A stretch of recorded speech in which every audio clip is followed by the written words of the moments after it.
Well, here we are once again, floating somewhere between Earth and space, just trying to figure it all out. Got a hell of a lot for us to talk about here tonight, Space Fam, so I guess we better get right to it. As always, do not forget to buckle up those seatbelts, otherwise you might go floating off into that deep, dark void of space, and we do not have the adequate retrieval services to bring you back.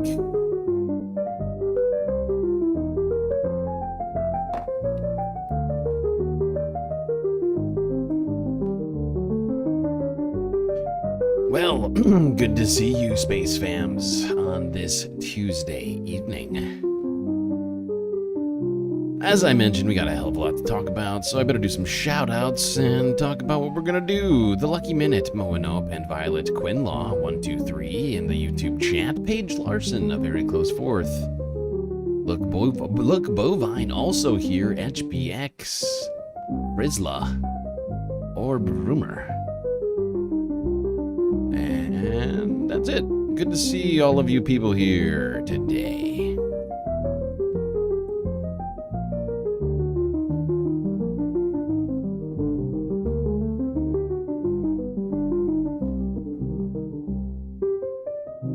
Well, as I mentioned, we have a hell of a lot for us to talk about.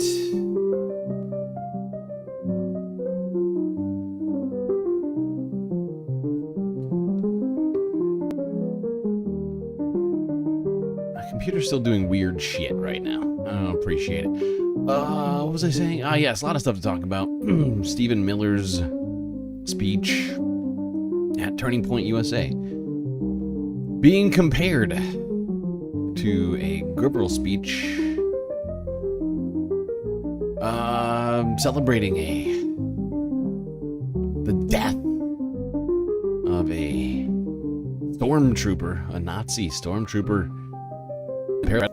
giving a speech in UN the ratings of the Southeast feels today.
Okay.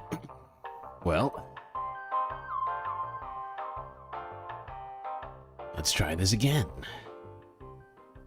Not sure what the technical difficulties are exactly here, but I'm going to try and stream today. That's the plan, at least. I don't know what the hell the problem is.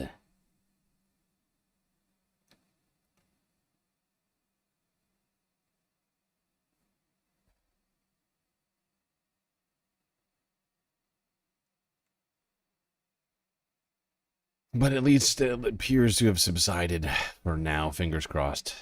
Knock on wood. Pray to Space Gary.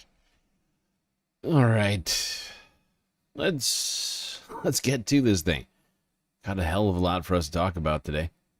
Starting to question whether or not I'll be able to do this. I was planning on starting this thing like an hour and a half ago, but I woke up late. Took a nap, which did not. It was maybe not the best plan, but I needed one because I'd been up for quite some time. And since these streams are so long, if I don't get enough sleep, and then I lose it mid-stream. We can't have that happening. Let's go first to the turning point speech, I say. And not just the turning point speech, just the turning points event. The Charlie Kirk funeral in Arizona. Got multiple things to talk about there. First, let's talk about something Donald Trump said, which could affect yours truly, but probably not as much as other larger creators. Start off with little Hassan from 2 days ago. Is Trump going after me? No! Let's find out. Influencers and others in our society who greeted his assassination with sick approval, excuses, or even jubilation. You've heard that. So have I. Couldn't believe it. He's coming Some of the very same influencers. people who spent the last 8 years trying to sit in moral judgment of anyone who disagreed with them about politics suddenly started cheering for a murder. Incredible. You know the names. They're major losers, by the way. That will be proven out in a short period of time. Some of the very... That face from Hassan is hilarious. Hilarious. Oh god, we are lagging again. This is bullshit. GSL has legs. What's that supposed to mean? They've been there the whole time. The entire time you've been watching this stream, Frizzla, I've had legs. And I don't know why you think that's some sort of development. Nothing new there.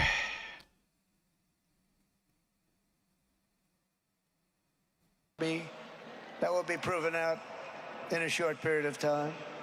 Some of the very people who call you a hater for using the wrong pronoun were filled with glee at the killing of a father with 2 beautiful young children. And the same commentators who this week are screaming fascism over a canceled late-night TV show where the anchor had no talent and no ratings.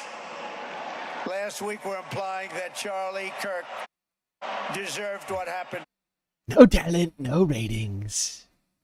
Very nasty. If Donald Trump had a show, what do you think the ratings would actually be? Like if he wasn't president? Last week were Like if Donald Trump had his own late night show? implying that Charlie Kirk deserved what happened to him. No side in American politics has a monopoly on disturbed.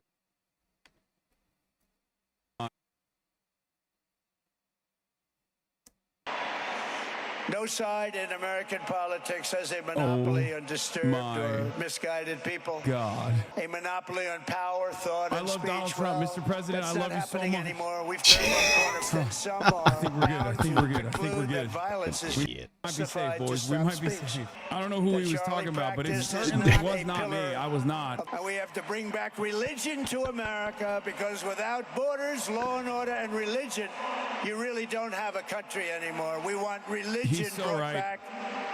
He's so right. to America. Islam. We want to I bring mean, God back into Christianity. our That statement should disturb everybody. The fact that Donald Trump says that we need to bring religion back to the United States when the entire, I mean, not one time during this Turning Points event / rally was any other religion mentioned but Christianity, which would seem to me, especially since the entire Trump government was here, would seem to be a massive departure from separation of church and state. I wonder how the framers of the Constitution would feel about that.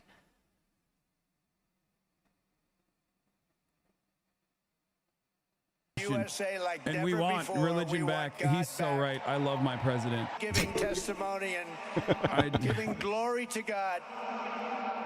Within minutes of the gunshot in Utah, millions of Americans, young and old, heard the news and dropped to their knees and started praying. Glory, glory, hallelujah. Even many who rarely prayed asked God for a miracle. Please, God, save Charlie. Praise the Lord. Those prayers for a miracle have already been answered. Look. Oh God, that's it. Hassan's done. He's cooked. Trump's coming after him. He's already made the fucking switch. Capitulated. God damn it, Hassan. What's happening?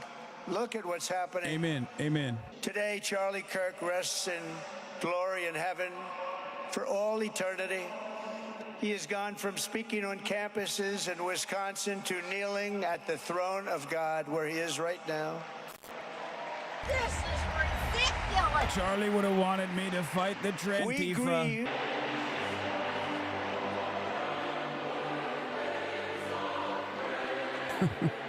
He's so I still think this hug is hilarious. I still think this hug is fucking hilarious. Donald Trump has no idea how to give a real hug. But Erica's going in there. She's not letting anything stop her. And by that I mean he's the best at comforting people. He is so good. My president, my awesome God. You are my Oh my God, the lag is terrible. This is so wildly annoying. Lord, my Savior, my Jesus Christ. What is the deal? Why are we randomly lagging today? What is the reason for this? Anybody got an explanation for me? Because I didn't do anything differently today. Not a goddamn thing. And it's very strange. And frustrating. Bro, I'm gonna keep it $1.50. When he said influencers, my ass puckered a little bit. Oh my God, look at him. Isn't he so Glorious. and attractive and cool and definitely not a fascist? Bro, when he said the influencers thing and then also turned around and said like, and they're calling this country a fascist, you know who they are? He didn't mean, he was talking about other people, I think, because that's my takeaway from that. Yeah. President Trump leaving the stage there in Glen. A French streamer raided in, and the first thing they see is Hassan in a MAGA hat. Listen, man, I'm trying to save my ass here. Raiders that has I'm trying to also save it's my not that ass we love here. Trump MAGA. Okay, listen to the. Jesus Christ, Hassan.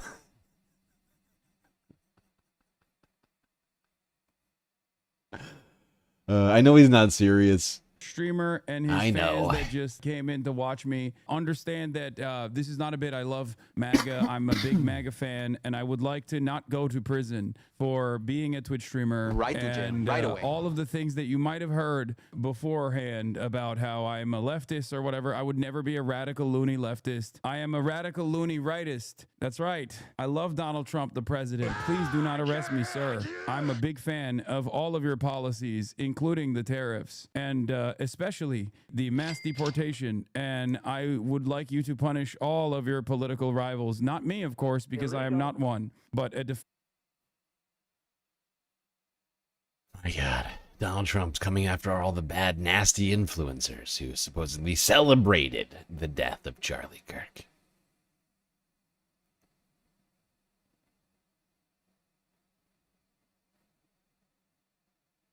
I guess we'll see how that comes about. Is anyone else seeing a lag? You don't? Hey, good. I'm glad that you're not seeing the lag. It actually doesn't look that bad now that I'm looking at it right now. It doesn't seem to be that bad. My metrics over here just are not great.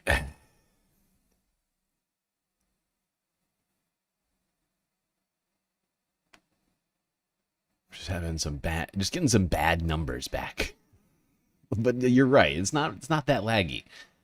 We're dropping a few frames, but it's not enough for it to be super noticeable to the human eye.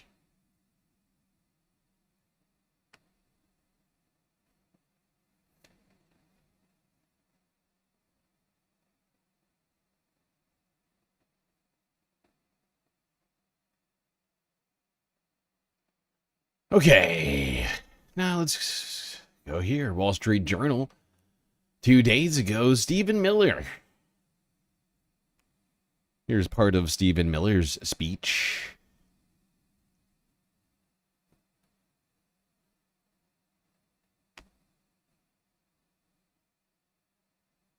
Our legacy hails back to Athens, to Rome, to Philadelphia, to Monticello. Our ancestors built. This fucking speech is wild. Our legacy hails back to Athens, to Rome, to Philadelphia, to Monticello. Our ancestors built the cities. Did they, though? I mean, which Monticello was built by white people? Really? Really? Your ancestors, Stephen, built Monticello. Is that what you're saying? Not slaves? Not like a bunch of slaves? Weird. Don't be creepy. The art and architecture. They built the industry. To those trying Oh, to what, like the incite railroads? violence Like the against us, railroads, which are built by what were effectively Chinese servant labor? I mean, what are we talking about? They built the industry. To those trying to incite violence against us, those trying to foment hatred against us. Oh, what do you fomenting have? hatred. How dare we foment hatred against hate mongers? That is incredibly rude. How rude. How dare we refer to people who literally plagiarize Goebbels speeches as being Nazis or fascists? That's unfair. Come on! You have nothing. You are nothing. You are wickedness, you are jealousy, you are envy, you are hatred. You are nothing. You can build nothing. You can produce nothing. You can create nothing. We are the ones who build. We are the ones who create. We are the ones who lift up humanity. You thought you could kill Charlie Kirk? You have made him immortal. You have immortalized Charlie Kirk. Thanks, Stephen. Great Nazi speech, pal. Let's keep talking about this ridiculous speech.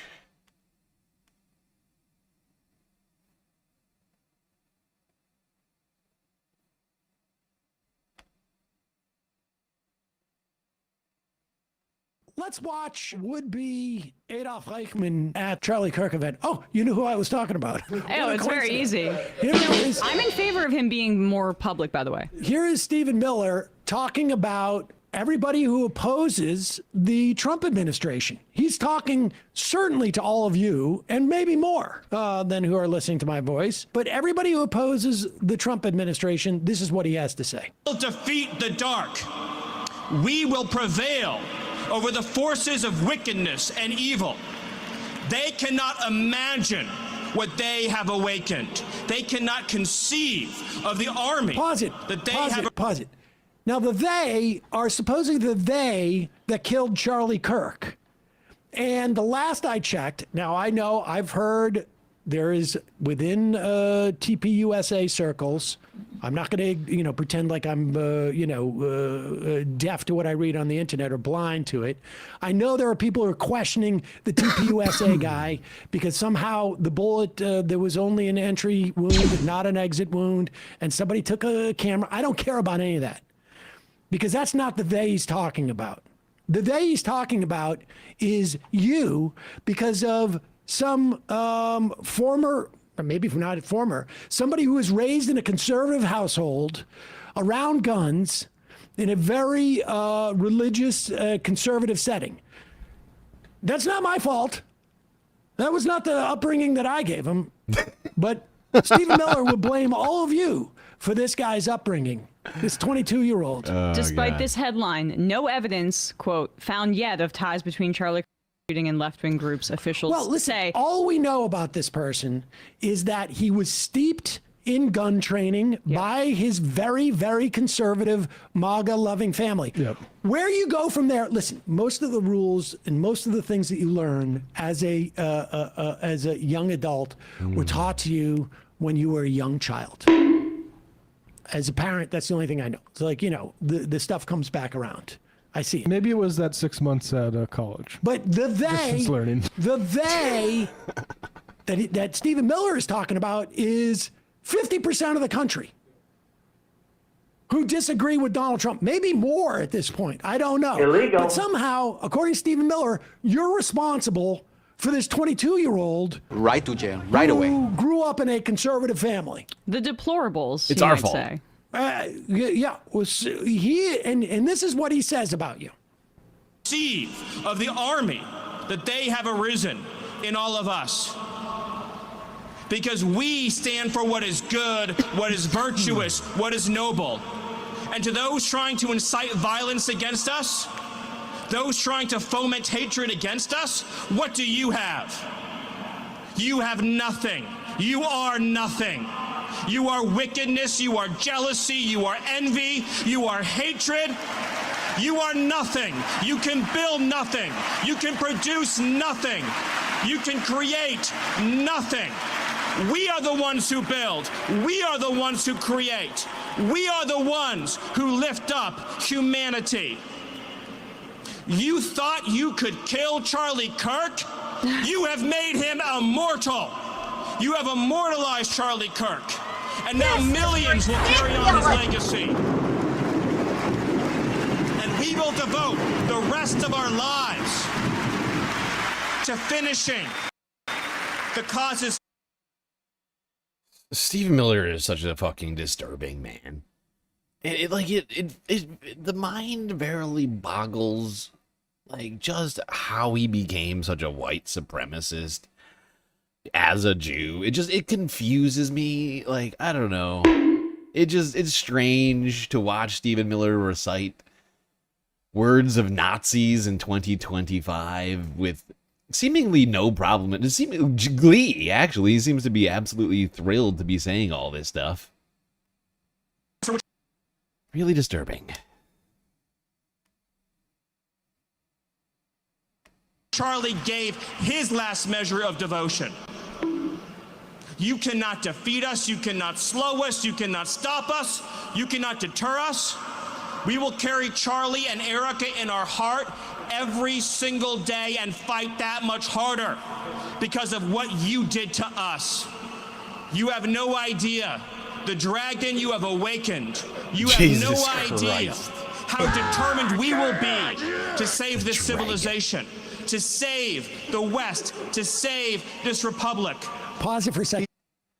By the way, is this turning down the temperature? Remember when some people on the right were calling for us to turn on, like, not everybody, because of course there was a great deal of people who were immediately rushing to blame the left, but like a lot of people were coming out saying, look, we got to turn down the temperature. We got to, we can't have fiery rhetoric, inflammatory things. What do you call this? What do you call this fucking speech? This speech is literally, I mean, inflammatory. This is gasoline-soaked blaze. To save the West, to save this republic. Pause it for a second. He You know sounds what's like he's ranting fascinating to a about girl this? who turned him down at prom. Honestly, the thing that's fascinating about Stephen Miller is, first of all, he keeps repeating himself over and over again. Like, it's a total redundancy. This guy's a speechwriter. He keeps repeating the same refrain over and over again. And He just wants to make sure we don't forget. There's no crescendo. Oh, let's keep hearing more. I think that's it. I mean, I vote for more public speaking. By I Stephen agree. Miller. I agree. You can see why he's described as Immediately, if not extremely sooner. off-putting in private by basically everybody that comes into contact with him. You see that little? I know this is a lie. He's got this tick where, like, it's like, you know, the lizard person is readjusting himself underneath the skin, like where he does that thing with his neck. Also entirely out his bottom lip. Yeah. He's on it like Trump too. Oh yeah. I mean, he My he's skin basically. is too tight. I must adjust. That's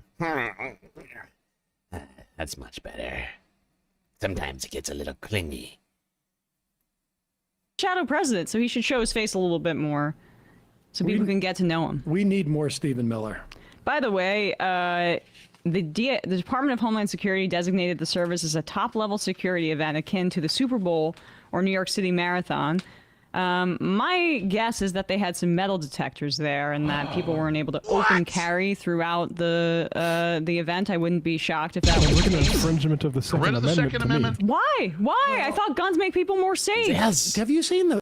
In the name of Charlie. What? How dare you not? How dare you deter Americans from bringing their guns into public places filled with tens of thousands of people? Charlie Kirk would have hated that. Charlie loved the Second Amendment. Get rid of the Second Amendment? That is disrespectful to the memory of Mr. Kirk.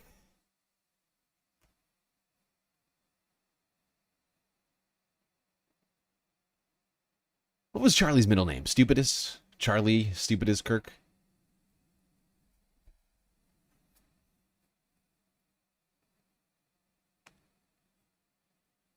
Stupidus. Oh, Stupidus. How you'll be missed. Okay, let's go here. This guy, not familiar with him, but I felt this was a fairly decent breakdown of this Stephen Goebbels speech.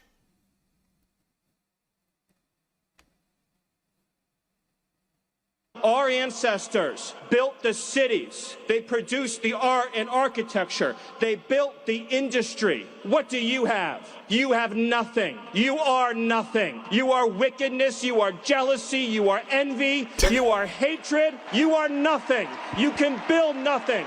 You can produce nothing. You can create nothing. We are the ones who build. We are the ones who create. Scary that people applauded that, because you know who said it first? This guy, No. Joseph Goebbels, in 1935. He Not a was good Hitler's guy. chief Aren't I a propagandist. good guy? Goebbels said, "The Jews produce nothing. He creates nothing. He builds nothing." That memorial wasn't grief, it was fucking propaganda. Stephen Miller, a Jewish man, stood there and regurgitated the exact language of fascist regimes that hated Jews, destroyed democracies, and justified violence. That memorial wasn't grief, it was a production. They turned a funeral into a campaign ad, part WWE theatrics and part religious revival. And none of this is coincidence. They're following the blueprint. Nazis used it to convince Germans that they were in great Jewish danger. They are weaponizing a killing to sell a story, that they're righteous and the other side is wrong, and that anyone who disagrees with them is not just wrong, but less than human. That's how they harden a movement and make escalation seem righteous. And history has shown us where this road goes. Right back to 1930s Berlin. Yeah, right back to Auschwitz.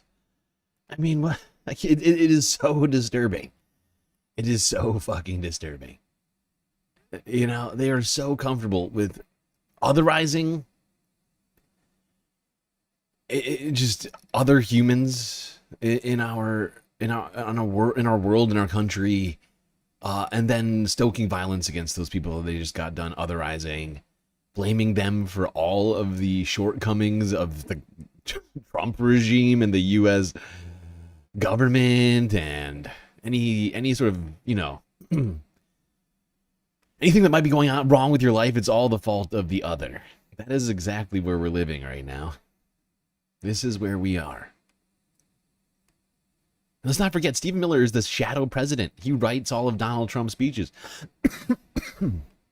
So our shadow president in the United States is Joseph Goebbels. It's insane. It is fucking insane. Not done with the Burger Reich.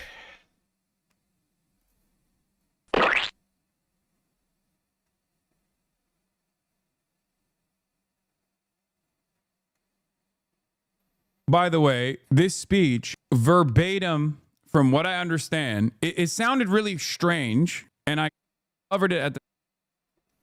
Actually, hold on. I forgot. I was going to do this first.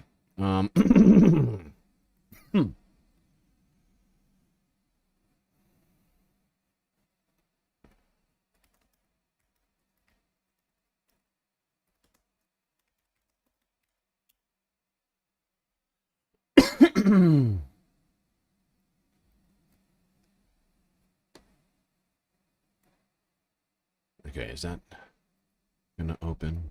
Okay, good. Good. Hey, no, what are you doing?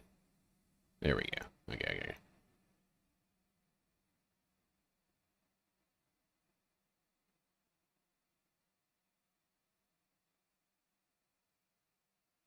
All right, let's read this article real quick. This is from the New Republic.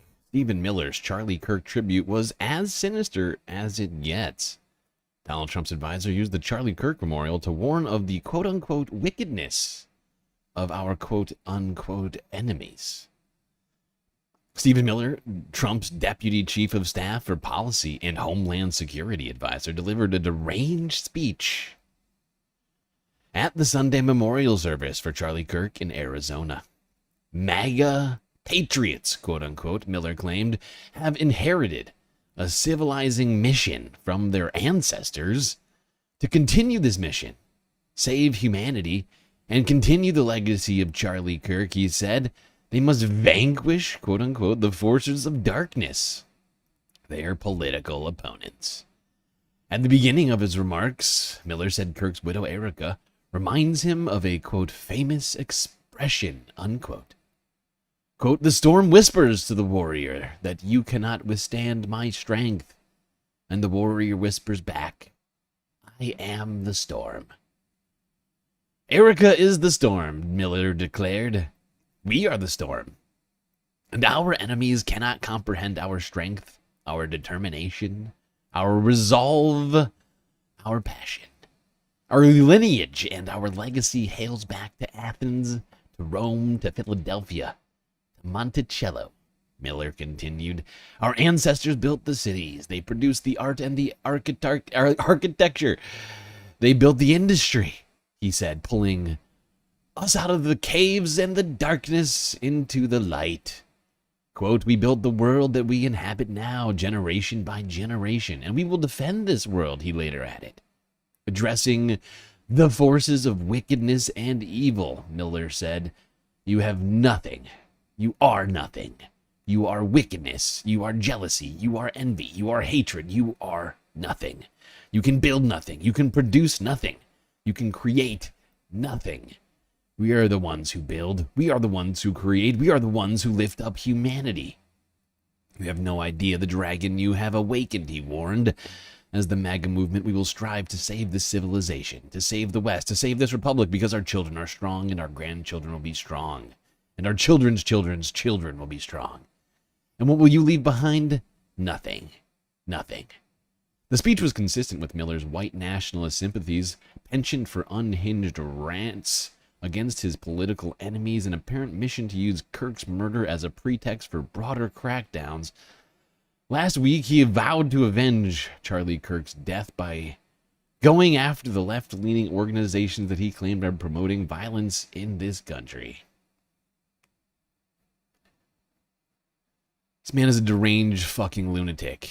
And for him to blame other people for... Or to claim that the Trump administration is going to do anything to uplift humanity, I found... That particular part of it, I found to be one of the most dubious claims. I mean, they're all pretty fucking dubious. But the claim that somehow the Trump administration is not the one actively tearing down humanity... It's fucking insane.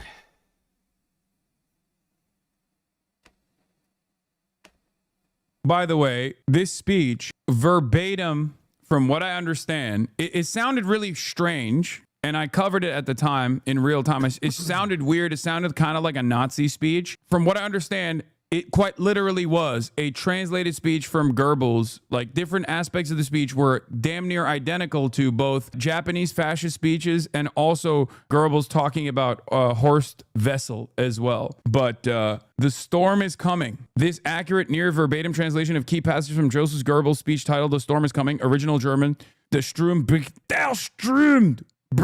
los," delivered on July 9th in 1932 in Berlin. This was a campaign rally speech in the lead up to the July 31st, 1932 Reichstag elections, where Nazi Party achieved its peak pre-1933 electoral success. Goebbels, then the Nazi Gauleiter of Berlin, used the speech to rally supporters by invoking the martyrdom of Horst Wessel, a young Nazi stormtrooper killed in 1930, later mythologized in Nazi propaganda as the author of their anthem, "The Horst Wessel Lied. Wake Up, America." This user says, I brought up the Horst Wessel comparison. By the way, like, in case anybody's unfamiliar with it, maybe I just assumed that everybody would be familiar with it, but let's not forget that Hitler loved using storm analogies. You know, before 1933, I think he did a speech where he said this, literally said the storm is coming.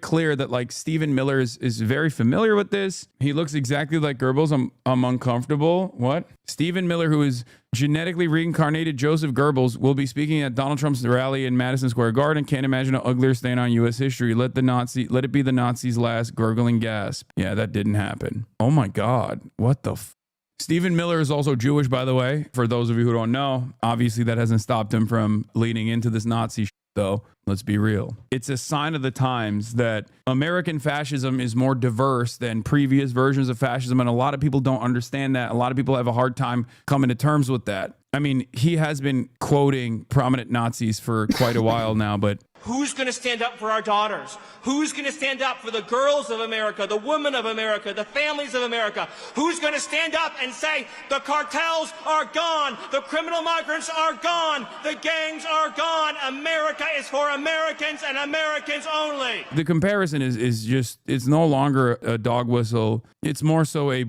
bullhorn. You have no idea how determined we will be to save this civilization, to save the West, to save this republic. So let's start off right there. So for those of you who don't know, I briefly covered the Horst Wessel comparison in the past, like in the immediate aftermath of Charlie Kirk's assassination, saying how I was worried that the Republican Party would basically use this as an opportunity in the same way that the Nazi Party did, memorializing Horst Wessel to be like a rallying cry to attack the communists and the leftists and the enemies, right? Because Horst Wessel was a stormtrooper that was killed in his home by two, I believe, Jewish communists, as a matter of fact. They walked up to his house and they shot him dead, okay? Fascists in the 1930s had this central trauma of seeing their friends blown apart in front of them for nothing, and their identities were warped by World War I. And this guy's dad's real estate business took a shit in the 90s, and he had to go to school with kids who weren't white. That's how he became a fascist. I guess his version of the storm of steel is when his dad had to sell his house and buy a smaller one south of the I-10 in 1998. Now let's look at the key components of the speech and the similarities between what Goebbels had talked about in his "The Storm is Coming" speech versus what Stephen Miller said. It starts off with, "So our dead comrade Horst Wessel wrote,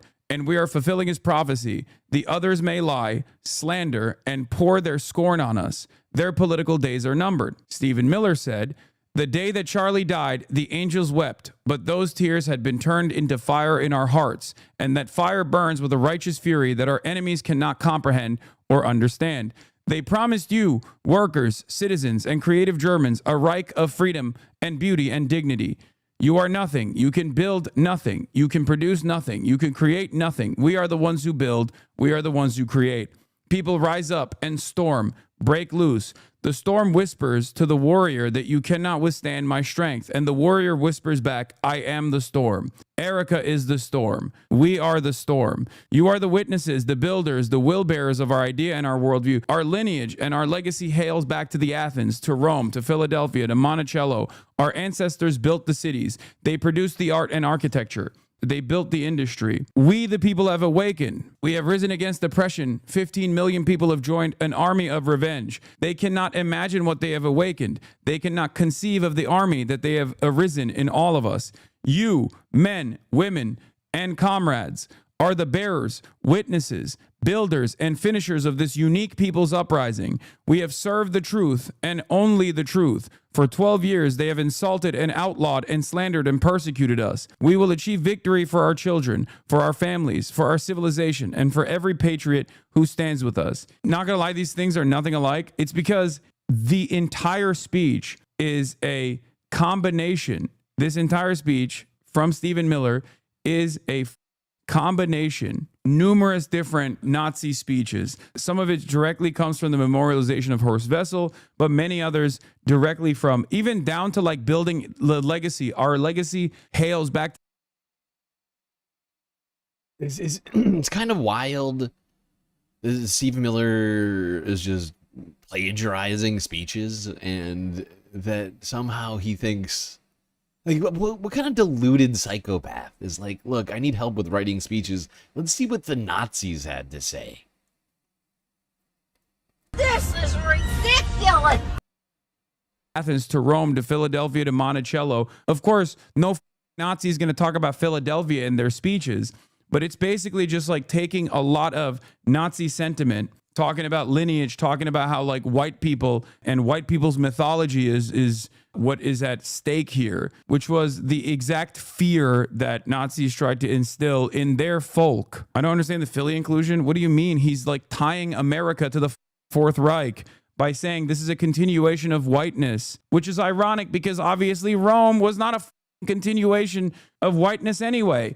But it didn't stop people from LARPing as though they were Roman, even though Romans themselves were brown as and gay as too. One of the most diverse empires of all time, led by the brownest motherfuckers you've ever seen. It basically ties Greek mythology and Roman mythology back to continuation of like the superior Western mythos. Maybe he means Philadelphia and not in America, but I think he's using that as a double entendre, I thought. At most, I think he's tying it back to the founding fathers, man. I think that's what he's doing. He's saying that the United States.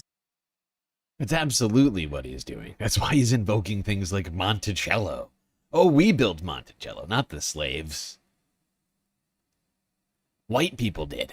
We told the slaves what to do, and vicariously through those slaves, we built those buildings. Our founding fathers is a continuation of like the preserving force of Western civilization and whiteness. Okay. Anyway, regardless, if you look at his attitude here, when he look, he talks about lineage. He talks about how they are the storm. He talks about vowing revenge for Charlie Kirk and how similar the attempts are to what Goebbels did in the aftermath of Horst Wessel's assassination. I don't think it's a coincidence. I think it's a not even a dog whistle at that point. I think it's just a bullhorn, like from different parts as well. The storm whispers to the warrior that you cannot withstand my strength. And the warrior whispers back, I am the storm. America is the storm. We are the storm.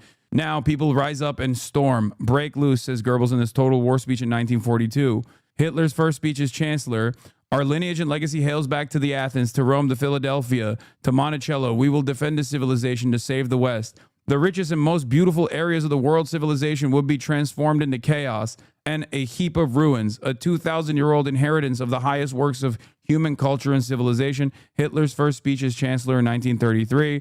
You have nothing, you are nothing, you can build nothing, you can produce nothing, you can create nothing. He possesses nothing of his own creation to which he can point. Everything that he has is stolen. Hitler on the Jews, Munich 1922. You thought you could kill Charlie Kirk. You have made him immortal. Who live for that task and who die for it. Later be not only the martyrs of their struggle, but also the seed from which the subsequent. Let's not forget how much this word has been used. How many times have we would come? Shut Hitler it, Hassan. and Horst Wessel Memorial Post assassination. Hey, what did I? I think there are even shut better your stupid speech mouth. Come. I am trying to make a point. How many times have we heard this word? Hitler and Wessel's Memorial How many Post times, like, literally in the last week? I think there are even. I have heard the word martyr out of Americans more times than I have heard it in who knows how long. But it's pretty, honestly, the first time I heard the word martyr in reference to this, it gave me serious chills. But yeah, I mean, Donald Trump has called him a martyr. I can't list all the politicians, because it's hard to remember them, but a bunch of these people in the Trump administration have claimed, and other Republicans, that Charlie Kirk was a religious martyr. Of course, martyrs, I mean, you don't even have to really specify that, because of course martyrs are inherently religious. It's an inherently religious word.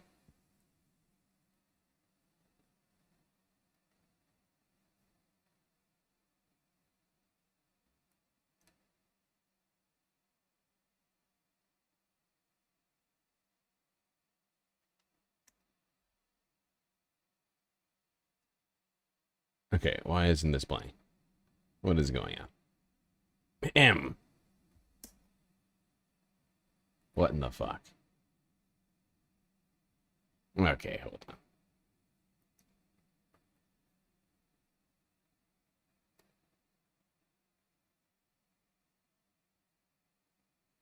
What the fuck is going on over here?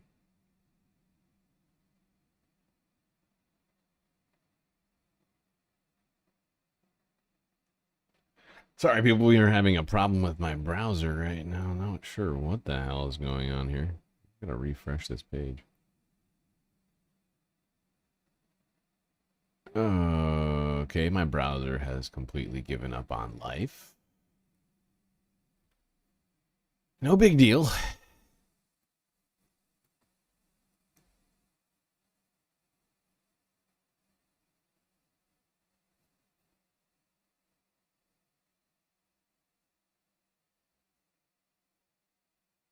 Would come Hitler at Horst Wessel's memorial post-assassination. I think there are even better speeches that you link to than this as well. You don't even need to point back to the Nazis to show the similarities here. You can quite literally just present it as is.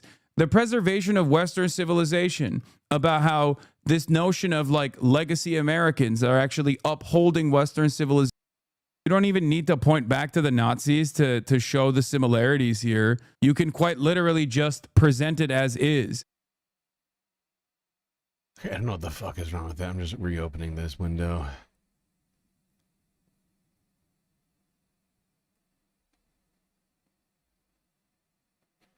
Having a bunch of weird technical difficulties today. Very annoying to me. It's probably a good opportunity for me to start the goal.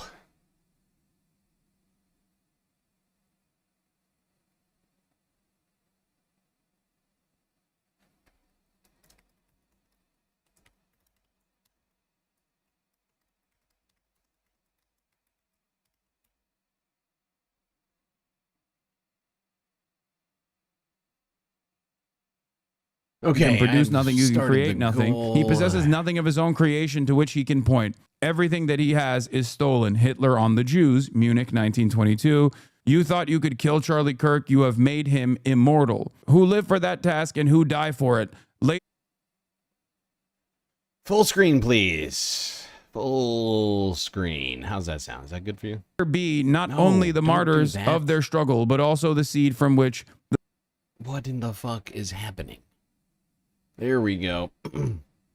come Hitler at Horst Wessel's memorial post-assassination. I think there are even better speeches that you can link to than this as well. You don't even need to point back to the Nazis to show the similarities here. You can quite literally just present it as is. The preservation of Western civilization, about how this notion of like legacy Americans are actually upholding Western civilization and combating it from enemies from within, is identical to the Nazis, and it's just a falsehood on its face regardless. America is the way it is because it is a multifaceted and diverse country. That is one of the most redeemable factors of the United States of America, okay? You don't have to directly point it back to the Nazis, even though these guys are basically not really sheltering people about these comparisons. The themes are identical, especially because the ambitions are identical. The ambitions are identical. And in this circumstance, it's almost a one-to-one immortalization and deification taking place. It's an identical template because the worldview is identical. I don't know how you can look at the situation in hand and assume that this is like in any way, shape, or form a reach when you got people openly saying that they're Nazis at this point. But this was before the Reichstag elections, when "The Storm is Coming" was the name of this very famous speech by Goebbels. And in this speech, he talks a lot about when he's like rallying. There's a rallying cry for Nuremberg, but there are mentions of rising up and storming and breaking loose, the preservation of Western civilization, and also the immortalization of their dead comrade Horst Wessel, and following his lead. Okay, that's what I mean. Like, it's just identical. So yeah, it's incredibly disturbing for so many fucking reasons. I mean, just somebody saying this who's not in power is disturbing to me. Having a man who's literally on the right hand of the president of the United States saying this kind of stuff, it's really, really, truly disturbing. Very worrying, especially because we all have to live in it. Oh, Megastar getting us started on the goal immediately, if not sooner.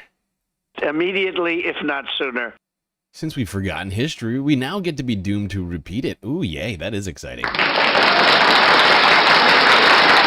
Oh, we all have something to be grateful for. We get to repeat history, especially the worst parts.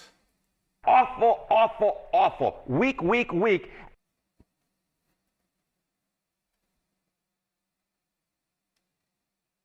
All right, let's move on from talking about Stephen Miller's Nazi aspirations, or not even Nazi aspirations, really just sort of Nazi deification, or not. It's actually more like mimicry in a way. It's just all incredibly fucked. So incredibly fucked. Stephen Miller is such a strange man. And really disturbing weirdo.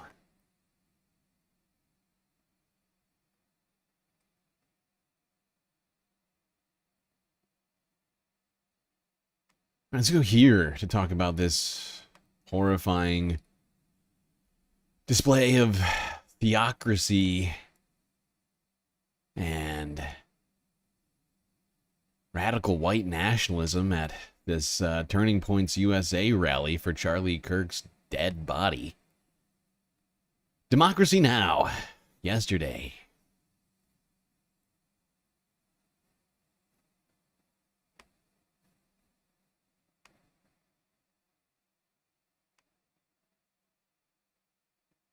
This is Democracy Now!, democracynow.org, the War and Peace Report. I'm Amy Goodman. We begin today's show looking at the right-wing's weaponization of the horrific assassination of conservative activist Charlie Kirk, as tens of thousands of people gathered in Glendale, Arizona Sunday for his memorial. Kirk was killed September 10th while speaking at Utah Valley University. His widow, Erica, delivered an emotional speech to the crowd at State Farm Stadium near Phoenix. On the cross, our Savior said,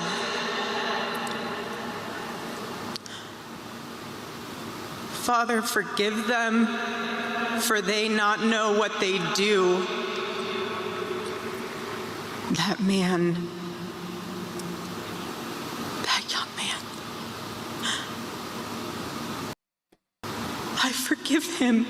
I gotta say, and I find it shocking that this is the case.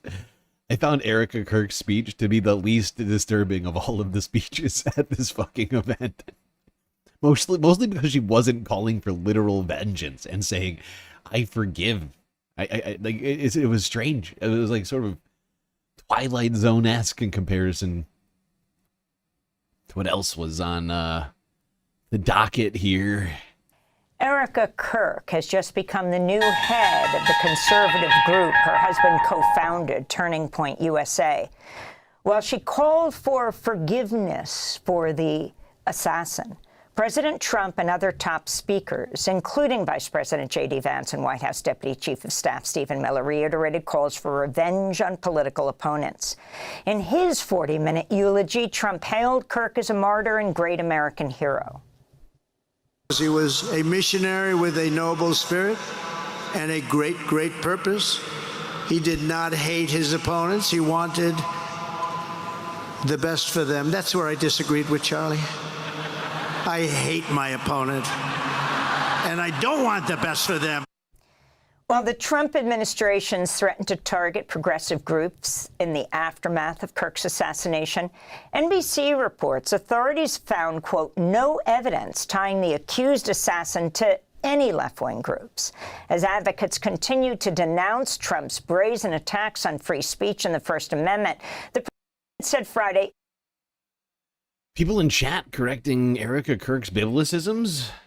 How rude. You are right, though. You are right. She did not quite quote that correctly, but that's okay. She's having a tough week. It'd be illegal for journalists to give his administration negative coverage. I'm a very strong person for free speech. The newscasts are against me.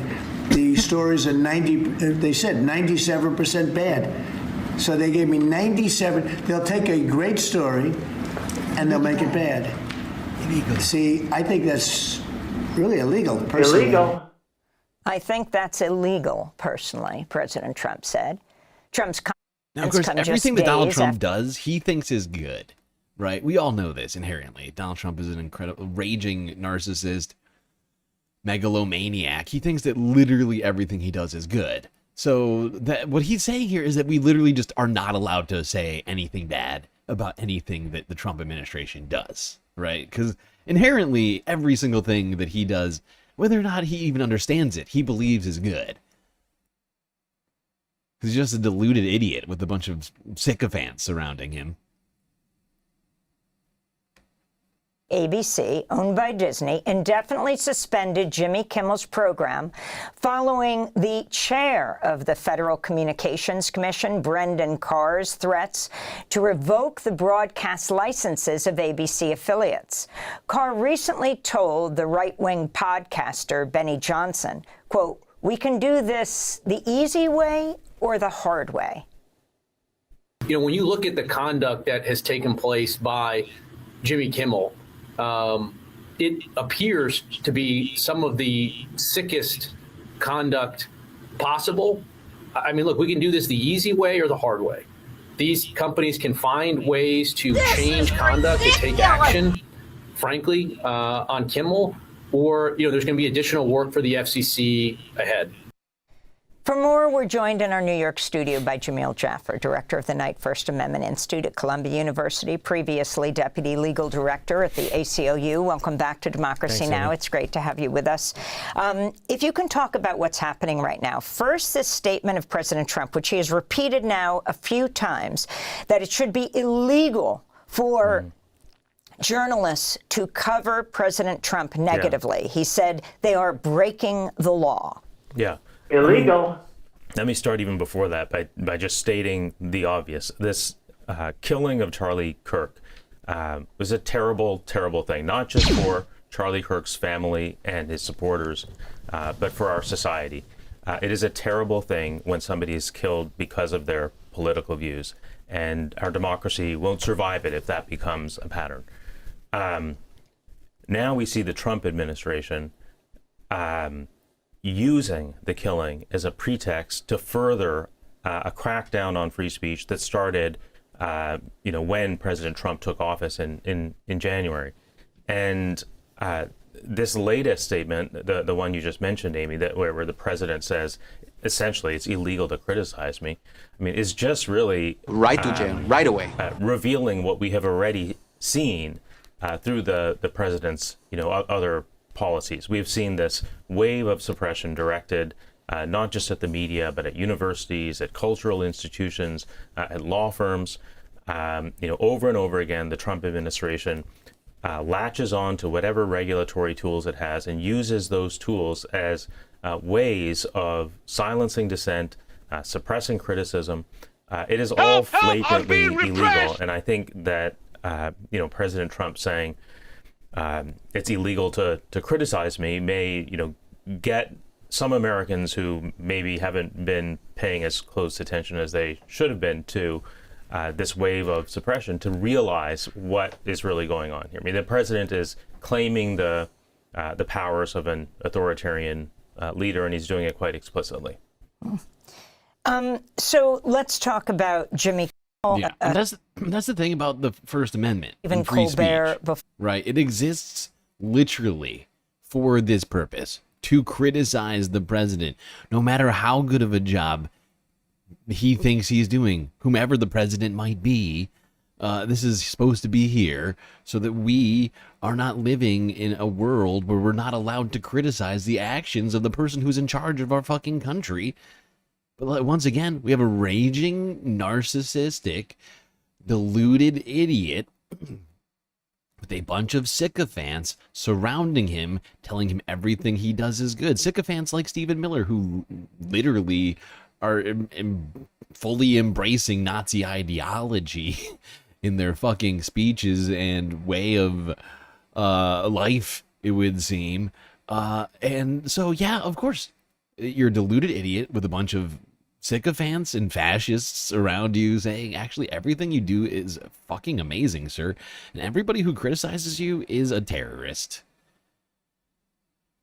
And it's just, I mean, it's taken us very little time to get here. And I think we have to recognize just how problematic this really is. Okay? Like, this is,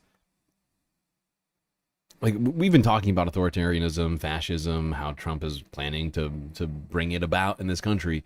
But this is perhaps maybe one of the biggest red flags, right? I think we've already, many of us have already accepted the fact that we are, in fact, living in a fascist dictatorship and we have to find a way to stop it. But if you're still on the fence, I think this should be the thing to convince you of that fact, that we are absolutely being ruled by a fascist dictator. Okay? Oh, you can't criticize me. Okay, so, I mean, the fact is, he didn't say you can't criticize me, but, they take 97% perfect stories, and they take the 3% and they make it terrible. That's just because, once again, he's a fucking moron. Right? And he doesn't understand. Like, and the fact is it wouldn't even matter. Like, it doesn't really matter whether or not they're good or bad stories. Every person in the United States is supposed to have the right to criticize any action taken by the government.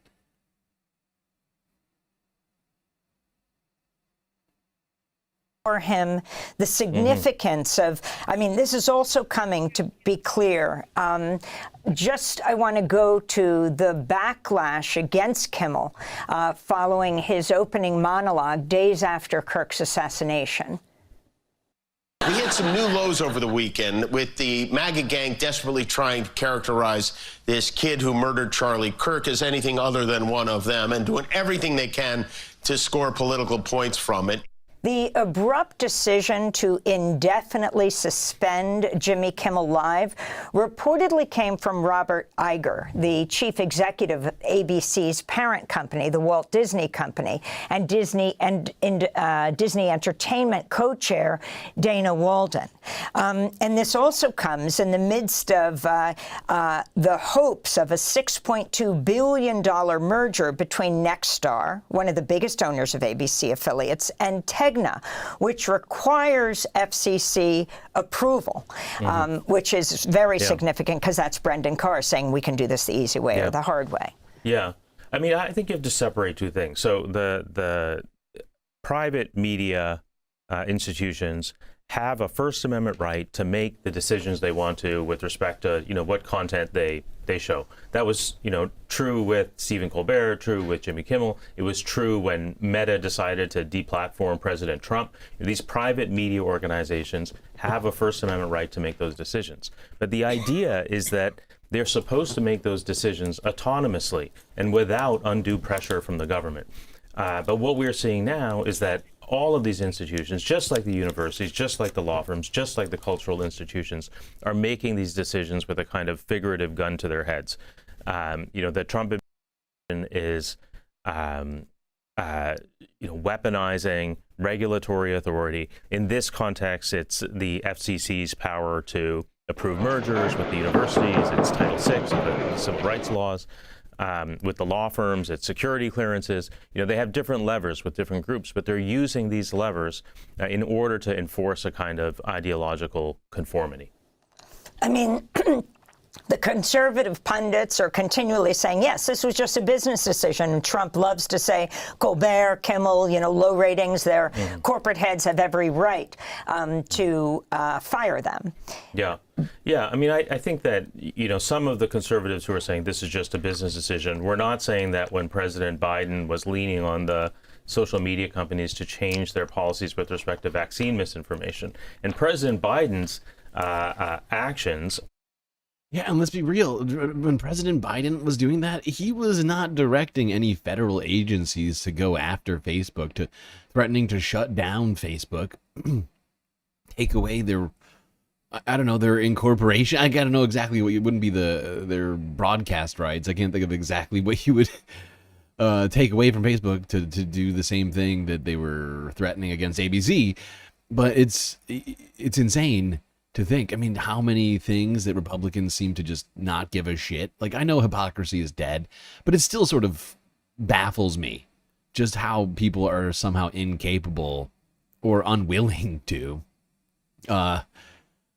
just see these very obvious inconsistencies that to me just like I said, just seem blatant, just like so very like clear, like as day. It's fascinating. I mean, Republicans spend so much goddamn time crying about free speech on Facebook and other places, and now Donald Trump is literally threatening people's like FCC approval, whatever else, like all this other stuff. Like it's fucking insane. Suing all of these media organizations for saying things he just doesn't like. He's the president of the United States. What's different between what he's doing and Joe Biden? Is actually, I mean, it's clearly worse than what Joe Biden did. Joe Biden didn't force Facebook to do anything. Though I do think that they did step over the line. We're much more respectful of this First Amendment line than President Trump's decisions now. President Trump is, saying quite explicitly, if you disagree with me or you criticize me, you will be prosecuted. And right to I don't jail, think we've right had away. a president say something like that. I think this is the first time in the history of the modern First Amendment that that any president has suggested that it's illegal to criticize him. Illegal. I wanted to go to a day or two before Kimmel was let go. President Trump threatening ABC News, the same network. Yeah.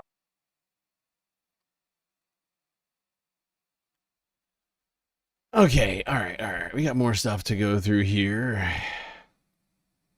Let's talk about Charlie Kirk a bit. I think I put this slightly in the wrong order, but it's fine.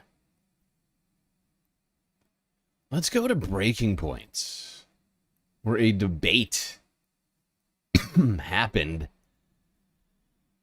between 4 Breaking Points hosts, Ryan Grimm, Crystal Ball, Emily, whatever her last name is, and some other guy who I genuinely don't know.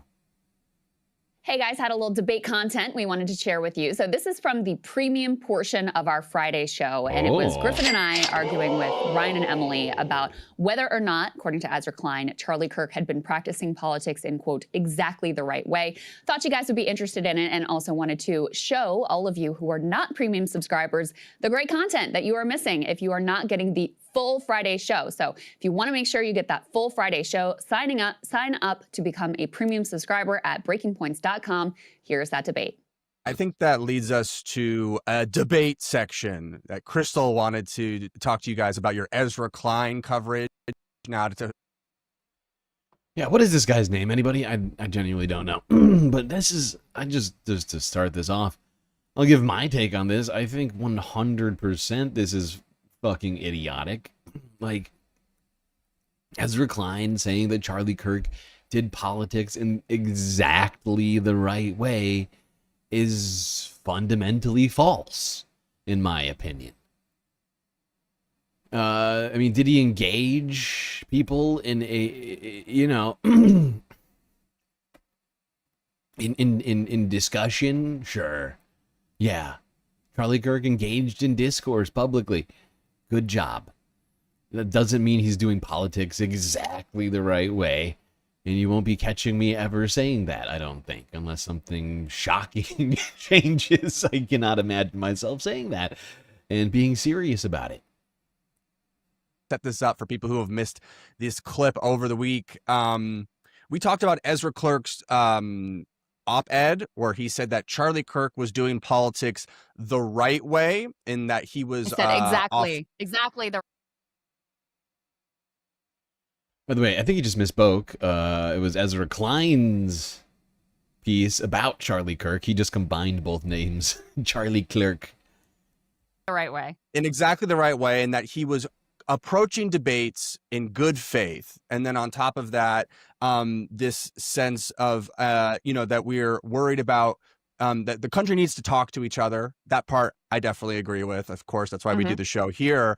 And then I think also, I took a little, I politely disagreed with Ryan's take this week as well, with this idea that you should condemn the killing, but not mention the things that Charlie Kirk said throughout his career. And so I think those are kind of like the two topics that I wanted to hear from Crystal about going into it. Yeah.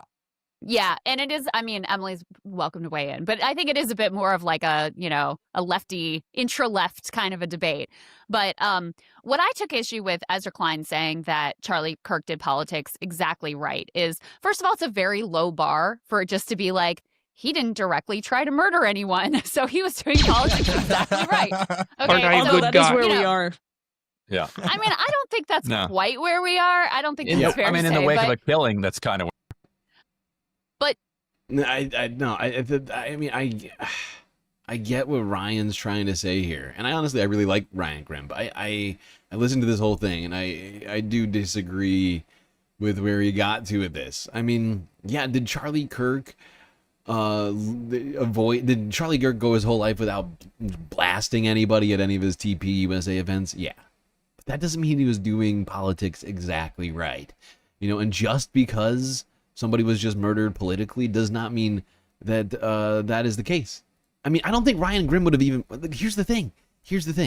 I don't know what's going on with Ryan in this particular case, like why he thinks this, but like, just think about just follow me on this. How many months ago was it that Melissa Hortman was murdered, and that multiple people were shot by a right winger? Would Ryan Grimm or any of us have said, like, after that, like, if you're not shooting people, you're doing politics exactly right just because they had been murdered? I think that's just sort of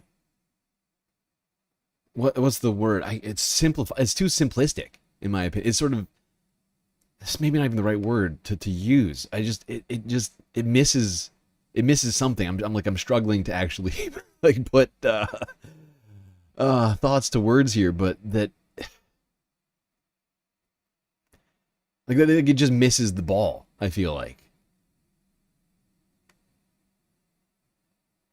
Or like you're throwing the ball to like the wrong, like I shouldn't use sports analogies. It's maybe the wrong thing here, but like it just doesn't add up for me. Here's my like more intellectual argument is that Charlie Kirk, as I just said, he wasn't just an influencer. He wasn't just doing these like college debate tours and whatever. There was a bit of, I think, naivete in the way that Ezra laid out that, oh, he's just going to college campuses and having these debates.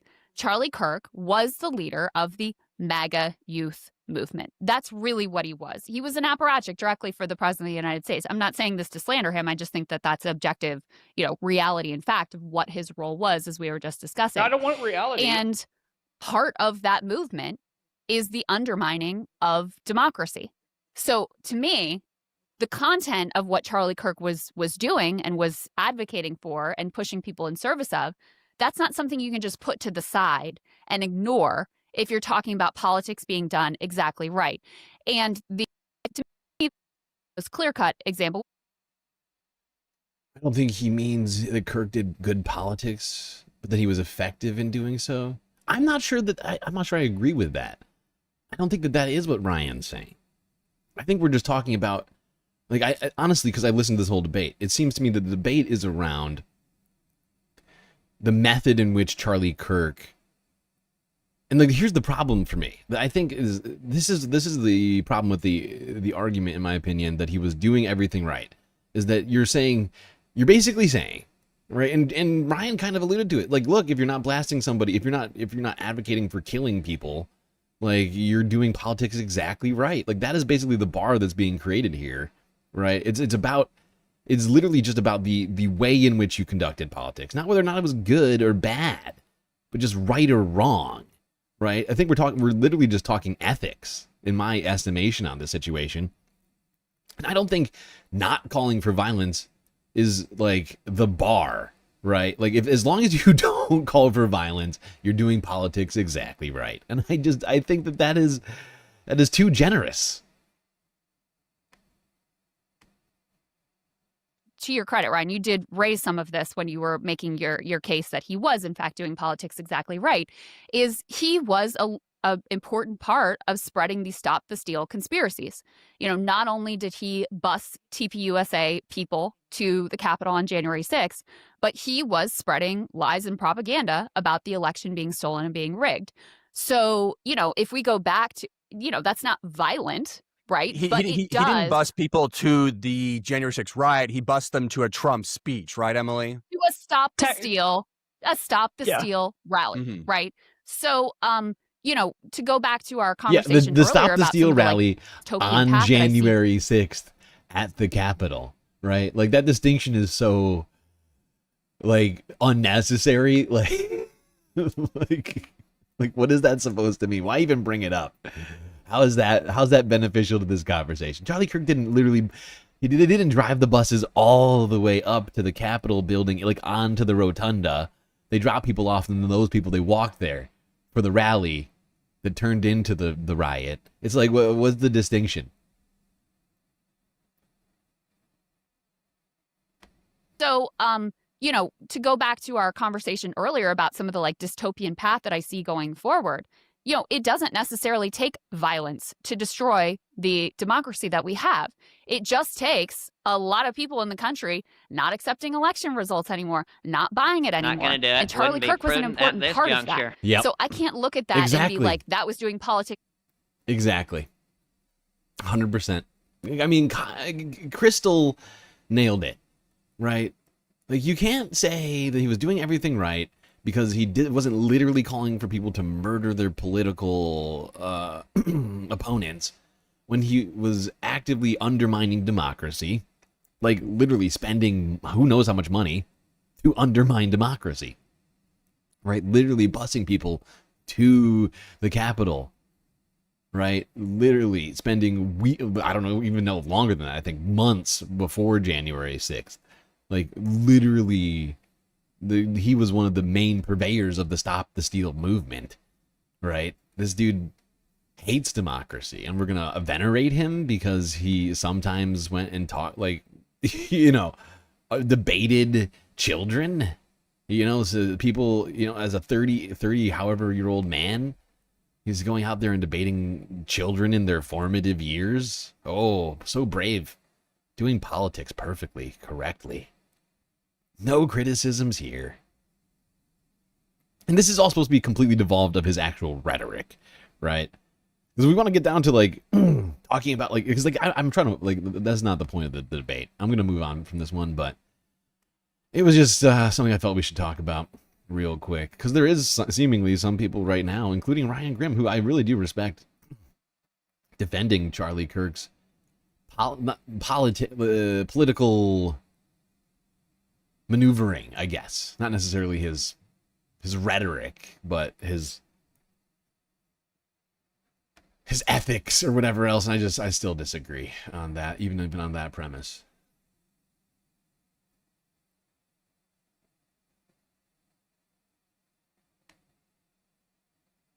Yeah, exactly. He was forever dog whistling and in danger. Right. That's the thing, right? If we want to get down to that, like, that's absolutely the case. If we want to talk about Charlie Kirk's rhetoric, outside of his actions, like, sure, he wasn't directly calling for people to just go out and murder black people, but he was out there saying that black people were out there trying to murder white people, which if you were a hysterical white person, you might hear and think, oh, that means I gotta go out there. I might as well just, and he told people to never leave the house without carrying a gun, like all this other stuff, like literally, absolutely, his rhetoric itself added to violence. Whether or not he was directly calling for violence, there was plenty of indirect comments that insinuated the need for violence, or that you were living in a moment of violence. And if you weren't violent, somebody else was going to be violent for you.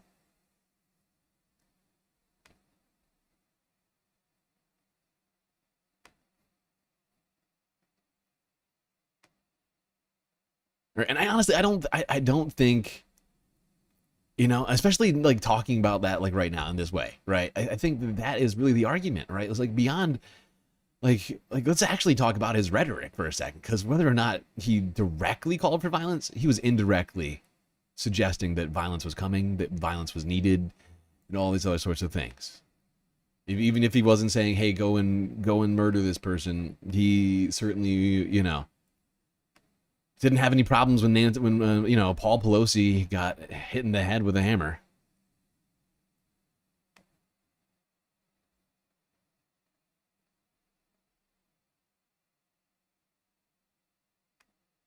All right, let's go. Let's go from Crystal to Kyle. Hear secular talk from yesterday. MAGA bot farm, Charlie Kirk psyop. Deeply disturbing. What?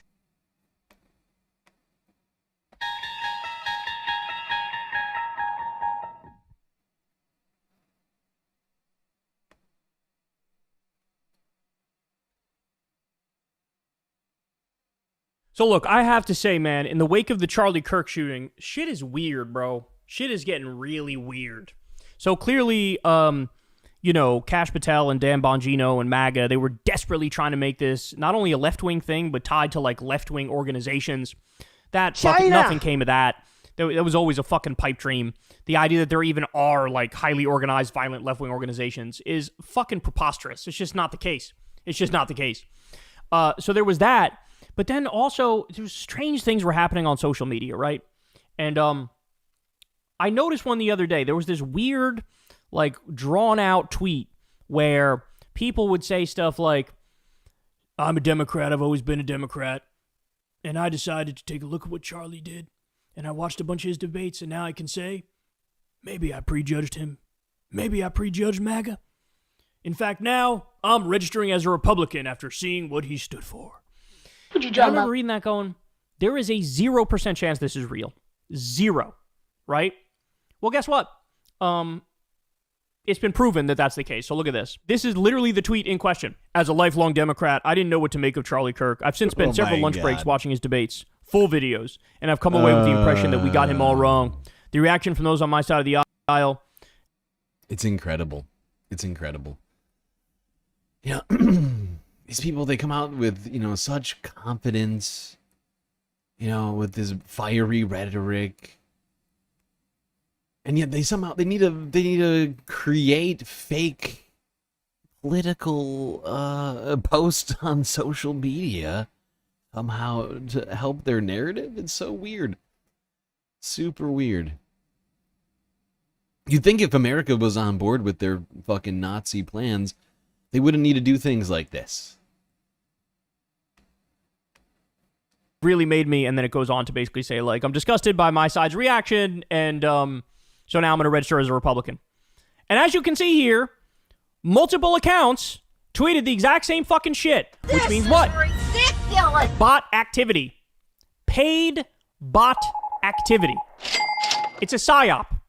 It's a fucking psyop. Imagine the death of somebody like Charlie Kirk sparking a massive psyop operation. I mean, it's fucking unconscionable. But I knew something was fishy. I knew something was fucking fishy. And these cretins will try to use anything to gain an advantage. Anything. Fuck. And so here we are. Now the leader of Turning Point.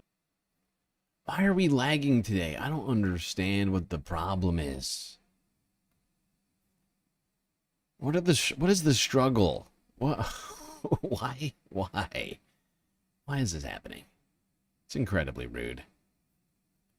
Second Amendment lover Charlie Kirk deserves thoughts and prayers. Oh, Jesus, I say that. Oh, megastar. So right. All of our thoughts and prayers go out to Charlie. Oh, Charlie. Have fun in hell, you terrible person.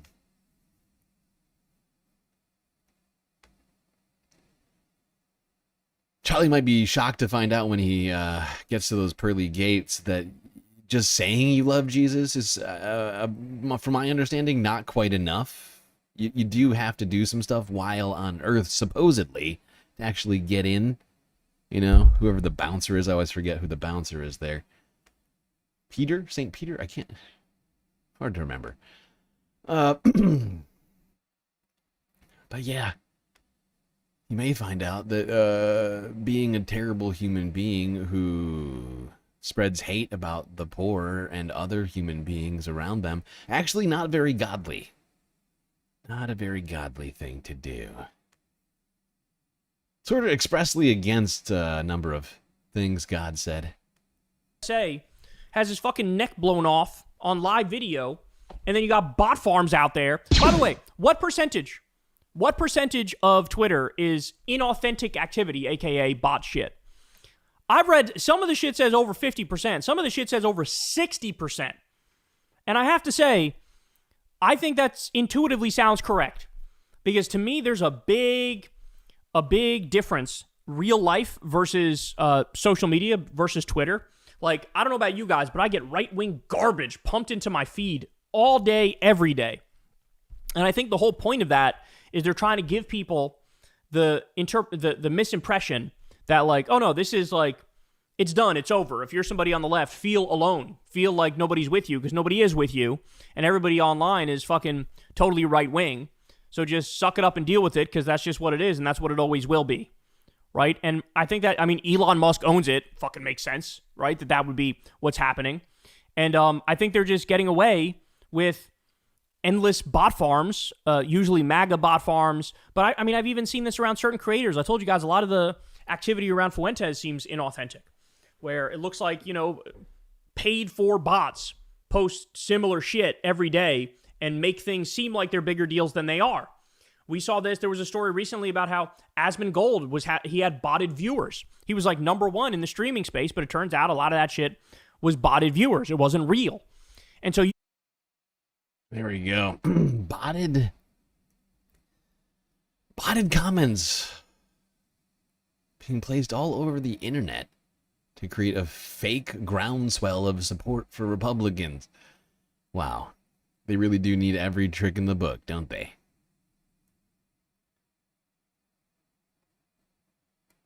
Yeah, I think Charlie's going to be shocked to find out that Jesus was a Palestinian immigrant who loved the poor.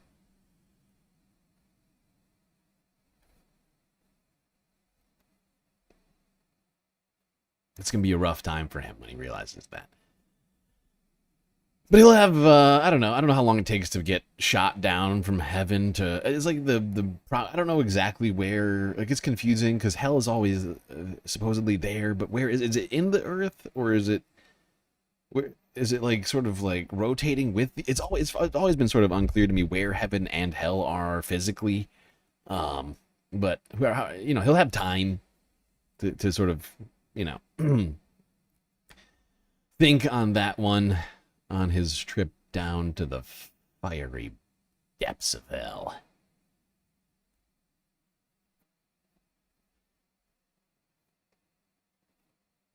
Probably going to go to jail for that one. Right to jail, right away. How dare you say that Charlie is in hell? That's illegal. Illegal? We have a certifiable, verifiable proof, which we're not going to show anybody, that Charlie is in heaven. I got a letter from Jesus earlier this week telling me Charlie made it. That's a fact. And then a wind came in through the door and blew it into the fireplace, and it's gone. But I can tell you, 100%, very true.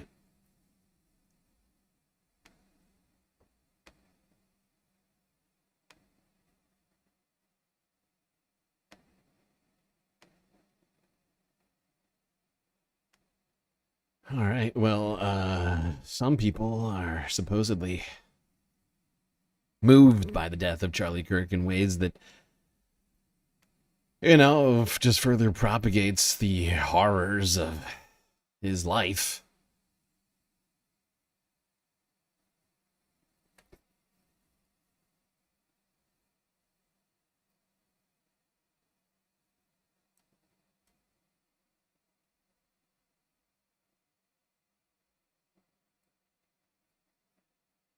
What is happening?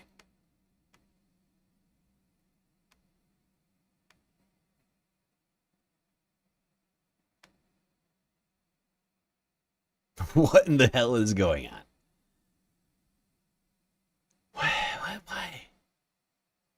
We take like one day off, come back, and everything is fucked? Why? What is happening? I do not understand.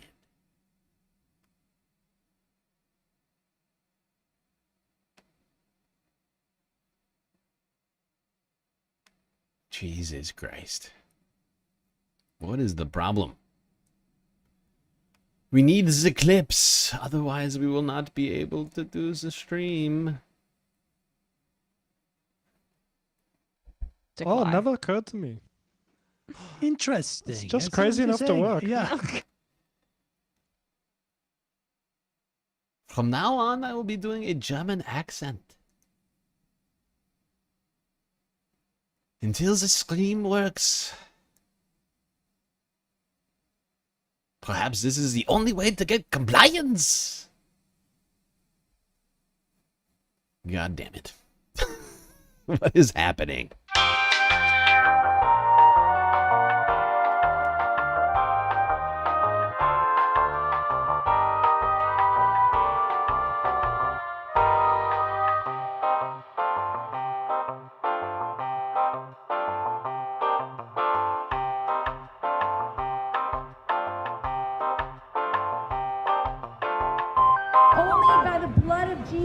This is 19-year-old Bella Aliman preaching to partygoers in downtown Los Angeles. My sister and I, for a while, we've been like, let's go street evangelize. It is troubling that young people like this are being turned into such fundamentalists. People like this seemingly, like, before saying anything, I would have assumed normal human being.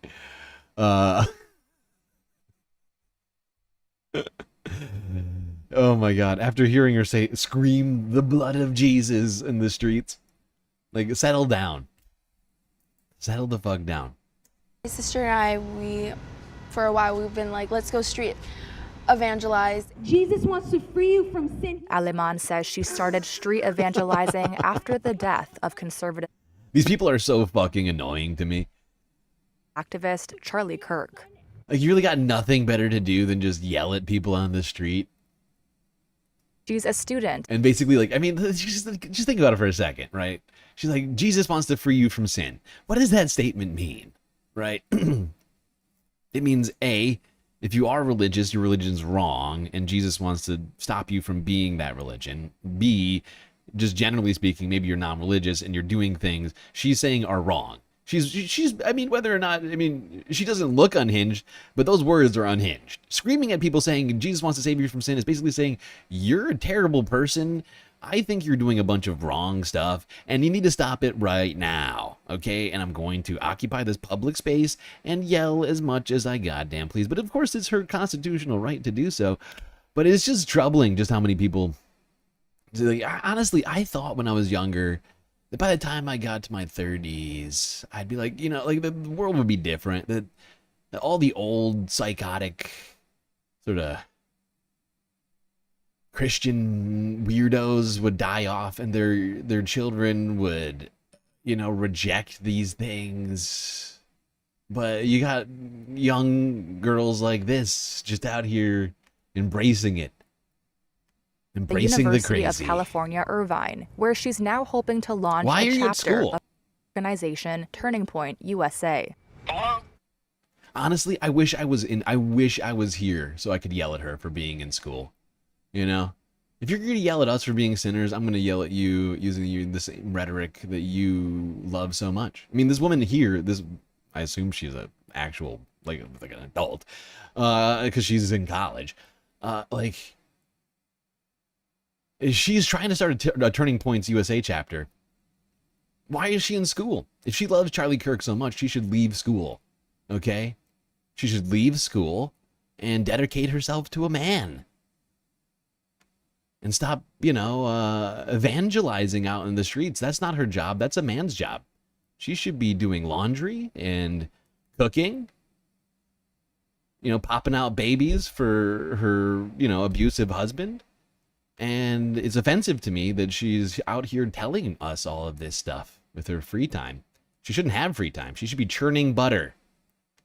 Assistance. Hello, is this Anthony? She reached out to former UC Irvine student and college Republicans advisor Anthony Mansfield, who says her road ahead won't be easy. I was actually around during when TPUSA actually got banned off of the campus. He says that in 2020, UC Irvine banned a Turning Point chapter on campus. But the university refutes this claim in a statement that reads, "There is no record that TPUSA are banned or blacklisted, and that the club did not complete the required re-registration process in 2019. A Turning Point spokesperson. So TPUSA is not banned from UC Irvine. The TPUSA people are just too incompetent and did not re-register. They're just too fucking useless as human beings to be able to get that done for their political organization that they supposedly care so much about. Couldn't get those forms in on time. That's too much. That's too much, man! God didn't call for forms. That's not fair. Jesus said forms are the devil. Jesus, I say that. Okay, settle down, Omarosa. You checking me over here.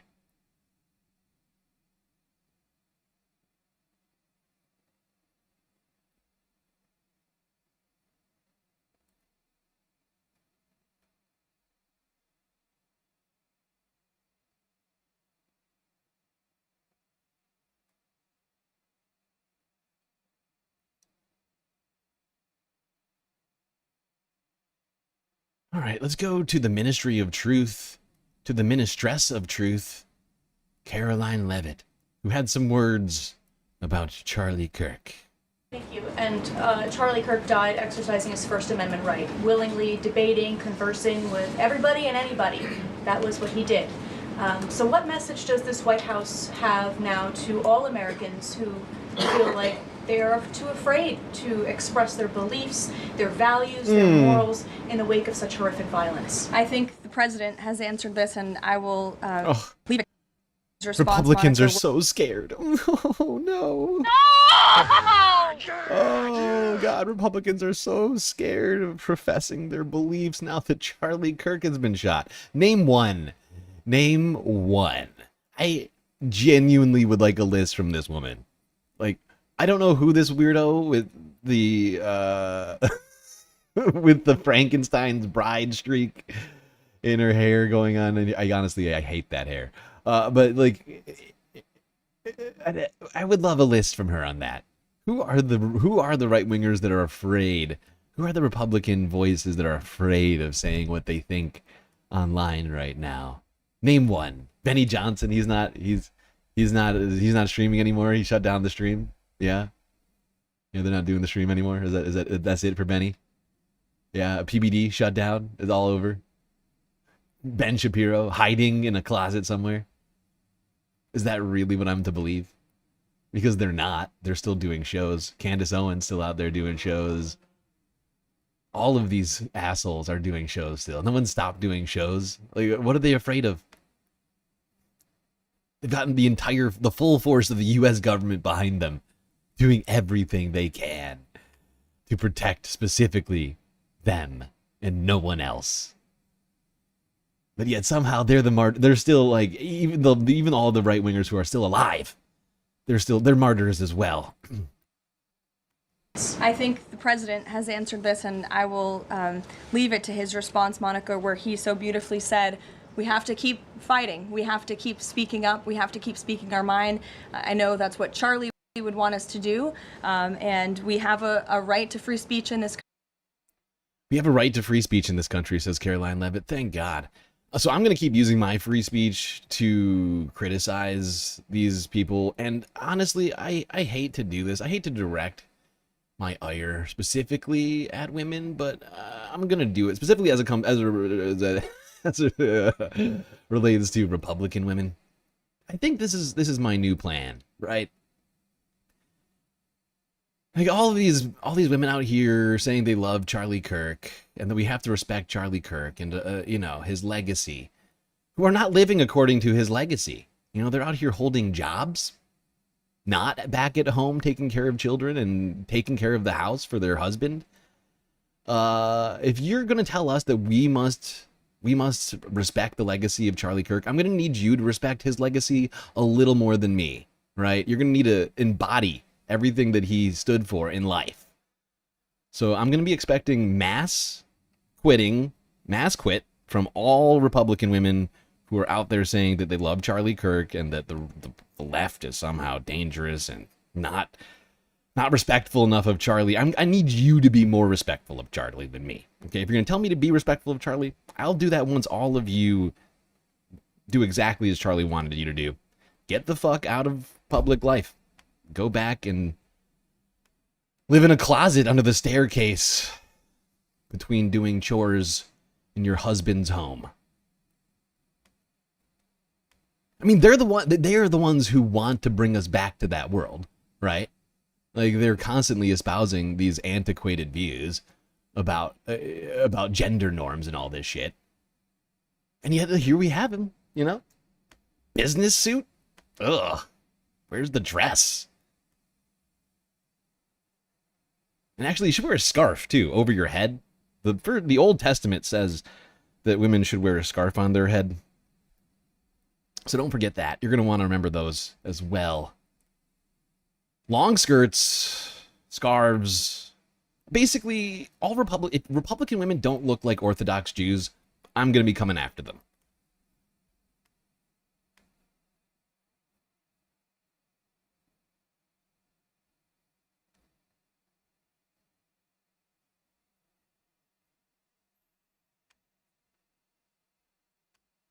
The fact is, if they're constantly asking us to hold ourselves to a specific standard that they're not willing to do themselves.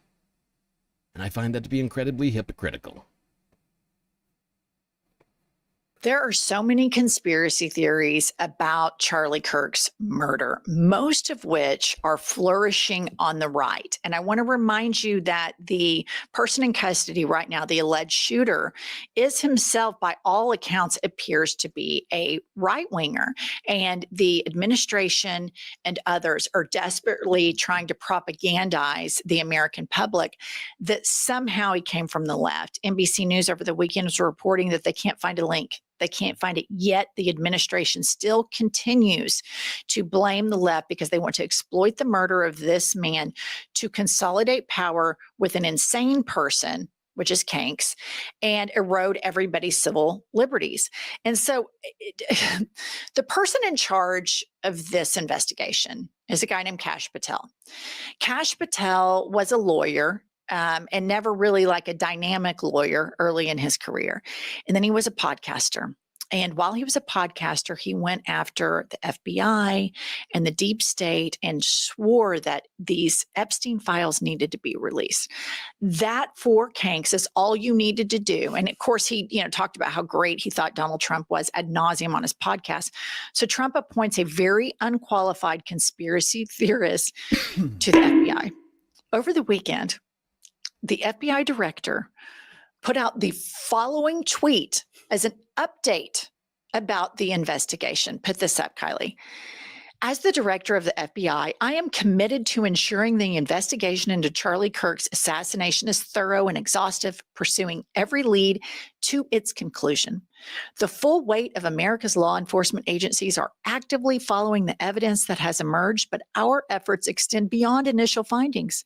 We are examining every facet of this assassination.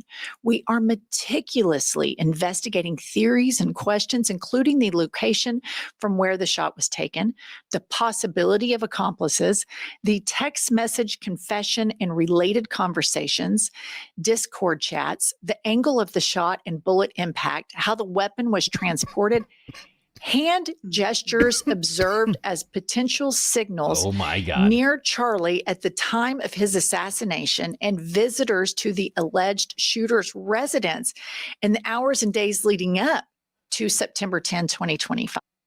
This is fucking wild. This is a full-on gift to the defense. Like the FBI putting out things like this. I mean, we've talked about this earlier, but like this is wild. This is fucking wild. That the FBI, the Kash Patel just posted this to everyone on the planet. It's fucking mind-boggling to me.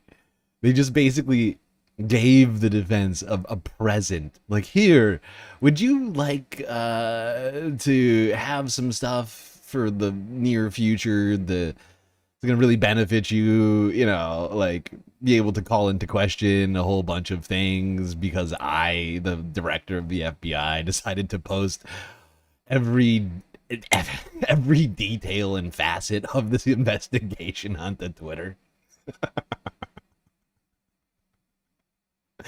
This is one of the most unhinged fucking moves from the FBI.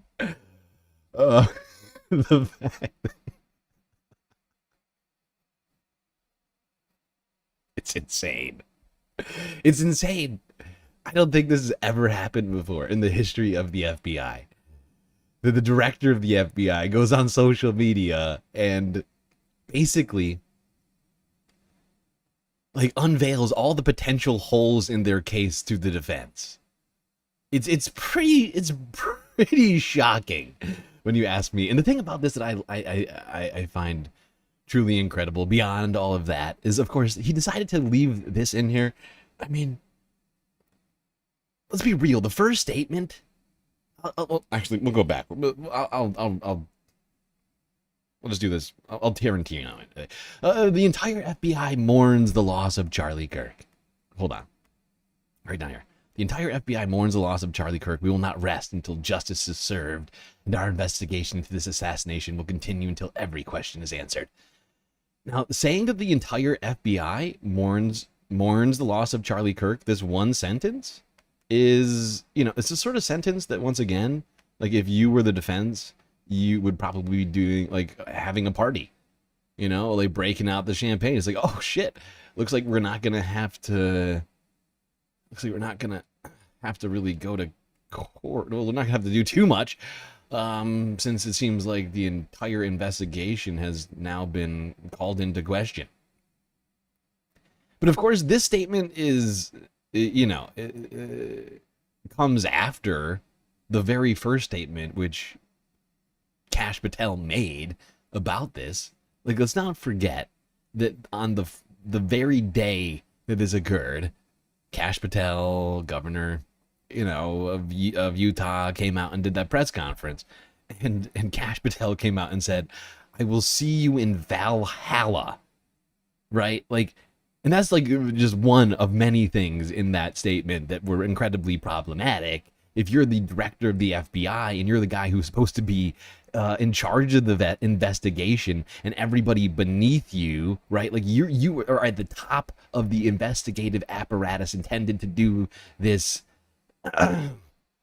and so everyone beneath you reports to you, right? Like, do you see what I'm saying here? Like, I've been saying it for a while, but they continue with this. I assumed because they didn't let Kash speak at Charlie's funeral that they were trying to keep him out of the limelight, and then he does this, and I'm like, oh my god, the incompetence is incredible.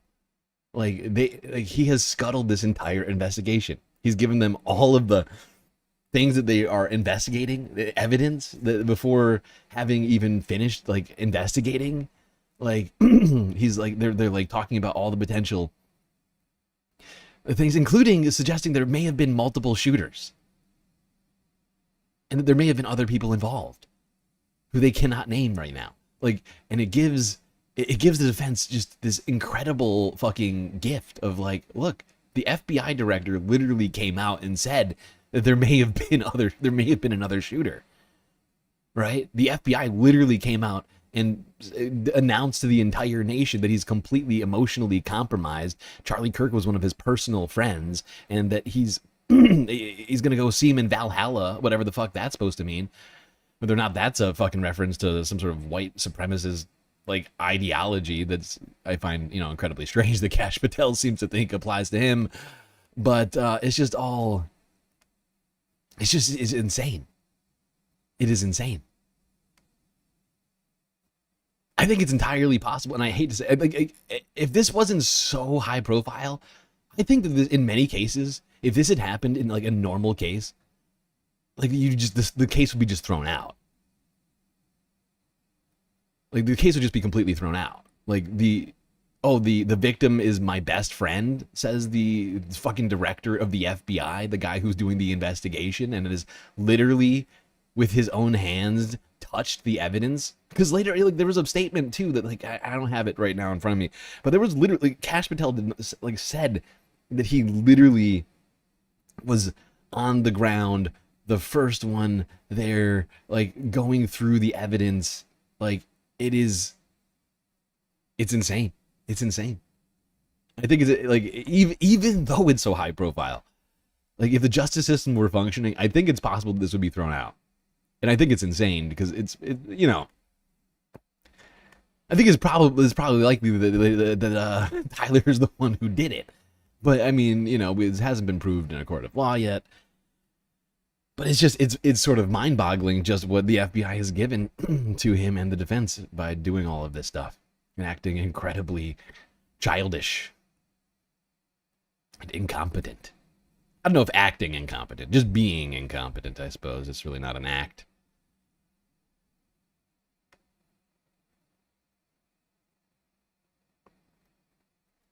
Okay, everybody. We have got to take a quick galactic intermission. 2 hours into this puppy. Don't worry, we got plenty of content.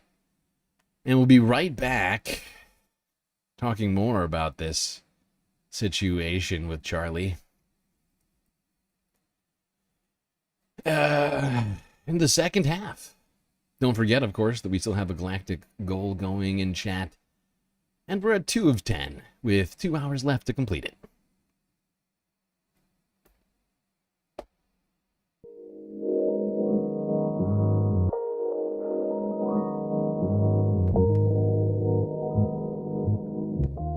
All right, everybody. Hope you're enjoying the show so far. If you haven't already, hit the like button and don't forget to subscribe.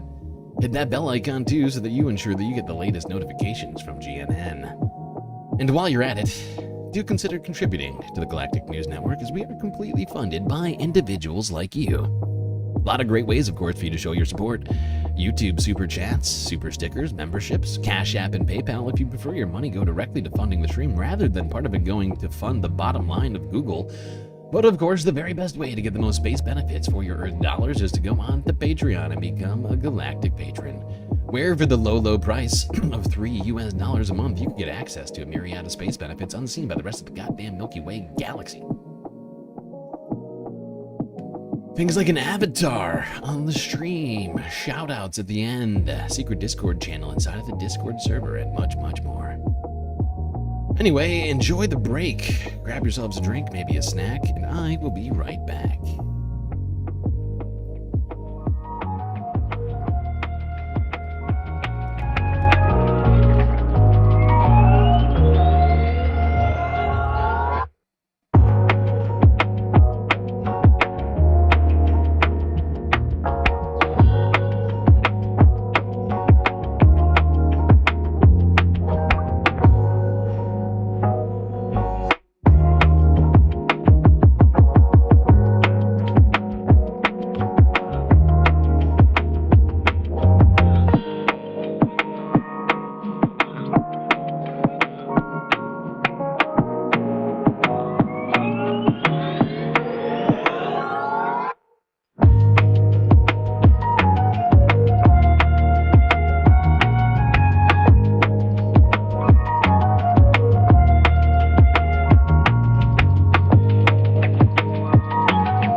right, everybody.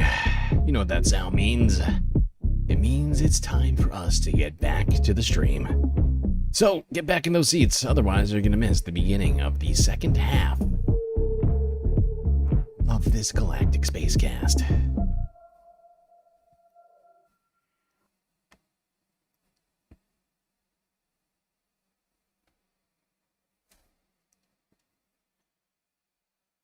Alrighty, well, we have one half finished, an untold number of halves in front of us. And boy oh boy do I have a long list today. A lot of stuff happening out there. A lot of stuff.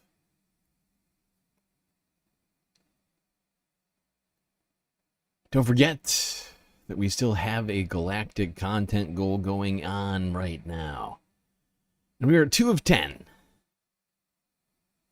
Can still get it done. 2 hours left to complete it. Fairly certain we have it in us to do it. Really, it would just take a dollar or slightly more than that. If everybody who is watching this contributed $1.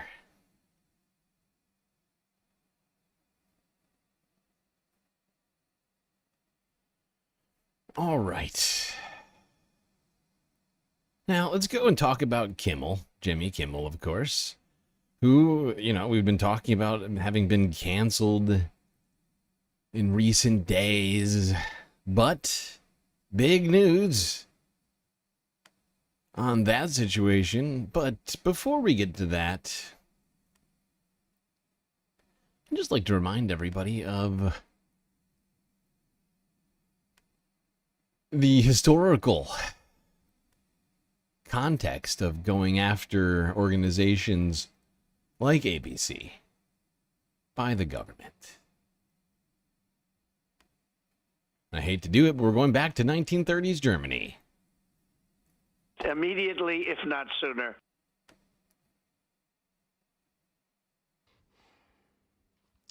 Trump declared Antifa terrorists. Within days, ABC pulled Kimmel. That's how fast institutional collapse happens now. Let's talk about the Nazi playbook. And this isn't Godwin's law. It's the real thing. Hey folks, I'm Tad Sturmer. I'm an American scholar of resistance history and the author of Resistance History of the United States.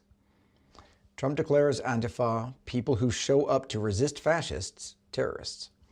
ABC then cancels Jimmy Kimmel for daring to be candid about the suspect in the Charlie Kirk case. Next, our media group preempts the show for the foreseeable future.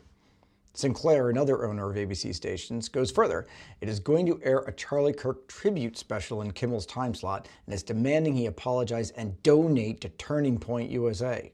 The FCC doesn't need to revoke licenses when corporations race each other to the bottom, competing to demonstrate loyalty before the demand even comes. There's a German word for this that I... By the way, if Jimmy Kimmel donates money to Turning Point USA,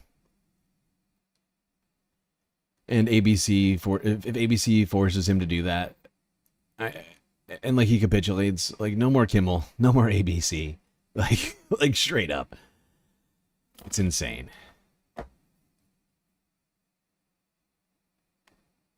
Can't pronounce, but let me explain the idea, because you need to understand what Steve Bannon and Steve Miller have been studying.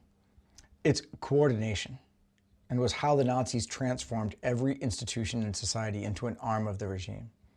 Not through some dramatic purge, through fear.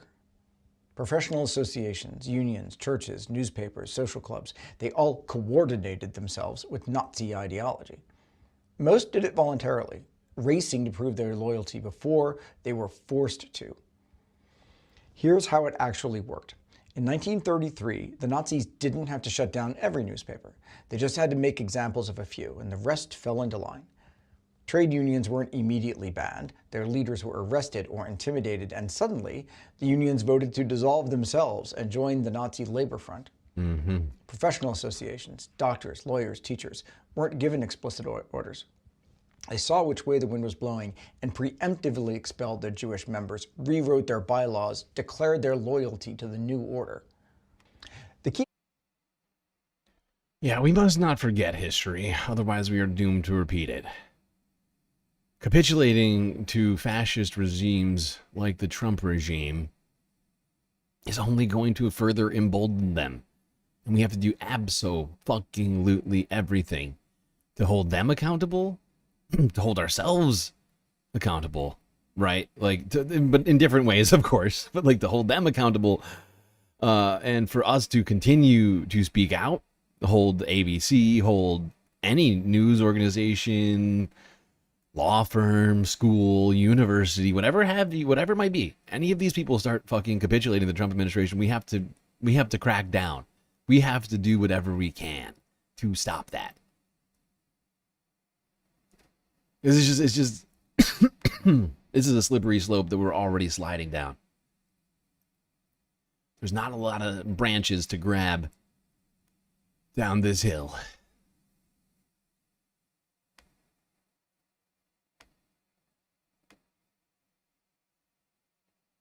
God, we are still lagging. We have been having so much bad lag today.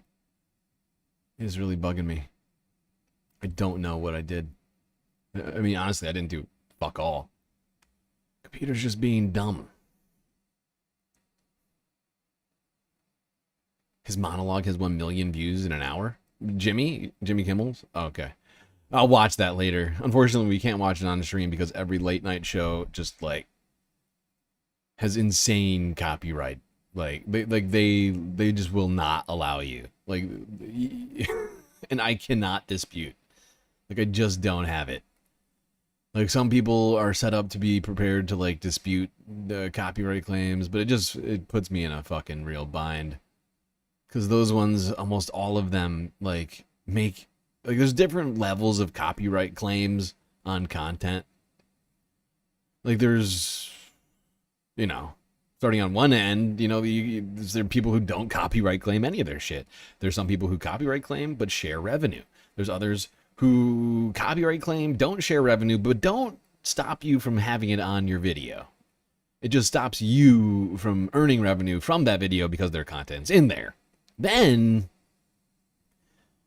there's the next level of copyright claim, where just having viewed something or listened to something, your entire stream just goes dark and the entire internet can no longer see the stream because you have watched something naughty. And I try to avoid those ones as best as possible. Sometimes it's hard to know which one's going to get you that level of copyright claim, but as time goes on, I think I get better and better at knowing who does it and who doesn't.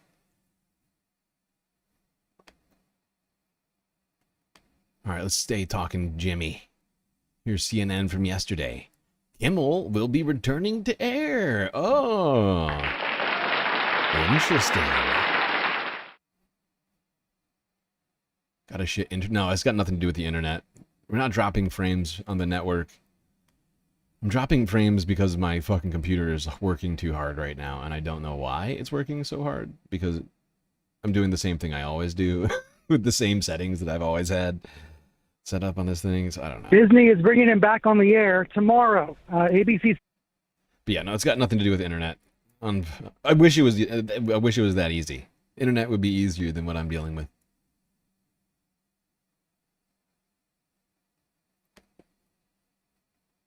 No, we're dropping frames on encoding and render lag, which is CPU, GPU related stuff. Disney is bringing him back on the air tomorrow. ABC says in a statement that we made the decision last week to suspend production to avoid further inflaming a tense situation at an emotional moment.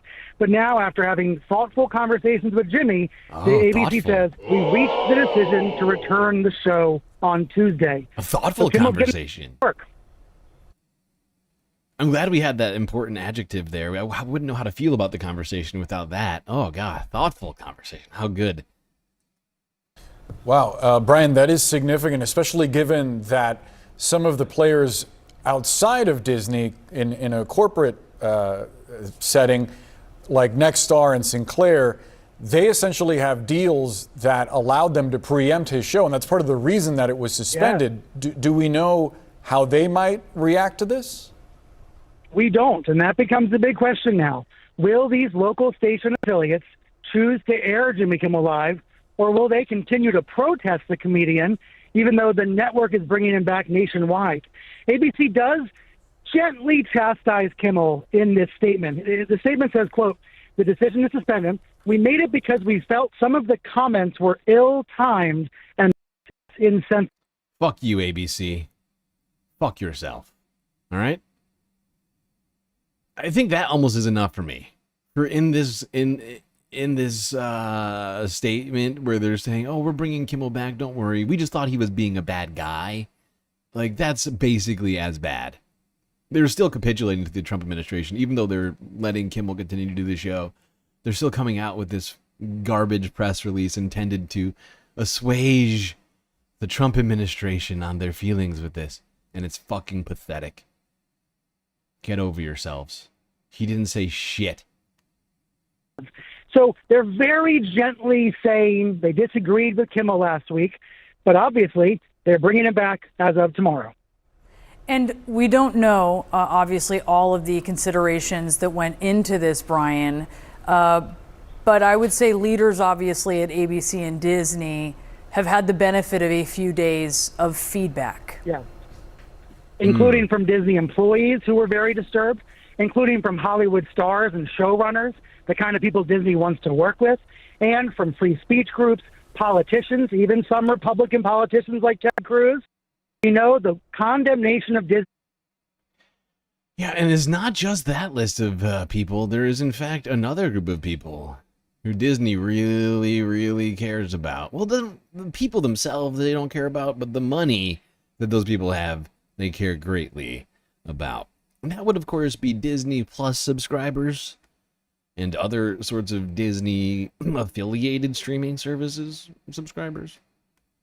Their money is incredibly important. Not the opinions of those people, but their money and whatever, opinions might come after the money about the service. Because a lot of people, apparently, in the wake of ABC/Disney's decision to pull Jimmy Kimmel from the air, came out and started canceling subscriptions on things like Disney Plus and Hulu. Here's KTLA5 from yesterday with the report.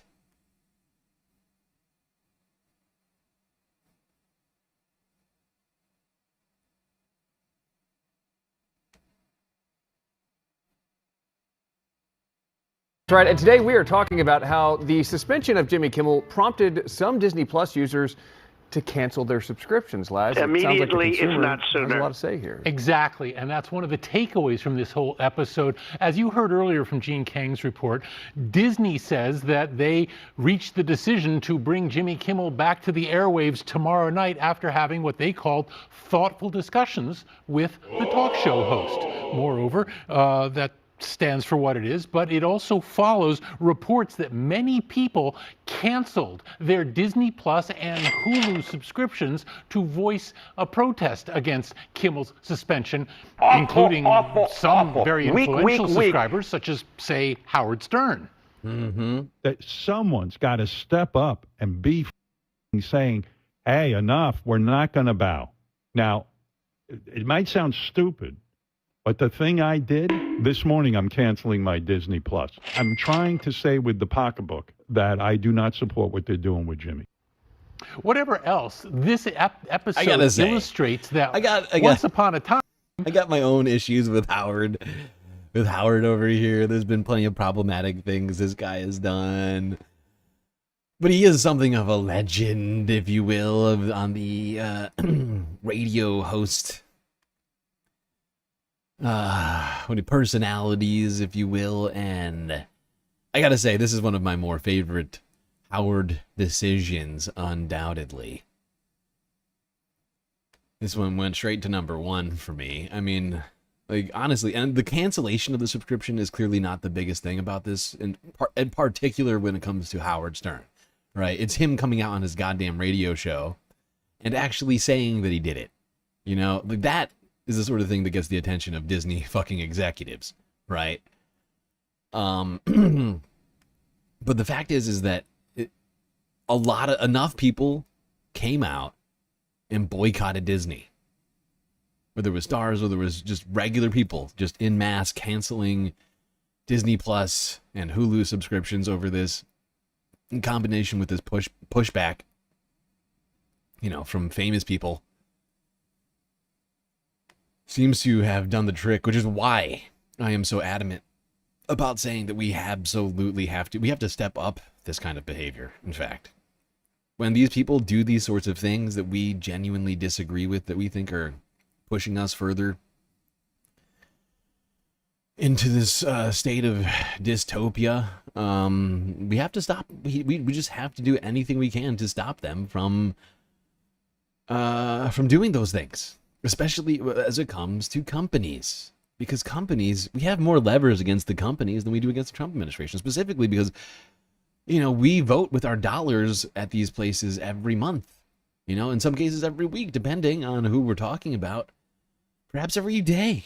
But, when it comes to these boycotts, we actually have to take them seriously, because with enough pushback, there can be absolutely action.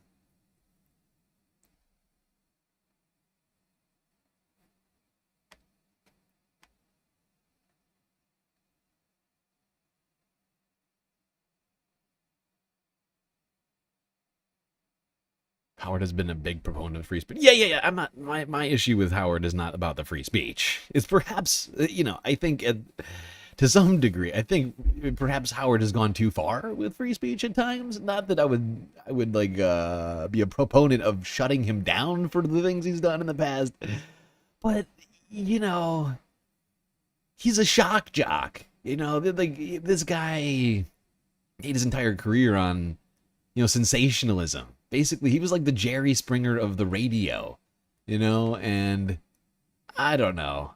I always found it to be a little bit distasteful. I'm not going to lie.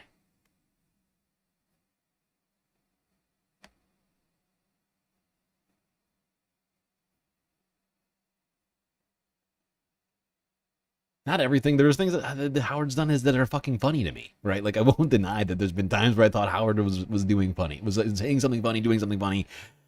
But there's been other times where it's like, dude, Howard, what are you doing right now?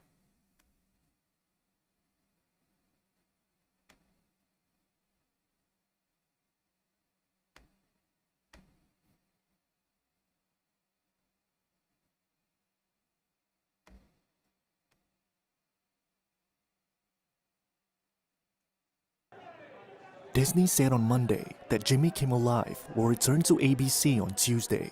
This comes 6 days after the show was threatened with a regulatory probe by the Federal Communications Commission and then suspended by Disney over comments Kimmel made about conservative activist Charlie Kirk's assassination. Announcing Kimmel's return, Disney said it had initially suspended production to, quote, avoid further inflaming a tense situation and an emotional moment for our country. The statement went on to say the company felt some of Kimmel's comments in question were, quote, ill-timed and thus insensitive. But the entertainment giant stopped short of an outright apology. Sources familiar with the matter told.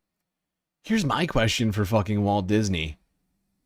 If Jimmy Kimmel's comments were ill-timed and thus insensitive, were, quote, what about the fucking president? Where's Disney's statement on the president's rhetoric? On the government's rhetoric? Because literally within hours, minutes perhaps, of the shooting of Charlie Kirk, these people were out on the fucking airwaves, on Truth Social, holding press conferences, blaming the left. It took them literally no time to do that. That seemed ill-timed and thus insensitive, if you ask me. So where is the statement from Disney company saying it is ill-timed and insensitive for the Trump administration to be blaming political ideologies when they have zero evidence of such? Why? Where's that? Oh, it's not. Oh, they didn't do that? Oh, weird. That is weird. They've had multiple days to do that since releasing this statement. Okay, Disney.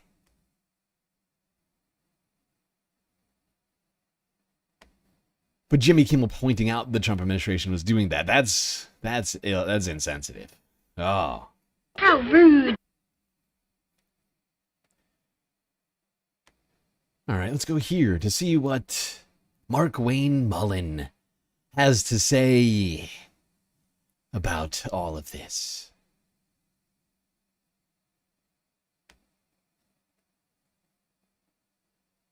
Is if you just kind of take a step back, sir, because let's say he was talking about, and you speak Trump speak, you talk to him all the time. Let's just say you're right that when he said cheating, he in his mind was referring to elections. But it is since the beginning of time in the United States of America, presidents have not liked the criticism that they got when they get coverage that they don't believe is favorable to them. But they have said that's just part of being the president in the United States of America with the free press. Yeah. You don't think there's a slippery slope going on here with that? Well, I would like to go back and look at the comparisons of how many negative stories were ran against Biden, against Obama, against Clinton. He won and Bush 40. I don't want reality. I don't want reality. Oh my God, Mark Wayne wants a goddamn comparative analysis on how many negative stories were done about Joe Biden. Are you kidding me? Are we including Fox News in that? Are we including News Nation in that? Or One America News in that? Or Charlie Kirk himself? Or any of the other right-wing outlets who were literally every second of every day posting a negative story about Joe Biden? I mean, what are we talking about? It's like Mark Wayne Mullen just doesn't want reality. I don't want reality. And I'm just saying, let's. He didn't say he was going to. He didn't say he was going to crack down. He just said he was going to go after. He just said he was going to go after his political opponents. He didn't say he was going to crack down on them. He just said he was going to investigate them and send them to jail. Right to jail, right away. That's not a crackdown. A problem, and I agree with him. There is a problem. There isn't any positive negative stories that our left-leaning media outlets can tell about him. And look, has he been such a bad president? Absolutely. Has he been such a bad president? I believe in free speech. Oh. There's a thin line between free speech and when it crosses a line and causes violence. Oh. And when you start... When it crosses the line and causes violence. When does free speech cause violence? I would love to know specifically what Mark Wayne means by that. Because they keep trying to make this claim that they love free speech. And that this isn't about free speech. This is about when speech turns to violence. But what are we talking about here? Who specifically told Tyler Robinson to kill Charlie Kirk? Right? Nobody. Literally nobody was out there telling, nobody at CNN or MSNBC or ABC or CBS or honestly any of the left-wing independent podcasters out there were telling people. Nobody was telling anyone to kill Charlie Kirk. Right? No one with any sort of audience was doing that leading up to his death. So what are we talking about here? We're just talking about speech that they don't like. We're just talking about speech that was critical of Charlie, which led to Tyler. People just repeating the things that Charlie said and then saying, that's actually bad. And this is the reason. That led to the violence, according to Mark Wayne. That's basically what he's saying. He's like, look, you don't have to directly call for violence for it to lead to violence. And if it does lead to violence, then it's your fault. Even if you didn't call for that act. That's basically what he's saying. I love free speech, but if you use your free speech to say something critical, somebody interprets that criticism as a call to go murder somebody, that's your fault. That's your fault, says Mark Wayne. Has Donald Trump even been that bad of a president? Come on.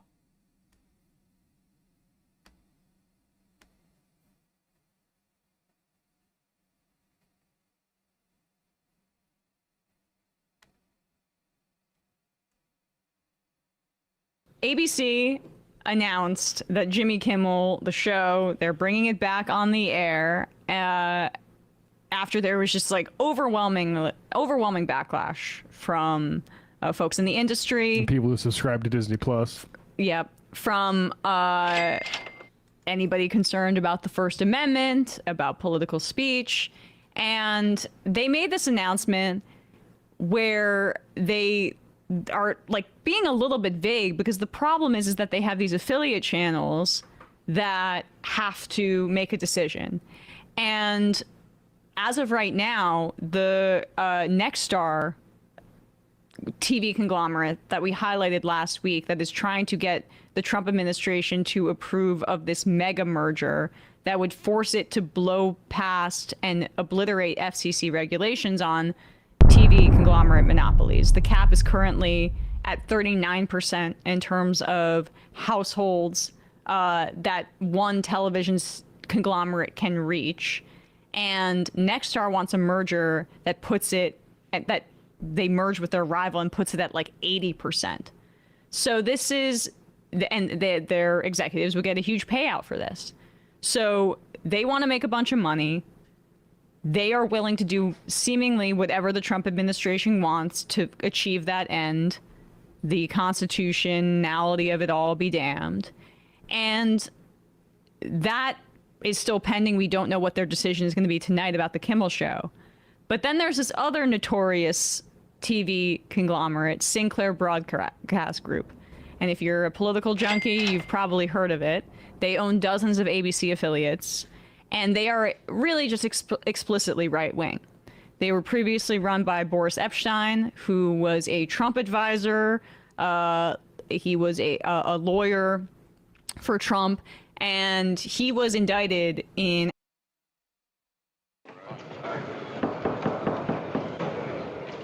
Okay, this is really bugging me. We are having, like, just terrible lag issues today. I have no explanation for it whatsoever. I gotta do something here real quick, people. See if I can fix this.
Alright, well, hopefully that'll help.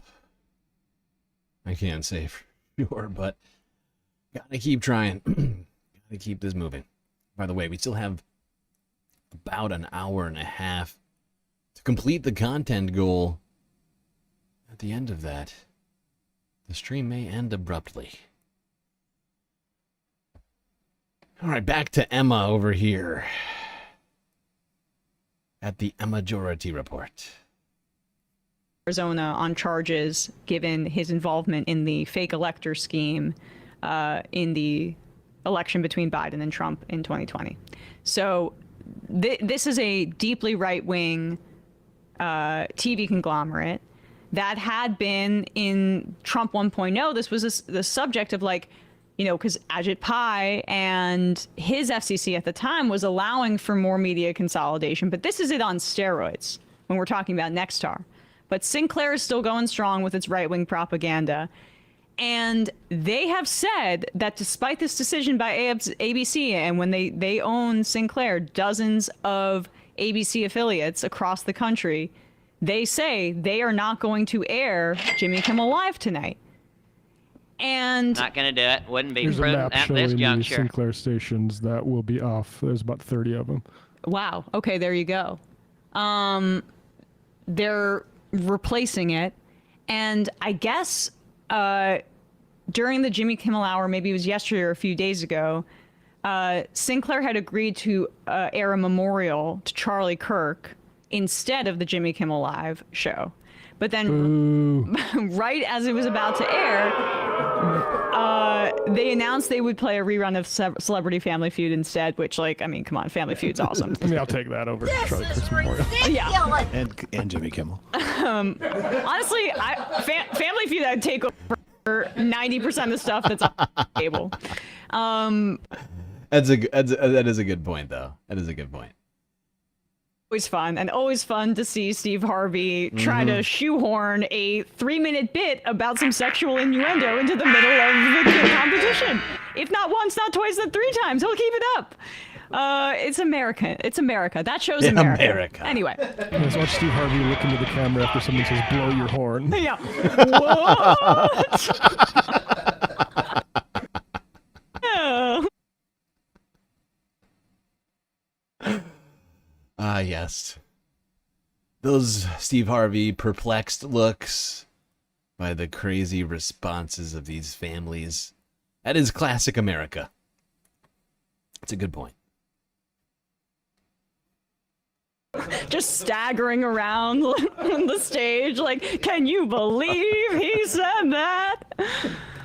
I get patriotic thinking about Family Feud. Anyway, they ended up doing that. That's a good answer, right? That's a good answer. That's a good answer right there. Okay, you sure you want you should just for the audience, just say it one more time, and then it's like he looks back at the board, looks back at there, and they're like, yeah, that's right, Steve, yeah. Moms, yeah, okay, the moms, yes indeed. That's good. That's a great answer right there. I'll bet you that's the #1 answer, isn't it? And of course, the answer has been on the board the whole time, and that idiot contestant just continues to say the same answer, further exasperating Steve. Oh, I'm sorry. I don't know. This is a random tangent. YouTube. This is what Sinclair was going to air, okay? And credit to Popular Info for digging this up. Here's part of what they were supposed to air about Charlie Kirk the other day. Would have said, "Send me, Lord." Charlie Kirk was known first and foremost. No, that's perfect. Actually, I just wanted the anchor. We'll get a little bit of this freak. Sure. This was. I don't know who this woman is, but she's a TPUSA person. She's like has her own podcast on there. She's actually massive, I guess. Okay, well, fair enough. It's just for some reason more dystopian to hear the supposed neutral news anchor speak in this manner. But this is the other guests that they were airing. Yes. Yeah. Ahead of time, hey, you're going to be able to run this organization. You're going to grow it to these levels, and then you're going to. This is God talking to Charlie, is what she's saying right now. Oh, sure, yeah. To be killed, but this is the impact that you will have. There's not a doubt in my mind that Charlie would have said, "Send me, Lord." Charlie Kirk was known for. Okay, I'm sorry. I think it may be a little bit of bargaining with God. Like, you sure I gotta get killed like this? But anyway. First and foremost for his faith in his Lord and Savior Jesus Christ, and he often spoke about the key values in his life: God, family, freedom, and country, in that order. And he reminded Americans that life's most important question about wealth or. This is full on, like, theocratic propaganda coming. This is insanity. This is fucking wild. In his Lord and Savior Jesus Christ, and he often spoke about the key values in his life: God, family, freedom, and country, in that order. And he reminded Americans that life's most important questions aren't about wealth or success, but about your faith and your relationship with God. I live like a capitalist every day. How is this news? How is this news? This is insanity. We continue our team coverage tonight. Taylor Murray dives into Charlie, he loved God, but he really hated the things God said. Like caring for the poor.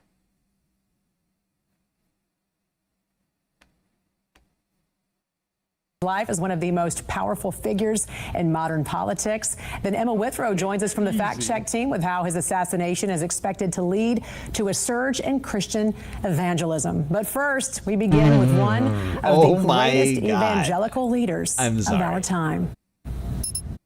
This is expected to lead to a surge in Christian evangelicism? Like, what is this? This is news? This feels like, I don't know, like the in-between talking like on like a what do you call him? Like a mega preacher. Like on like this is mind-boggling. How is this on a news station? Talking about, oh, this is going to be a huge surge in evangelicism. According to who? One of the greatest evangelical leaders of our time. The just. Okay, there we go. This is unhinged. The just there he is. shall live. This is fucking unhinged. Our society is so fucking sick. And it's people like Sinclair who are making it sicker day by day. By faith, not by our own goodness, not by our own works, but by faith. We're good here, I think. There was just something insanely creepy about the anchor speaking about that. I mean, editorializing would be putting it mildly. Yeah. I mean, eulogizing. Yeah. I mean, she might as well. She should have just said, "Look, like this is this would have like no more crazy if she had come out and said, well, Charlie Kirk is dead, but hey, the rapture is coming tomorrow, so don't worry, we'll all get to see him super soon." Like that would have been just as fucking insane and unhinged. Between Charlie Kirk and God is way more offensive than what Jimmy Kimmel said. And God family. It's blasphemous. This whole thing of God family, blah, blah, blah, bullshit. No, Charlie Kirk was a Klansman. Charlie Kirk took every opportunity he could to relish the opportunity, in fact, to say he was against the legislation in this country that desegregated lunch counters. Like, fuck everybody who is celebrating this guy still. You're disgusting. I feel very happy to be in a position right now where I can say, fuck Charlie Kirk, fuck Charlie Kirk's legacy. Obviously shouldn't have been killed, but that guy lived an evil life. He's not seeing heaven if there is one. Very, very, very clearly. And if you're a Christian and you think you're seeing heaven supporting just a virulent racist, you ain't seeing it. Yeah, and I'm preempting that with the Charlie Kirk special. I'm taking all that out. Cut it out. And there were only 58 Democrats in the House of Representatives out of over 200 who voted against this Charlie Kirk Remembrance Day. I saw that Jasmine Crockett made the point on air that it was overwhelmingly populated by representatives of color, much like, by the way, although not Crockett, the early ceasefire folks in the Democratic Party were all members of the squad and people of color as well. If I see a black pilot, I'm going to be like, boy, I hope he's qualified. Yeah, and this is just because that's Charlie for you. It's easier to understand white supremacy and to represent your own community when you have that experience. What a and great that's why man. it's like what Jennifer Welch was saying earlier, just about what a great man, spreading irrational fears to his hyperventilating white nationalist audience about the existence of black people out there, flying planes. Read of the Second Amendment. being a good ally and representing and understanding what his kind of hate speech did in practice to people. And it doesn't mean celebrating his death. I came on air and, it was horrible. Absolutely wish it never, ever happened. Horrific what happened to Charlie Kirk. But doing some sort of whitewashing of his past is doing a disservice to communities in this Saying country. he did it the right way, and Josh Barro, who I've never really understood what his use is, just some sort of centrist who plays Republican for liberals, and I think his dad is like an economist, something like that. Like saying it now's not the time to air your disagreements with Charlie Kirk. It absolutely is. It's absolutely if now's not the time, when all is of the these time? people, and like I have lots of people. If now is not the time, I would like to know when the time is for us to air our grievances about Charlie Kirk. When this is all moved on, when nobody's talking about it, is that when we should talk about it? 10 years from now, will that be long enough? 20 years? When?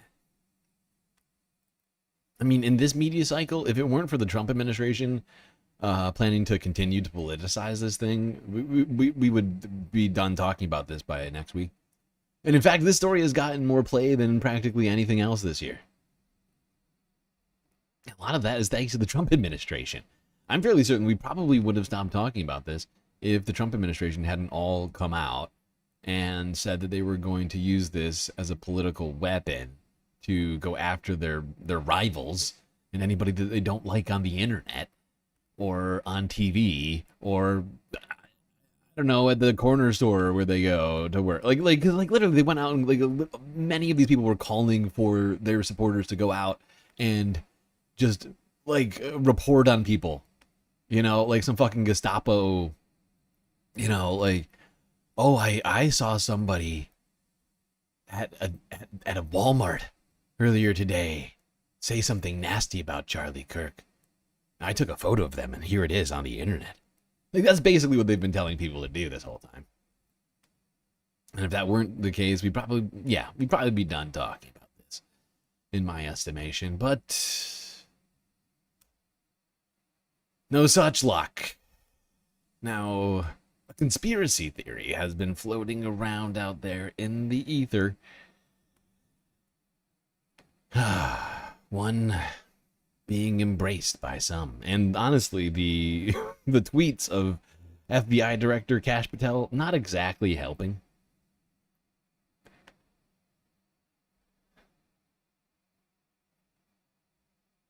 You know, like Kash Patel coming out and saying, oh, we're investigating all the possible angles, second shooters, or whatever else that he said in that goddamn tweet. Like, that is just adding fuel to this conspiratorial fire. That's right. Let's talk the magic bullet, which supposedly killed Charlie Kirk. What? That's right. Some are saying that this bullet had magic powers.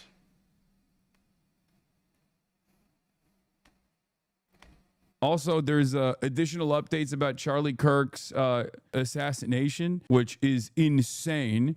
And I feel like it's probably one of the worst things that they could have actually revealed for all the gun guys. I assume that even people who didn't suspect some wrongdoing in this investigation, all the gun guys are now going to be like, that's the dumbest thing I've ever heard in my entire life. This is ridiculous. Has the workings of a false flag. That's right. Charlie Kirk's Turning Point USA bestie came out and said one of the most insane things I've ever heard. So they claim that the sniper rifle used. I gotta say, I find this to be incredible. Like, also because it's like Republicans claiming that this is a false flag. Like, think about what that means, right? Like, if this is a false flag, it means that the Trump administration sacrificed Charlie Kirk for some sort of political motive.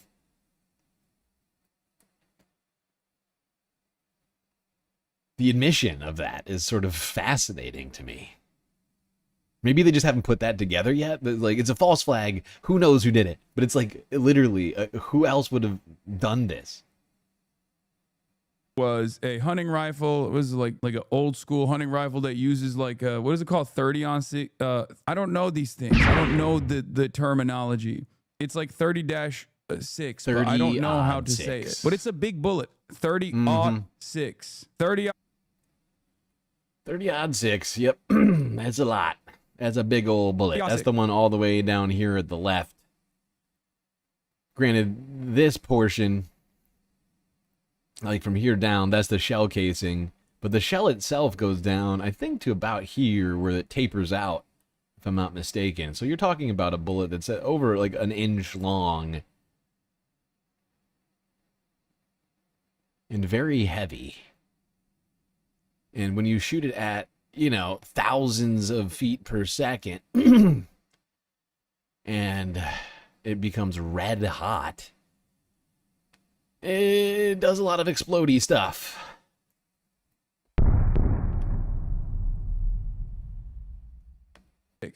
It's a big bullet. I know that it's a big bullet. I knew that at least. I know that it's a big bullet because from what I understand, it's used for mid to big game, right? It's supposed to just drop it.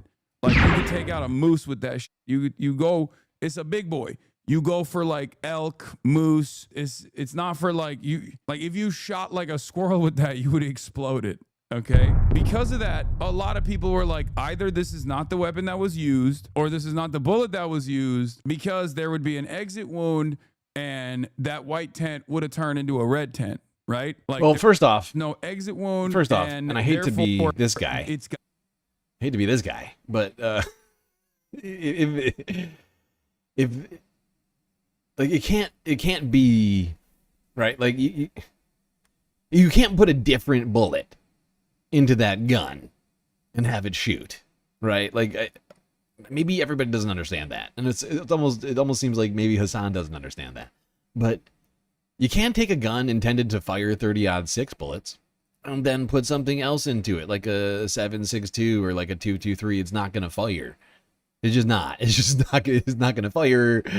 And you may, I don't know, jam the gun or something like that at most. But no, literally nothing is going to happen if you put the wrong bullet into that gun. So it's either that gun or it's not that gun.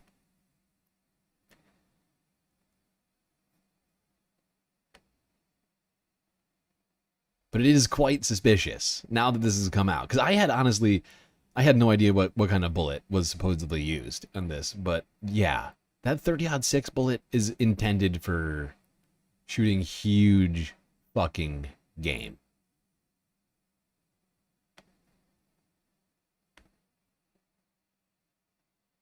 Like it's a sniper rifle. Like you shoot big game with it, or you know, like you're doing like military. Like that gun came from World War II, if I'm not mistaken, if I recall correctly, and it was intended for snipers.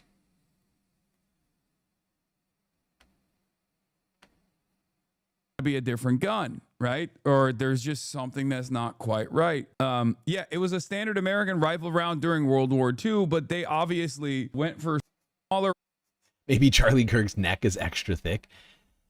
His neck isn't even as thick as Hassan's neck, let alone a moose or a bear or an elk or something. Are we being real? I think like an elk neck is the size of Charlie Kirk's body. Once they started, they went for smaller rounds because they had machine guns afterwards. But it's just like it's got a lot of stopping power, and basically something just doesn't add up with what they were saying. And in an effort to, I guess, stop the confusion, considering that Candace Owens has been asking a lot of questions and like claiming that this is actually, you know, claiming that this is Israel, all this stuff, people were trying to quiet down the discontent. Now, even as a not gun guy, you know, I thought maybe the bullet somehow got like, you know, just like penetrated his body and got stuck in there somewhere, just like blew up his bones or something, right? But they came out with a statement from his bestie, not his bestie, like Andrew Korvat or whatever.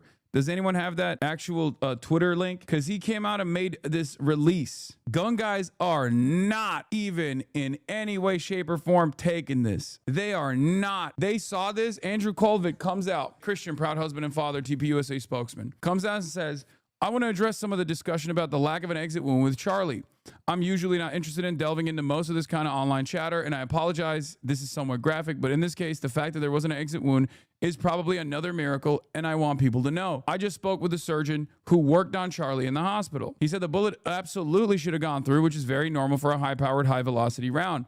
I've seen wounds from this caliber many times, and they always just go through everything. This would have taken a moose or two down, an elk, etc. But it didn't go through. Charlie's body stopped it. I mentioned this to the doctor, that there were dozens of staff, students, and special guests standing directly behind Charlie on the other side of the tent. He replied, it was an absolute miracle that someone else didn't get killed. Charlie on the other side of the tent. He replied, "It was an absolute miracle that someone else didn't get killed. His bone was so healthy and the density was so impressive that he's like the man of steel. It should have just gone through and through. It likely would have killed those standing behind him too. In the end, the coroner did find the bullet just beneath the skin. Even in death, Charlie managed to save the lives of those around him. Remarkable, miraculous."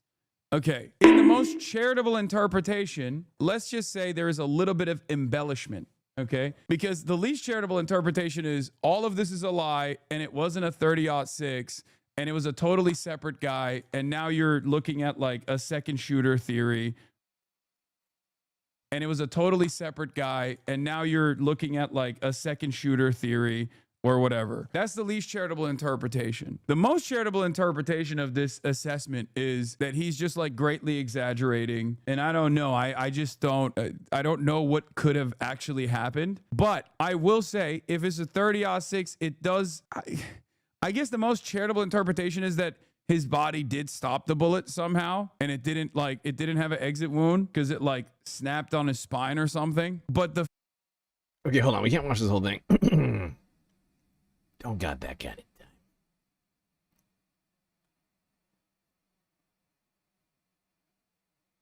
Let's see what Alex Jones is saying.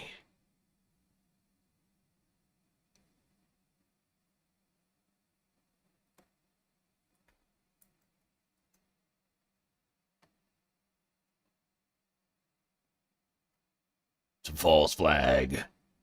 It's a false flag. Oh my God, the globalists. They're using Charlie Kirk.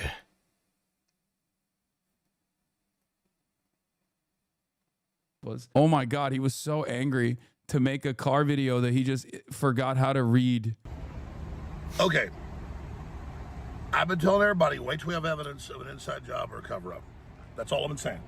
We know Antifa's out killing people, Trantifa, all that's a real deal. Trantifa is coming. They're coming for Charlie. They're coming for you. They're coming for your mom. The spokes. They're coming for your dog. And they're going to trans everybody. God damn you, Transtifa. Jesus Christ.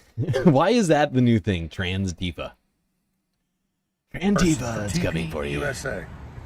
Just posted 2 hours ago. Bro, whether he's driving 40 miles down the freeway or in a parking lot, you know he's going to keep swapping hands. I know that this is not relevant to the conversation, but I do think that he has a style guide in the way that he does these car videos, and he loves swapping hands. That they talked to the coroner, and that Charlie Kirk was shot with a 30-06 in the left side of his neck, the carotid artery, and that he's a man of steel, and that the bones in his neck that are like chicken bones stopped a bullet that travels 2,500 feet a second out of the barrel at 200 yards, depending on the grain of the cartridge and the rest of it. Probably hit him at 1,900 feet per second. I've shot hogs at 500 yards, 30-06, right to the side. Tiny hole, blows a 4-inch hole out the other side. We're talking through 2 feet of a hog. Boom. Hit him in the head, brain completely blows out. They just said he got shot with a 30-06 and that it didn't go through, and it gets better. I'll post this on top of his tweet. And it gets better. You've got to They understand. didn't find a bullet. He says he talked to the coroner. This is a spokesperson.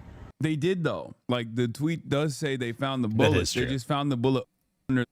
That is true, Hassan, but hey, look, reading is difficult. Okay, I don't know why you're being so, God, so granular about this. Hassan's being very granular about this, and very, very, very mean. I can't read. It's very rude to make fun of me for not being able to read, okay? The globalists took away my ability to read properly after I invaded. Hey guys, wanted to make Bohemian a quick Grove. video here.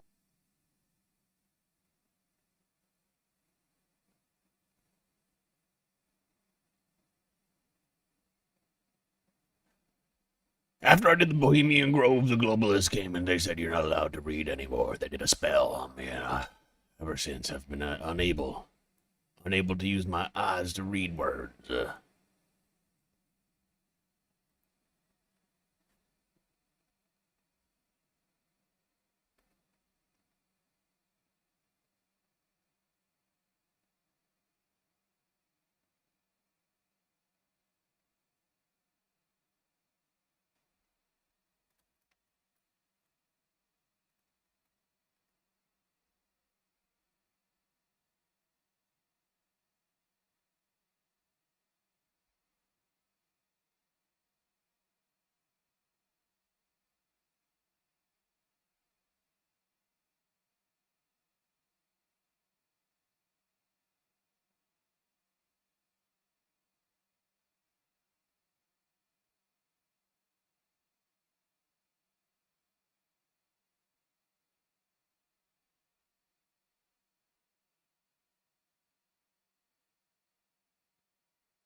On your way, and then we're gonna work our way up to our armor test. Let's get to it. Great. Yeah. Hurry up. Go for it. Oh my. Nice. Oh. I was not expecting that. Okay, yeah, that was more than I was thinking. Okay. The fact that it So just in case people don't know what's happening here, we're watching a video of a bunch of gun tubers, ammosexuals, testing 30-06 on multiple targets. Way makes me wonder what else we could do with 30-06, you know? This is your brain. Yes. This is your brain on communism. All right, let's see what 556 does to watermelon at 50,000 frames a second.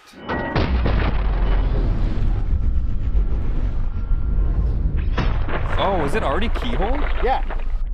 It's keyholing from nothing. From nothing. I told you it keyholed. It's keyholing from the wind. You stupid idiot.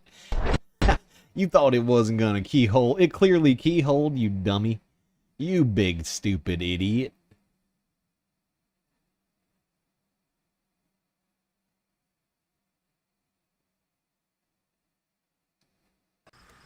Ready? Ready. Holy crap. That looked like it had a firework inside of it or something. By the way, I just realized that was the 30-06. I just realized I don't think they're using the same. They're not using the same ammo on all these. That one we watched at the beginning was a much smaller bullet. That was a 30-06 out of a sniper rifle, I'm fairly certain. But the one before that, the one they shot this first one with, was actually with an M16, which I'm fairly certain is chambered in a NATO 223 round. Dude, holy. The table sank down from that one. I say, I wouldn't be surprised if that table's bent or broken. That's gnarly. There was a watermelon. Grandpa's onto something, man. That's that's nuts. Yeah. It's around the one World War II. I can't tell what's watermelon and what's brain blood.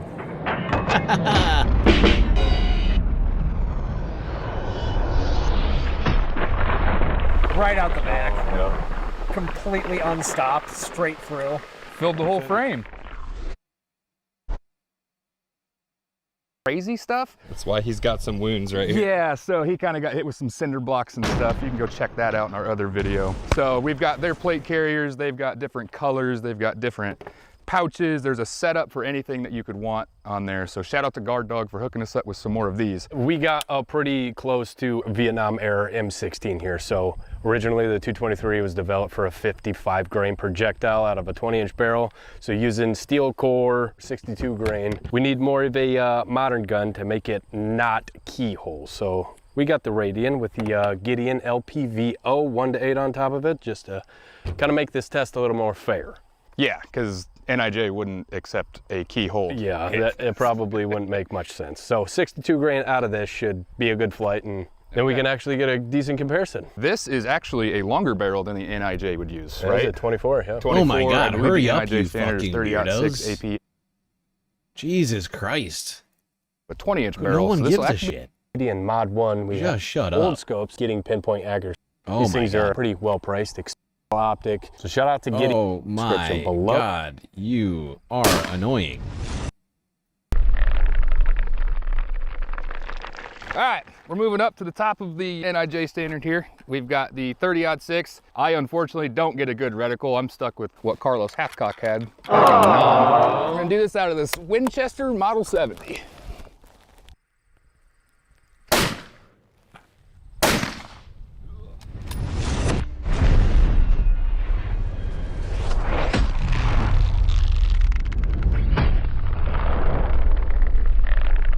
Have you guys ever shot a level 4 ceramic not guard dog? Because I've just now knew that guard dog puts a level of Kevlar in front of that to stop fragments. We did Armored Republic. Yeah. They're ceramic, and I noticed a lot more of that ceramic material makes it out. Yeah, that's a great idea. Yep, right to the tip top of it. That hurt a little bit, but you're fine. Maybe a cracked rib or two. Well, that is level 4 body armor. Basically the most powerful, the strongest possible body armor that you can buy.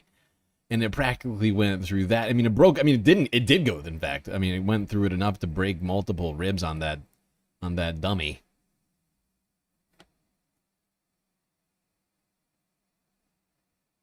And that's with something in front of it that is literally painstakingly engineered to stop that bullet. Not someone's squishy neck. Skin. Leave it up to Alex Jones to look at a situation where it's like perfectly ready for a conspiracy to fuck it up somehow still. My man is missed a step, dude. He is no longer the man he used to be. This is not the same Alex Jones that in the morning of 9/11 was like, Israel did this. I know Israel did this. I know it in my heart. For TPUSA. So I don't jump on things till I have evidence. Once again, also not true. Literally 9/11, the day it was happening, Alex Jones went on television and said, it was Israel. I know it was Israel. So the idea that he doesn't actually jump on loose threads false flag. Crazy. And I talked to the White House. Israel, they know how much we care about those twin towers. They knew that once we saw those towers falling, that we would have to come out to their aid in Middle East. High-level sources, they said, no, the cover-up's on. All the accomplices, the tranny for people, 6, 7 that were online the day before said he'll be dead tomorrow. They're not investigating it. They've been told lone gunman shut it down. So I'm not eating crow here. I never said it could have not been a false flag or a setup. I just simply said, when I see evidence, I'll cover it, and I certainly couldn't, before his body was cold, say Israel did it with no evidence. Israel was couldn't do that. It is pretty wild. I couldn't do that. That would be as a media content creator, that would be irresponsible for me to do if I were to come out suddenly and just claim it's a false flag. I've learned my lesson. To be fair, I mean, you know, it's about time that Alex Jones learned that lesson. I mean, let's be real. Like, let's be very real about Alex Jones. He's played this game with false flags enough in the past where I think he, you know, even though he's still, you know, managing to do his show and all of that, you know, and I think he's learned his lesson to some degree on the rushing to call false flags on things. You know, that how much money did he have to fork over to the Sandy Hook people? What was it? How much was it? It was like hundreds of millions of dollars, right? Nadia with a sweet super chat. Thank you, Nadia.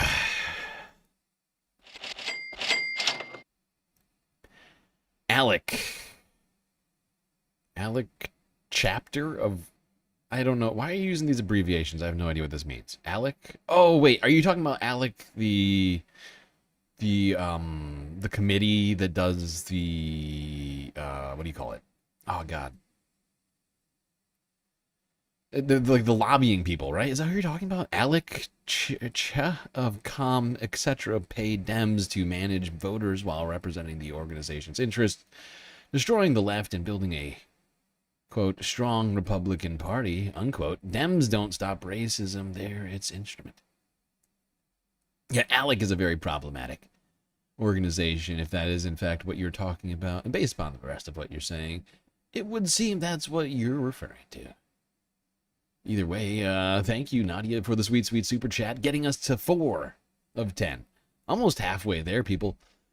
How much time do we have left on the goal? Oh boy, we are running out of time quickly. Oh no, folks. 40 minutes and 40 seconds left to complete the goal. We are quickly running out of time. Shocked me to my core, you know? Definitely pissed off at him and does stuff like that, so maybe Israel did it. But I will not sit there until I have evidence. But now we have, this is retarded, people. He's red for an amazing reason. Dan Henschel. I mean,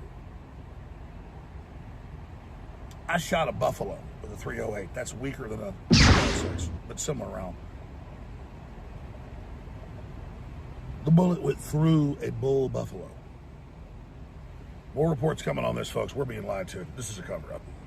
Apparently, he also added a correction. All right, about an hour ago, while I was literally driving, I saw reports that Andrew Colvett, the main official spokesperson He got for update. TV He's got USA, who I update. met before, who's a great guy, the Liberty Movement for over a decade, had said that he talked to the coroner, and he's called me. I'm about to call him, so I'll give an update, and that Charlie was shot from the front and the left with 30-06, as was told, and that he was a man of steel, they said, and it bounced off the neck bones. And I misread the report saying that they didn't find the bullet. No, they said they found the bullet, which is even more insane. So I'm not demonizing TPUSA or Andrew or anybody. That's what they're being told by the coroner. But I'm not a sniper. I'm not a Delta Force guy. I'm not a Navy SEAL. But I've shot hundreds of wild hogs, hundreds of deer. Been hunting. First year I shot was when I was 6 years old. And I know, and I've shot a lot of stuff with 30-06, 300 Wet mags, you name it. These are high-power rifle rounds that come out at over 2,000 feet per second, 200 yards. Immediately, if not per second. sooner. It doesn't bounce off things. It goes right through things. And if it hits just flesh or even gelatin in those tests they do in shooting or a wet phone book, it opens up in flesh like this. If it hits a bone, it explodes and pieces go everywhere. So the idea, it's even more insane because I got part of it right. It's even more They insane. say it didn't go through the neck. That's official. I've now read the statement, not just the press reports got it wrong. So I had that part wrong. But I got it right that it went. Dog, you didn't even get the press reports that were wrong. You got the immediate tweet that you were quote retweeting wrong. Yeah, I mean, no, absolutely. Alex Jones did get it wrong. But I gotta say, it is incredibly dubious claim that this 30-06 bullet stayed inside of Charlie Kirk's body.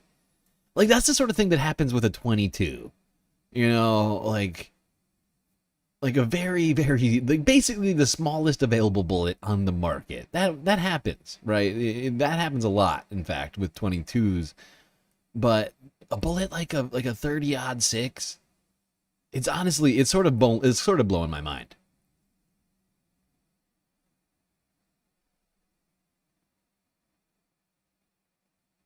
It's not making any sense to me.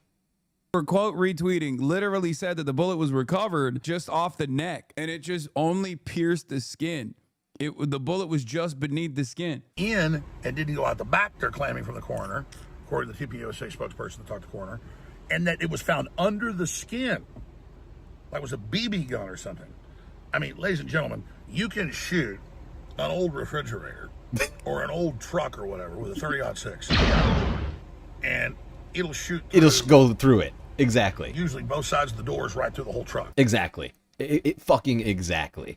I find it crazy that I'm agreeing with Alex Jones about anything, but I mean, of anything that he actually knows, I guess this is perhaps one of his fortes. But that's absolutely the case. You know, like, oh god. You know, I'm a dude. I've played a hell of a lot of video games. I've also shot a wide array of weapons in my life. You know, from bow and arrows to crossbows to pistols, all the way up to sniper rifles. And this when I found out this is a 30-06, it sort of blew my fucking mind. And the claim is that it's like still in his body. Like something very weird is going on here. It just doesn't make any fucking sense to me. Like even slightly. Okay? Because he's absolutely right. 30-06 will just go straight through some metal. Unless it's like plate steel, that bullet's going straight through it. Flimsy car door? Fuck off. It's probably going to go through the second car door on the other side of the car. And whoever else is in the passenger seat and the driver. Like, seriously. Like, I mean, wow. Anybody that's been a shooter knows that. So I'm not some ballistics expert. None of that stuff. But I've shot elk at 500 yards and the bullet goes all the way through. Chamber of Commerce. Oh, okay, thank you. Also, it's in euros, not dollars. Oh, that's a good point. I guess, does that count as like a 2.5 then? Hold on. Now I gotta look at the exchange rates. What's happening? Euro, what's it at? $1.17 right now. So 10. I'll call it 2. I'll call it 2.5. I'll call it 2.5. Close enough. Close enough.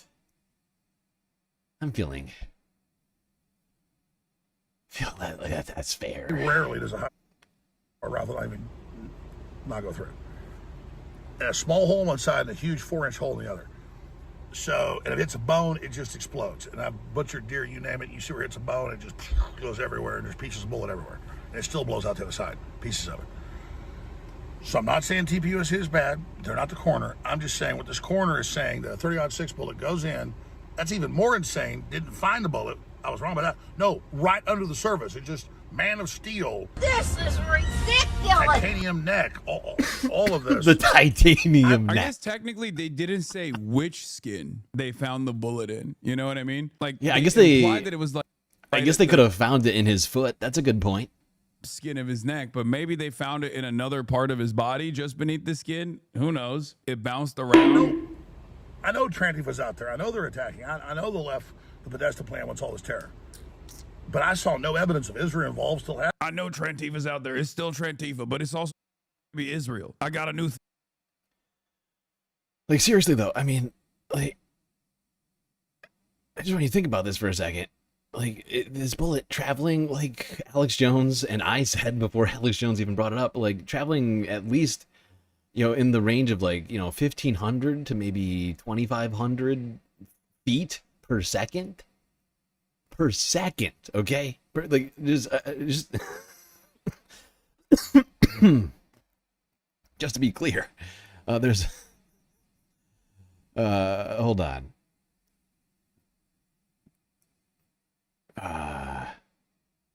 Yeah, 1,500 feet per second is 1,000 miles an hour.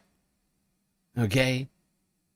So what we're saying is that this bullet, this very big bullet, traveling at 1,000 miles an hour, ricocheted off of Charlie Kirk's spine or skin. I mean, it's not clear, but like, how?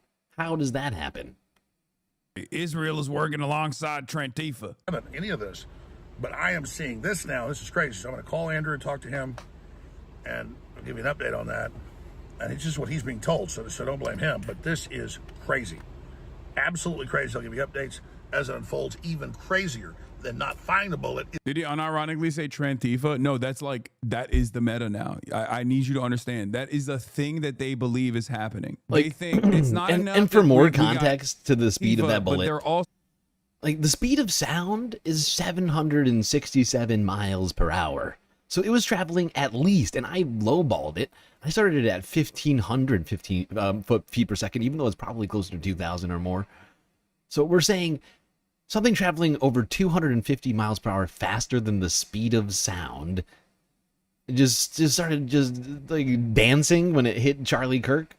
Am I really supposed to believe that? Transgender, okay? That is low-key what this admin is pushing for. That is the new meta from this admin. And that is, of course, the new meta, not only from this admin, but also all of the loyal servants, the propagandists, the mouthpieces for the administration, Alex Jones and everyone else alike. Is that it was there intact, like on the stretcher when Kennedy got shot, the magic bullet. No. If it hit a bone, like they say, and bounced off, it would have shattered and not been some hole in the front. It'd have been a huge, when it shattered, completely gone out. Tell me if I'm wrong. I hope I'm wrong. I don't see how I'm wrong. Anyway, so the reason why I started off with this is because, and before people go, why are you, because I'm seeing a lot of people in the chat go, why are you bringing this up? Who cares about the bullet or whatever? Well, one, it's relevant to figuring out exactly what took place. 100%. Right, I know 1500 would be slow, but I did that on purpose to make a point. I get people are, yeah, no, I understand what you're saying. Yeah, and that's kind of my point. That's why I started it there. That's why I was like, oh, let's you know, let's underball. Let's be conservative with this. You know, let's undershoot that speed. And even with the undershot, it still sounds insane. 1,000 miles per hour. And it just starts, you know, ricocheting all around inside Charlie Kirk's body. Like his skin is made of metal. How does that happen?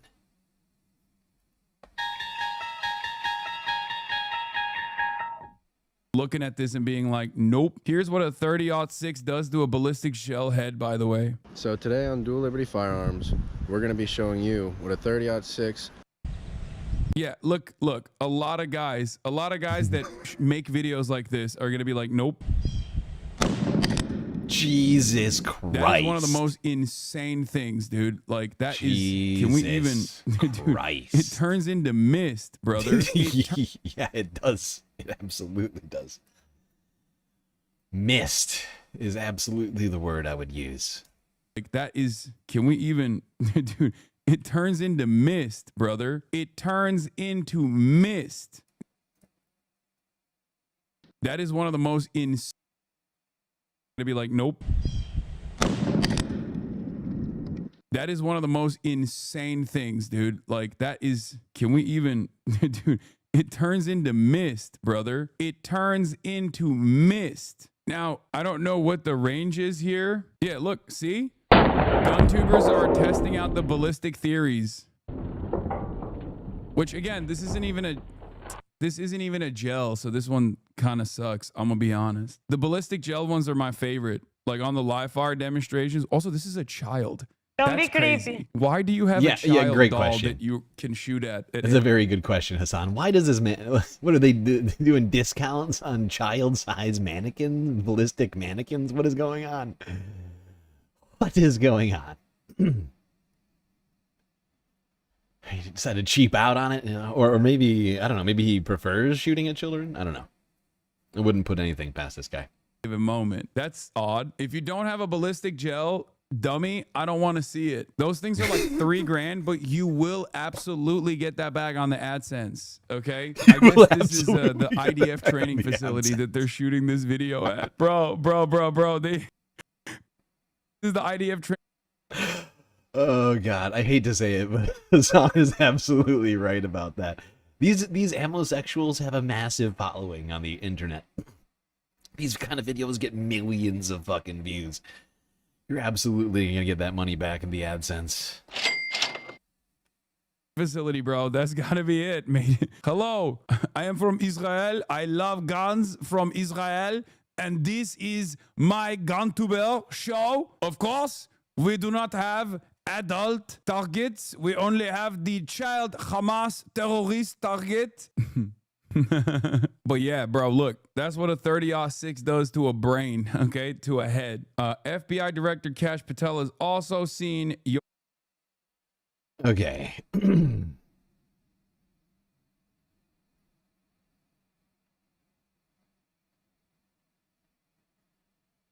All right, let's keep this puppy fucking moving. What a crazy world we live in right now, huh? Weird times.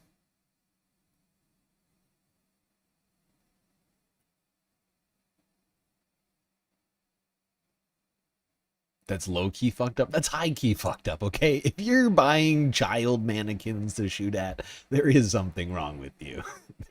There is absolutely something wrong with you. That is high-key fucked.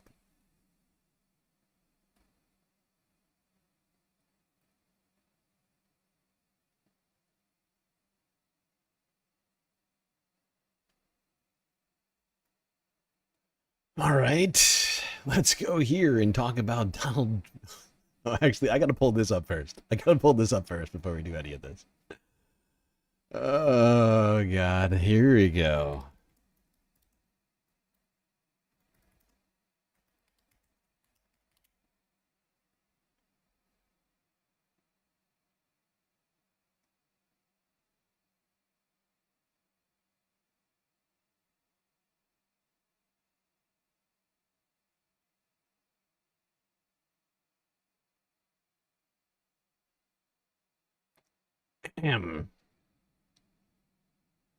What's happening here? Let me click. Clicky. Clicky click. Do not be a dick. Do not be a dick to me. Oh, this is highly offensive. What is your problem exactly? Just work with me. I've done nothing to offend you. Cause you to treat me like this. You suck. You suck so bad.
Okay, we're back. We're back, and I have some things to say right now. Very important things. Should all pay attention to, okay? Pam! I have reviewed over 30 statements and posts saying that essentially, quote, same old story as last time, all talk, no action, nothing is being done. What about Comey, Adam, Shifty Schiff, Letitia? They're all guilty as hell, but nothing is going to be done. Then we almost put in a Democrat-supported U.S. attorney in Virginia with a really bad Republican past, a woke rhino who was never going to do his job. That's why 2 of the worst Dem senators, all caps, pushed him so hard. He even lied to the media and said he quit, and that he had no case. No, I fired him. And there is a, all caps, great case, and many lawyers and legal pundits say so. Lindsay is a really good lawyer and likes you a lot. You can't delay any longer. It's killing our reputation and credibility. They impeached me twice and indicted me 5 times over, all caps, nothing. All caps, justice must be served now. President Donald J. Trump, your boss. All right, that last part I threw in there. But I mean, this tweet is fucking unhinged. I mean, like, let's be real. Look at it. This is the, We have a demented, unintelligent person running the United States of America. This is the demented, unintelligent president of the United States who is slipping into dementia in front of our eyes, not realizing that he was tweeting on Truth Social rather than texting Pam Bondi. How do I know that? Well, first off, did you hear that? That was clearly intended for Pam. Like, that was very much like, there is no way that Donald Trump publicly is saying that their reputation is getting killed. Like, their credibility is getting killed. No. I think we can all agree Donald Trump would never say that publicly. He's too much of a goddamn narcissist to do such a thing. But in private, you know, to somebody who's basically his employee, like Pam Bondi, yeah, I think he would. And there's more reasons why I think it's intended to be a direct message and not a tweet. He deleted it. He deleted this tweet immediately. Immediately, if not sooner. Immediately, if not sooner, he deleted that tweet, which suggested that, yes, absolutely, that was intended to be a direct message to the Attorney General, who is supposed to be, an independent actor and not acting at the behest of the president. Yeah, it's pretty incredible, if you ask me. Pretty crazy. Let's talk about this. We absolutely have to talk about this. We have no other option but to talk about this because, of course, for 4 years straight, Donald Trump claimed that the Biden administration was doing lawfare against him because they were, because the Department of Justice was investigating him and charging him with crimes that he committed.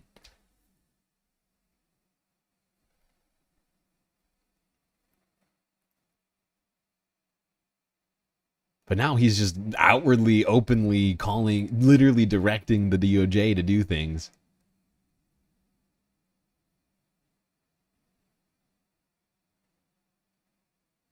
And for more now, we're joined by Mary McCord. She's a former acting assistant attorney general for national security and was a longtime prosecutor. She's now executive director of the Institute for Constitutional Advocacy and Protection at Georgetown Law. Thank you so much for being here. My pleasure. So the president publicly calling on Attorney General Pam Bondi to take more aggressive action in prosecuting his political opponents. What does that signal about the extraordinary pressures on the DOJ right now, and how should we understand the moment that we're in? Yeah, so, I actually testified on the second day of Pam Bondi's confirmation hearings to make 3 points. I didn't know her personally, but the points were your oath is to the Constitution and not to a person. And that means your decision should be made based on the facts and the law and not based on what Donald Trump is telling you or wants you to do. That you should recuse yourself if there's ever a conflict, and that there needs to be independence between the Department of Justice and the White House. And that's been something that every single president and attorney general have believed in since Watergate. There have been policies through every single president, including under Mr. Trump the first time around. Yeah, but this new administration was created via Project 2025 to avoid all of those nasty hiccups like having to follow the law, Constitution, norms, anything like that. I would have gotten more views if I'd put the rapture in the title or the thumbnail. Look, we already did a rapture. We're not going to do rapture twice, okay? That's too much. And we're getting just as many clicks as we did on the rapture video. Seriously, the rapture video was a 12-hour stream and we got like 600 views. We're already at 300 and we're only less than 4 hours in. So I would say we're potentially doing even better than the rapture video for whatever reason.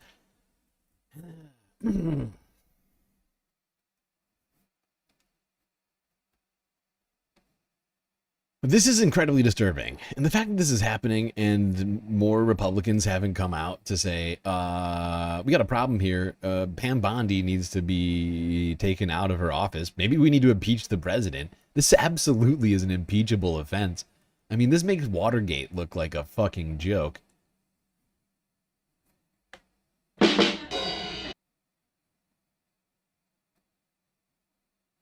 That says the White House is not going to give directions about criminal and civil enforcement actions to the Attorney General. and not going to reach out and try to tell, prosecutors Not or gonna do U.S. it. Wouldn't attorneys be like Mr. prudent at Siebert this what to do. juncture. And so this is the time for Attorney General Bondi to stand strong and stick with, these principles of independence. That's how we would have confidence as the American public that the department is not being misused for political purposes. And President Trump is nothing if not transparent. Is it significant that this is happening all out in the open as opposed to behind closed doors? He's nothing if not transparent. Love that claim. Now, I mean, he is certainly transparent, and he's been transparently directing the AG to do what he wants.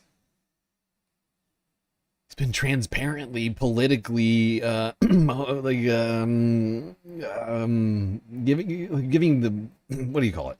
God, my brain just broke.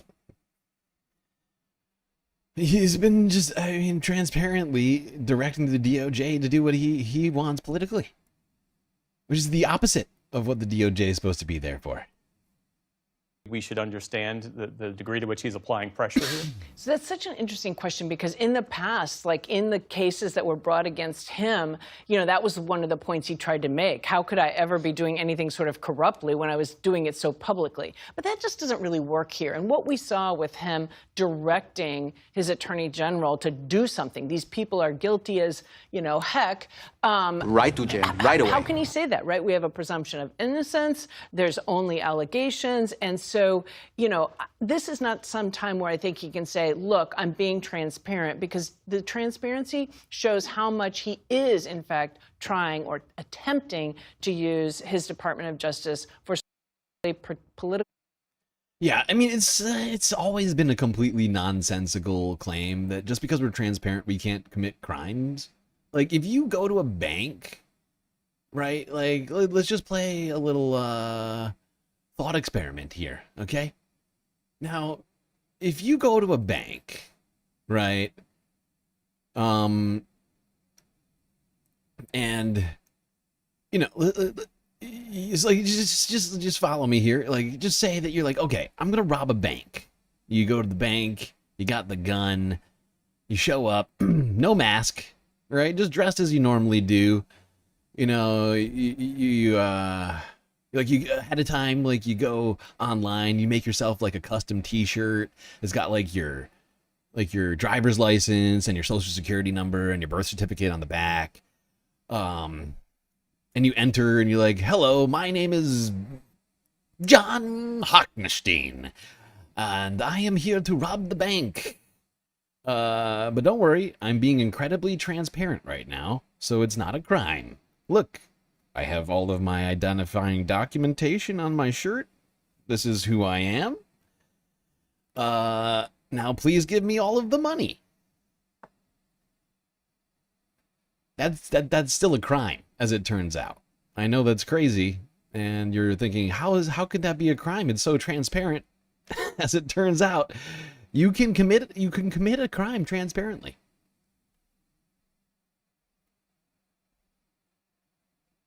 Like, I'm fairly certain that even if you call them up ahead of time, they're going to be like, nah, we're still going to call the cops. Right to jail, right away.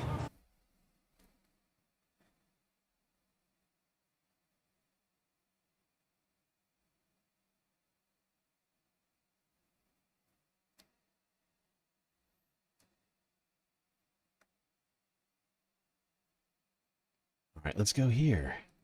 Secular Talk with Kyle Kalinske.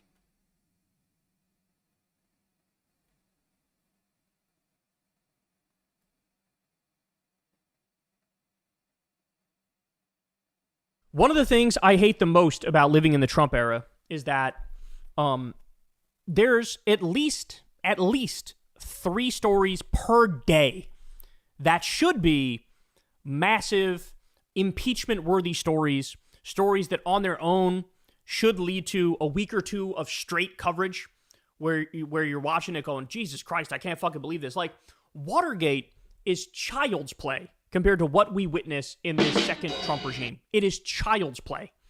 Like, on a daily basis, we get at least one story that's bigger than Watergate, right? Well, guess what? Here's another example of it here. And again, nobody's really talking about it, even though this alone should end a presidency. But look at this. So Trump posted the other night on Truth Social the following. Pam, this is to Pam Bondi, the Attorney General. I have reviewed over 30 statements and posts saying that, essentially, same old story as last time, all talk, no action. Nothing is being done. What about Comey? Okay, hold on. I already read this. I mean, Trump already read this for us, so...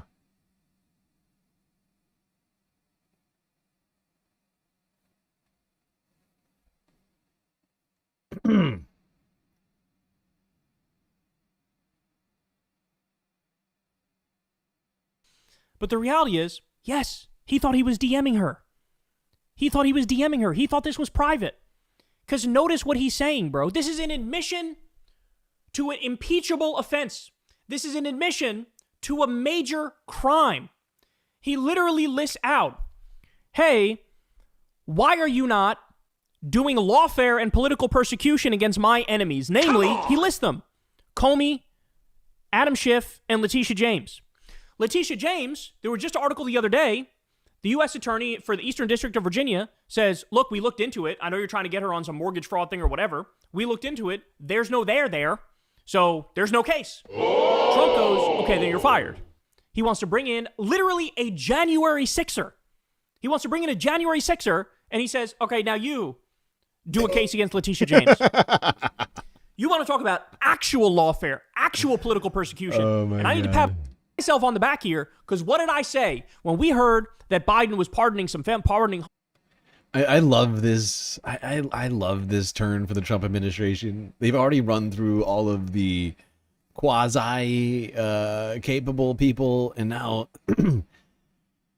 they're already resorting to just completely unqualified. I remember like 8 months ago when they said they were going to come in and they were ending DEI. That was going to bring back competence, but now they're firing people who were already only like, halfway competent, and then just like putting people who literally have zero qualifications for the job. It's like, look, I know you don't have a law degree or any experience prosecuting a case, but how would you like to be the main prosecutor? Like, what are you talking? How would you like to be the U.S. attorney? A what now? It is fucking unhinged. Biden and some others, I said, where's the pardon for Letitia James? Where's the pardon for Jack Smith? Where's the pardon for so many of the people who were just doing their fucking job? Fonnie Willis, where are the pardons for them? They're just doing their fucking jobs, trying to make the law matter, and now Trump is going to fucking ruin their lives. Oh my God, we're lagging again. Oh, the lag is super bad. Oh God. Oh, those numbers are terrible. How are we losing that many frames? We're losing like 40% of the frames right now. This is terrible. This is ridiculous. How is that happening? I don't understand. Nothing has changed.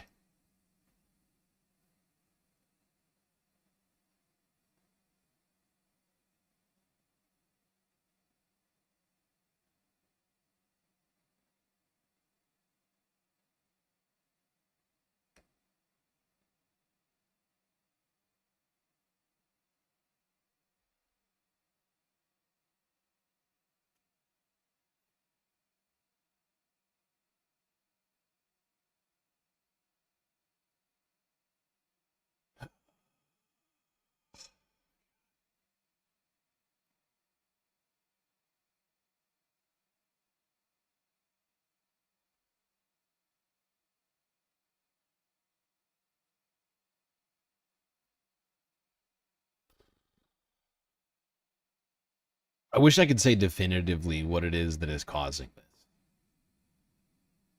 The fact is, it's like some sort of like, it's like a ghost in the machine of sorts. It's just like randomly it decides to revolt and stop being as functional as it should be. Without me changing anything.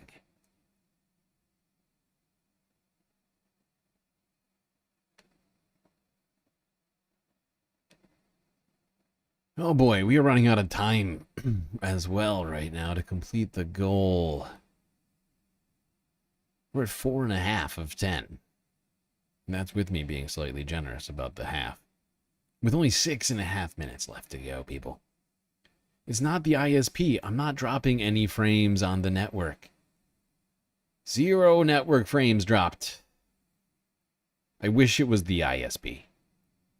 That would be an easy solution.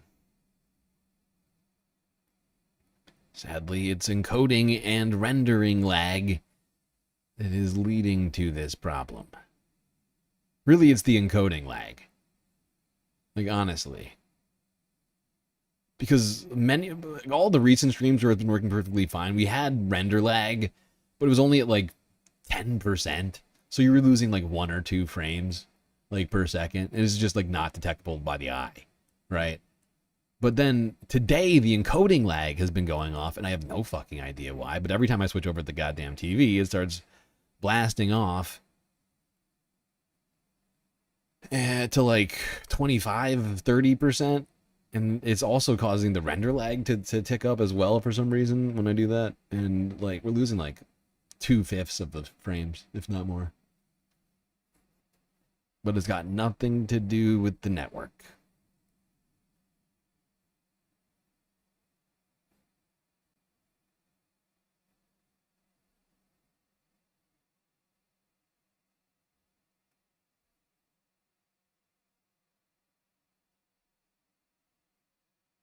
I was impeached twice. I was indicted 5 times. It's what's being called an overt attempt to consolidate power that's sounding alarm bells for some everything current right, and and they former federal indicted prosecutors, me. as the American president appears to be pursuing an enemies list filled with foes he wants to see charged. There are no brakes on his emotions and his desires and his determination to do whatever it takes to get revenge on his personal enemies. In a weekend post to his Truth Social account, Donald Trump named political adversaries, claiming them to be, quote, guilty as hell. It's an effort to try to silence and intimidate people. It includes Senator Adam Schiff, a thorn in Trump's side. You cannot hide from the truth. And New York's top prosecutor who investigated business fraud allegations against Trump, which made her a target when he returned to office.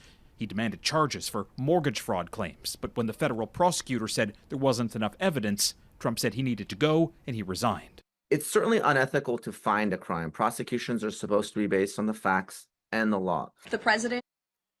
Yeah, you're not supposed to just investigate people, right? You're supposed to actually have evidence to some degree that a crime has occurred. Not just to be like, oh, that guy looks suspicious. We better investigate. That's really not how you're supposed to do investigations. It's supposed to be, you know, like an allegation of a crime, like a specific one, not just broadly.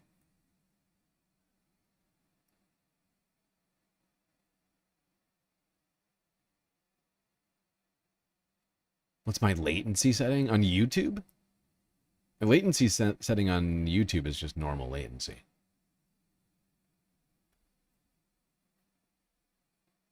All right, let's see what Caroline Levitt had to say. She was asked about Donald Trump and Pam Bondi's relationship with this very strongly worded accidental tweet surfacing.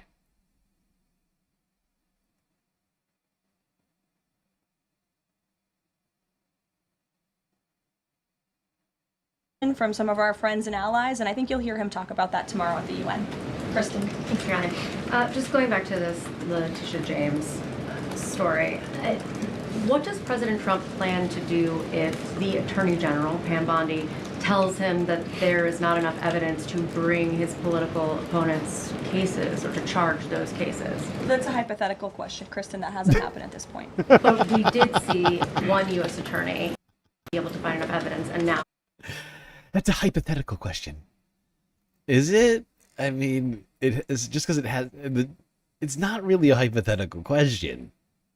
Because the president already said that's what he was going to do.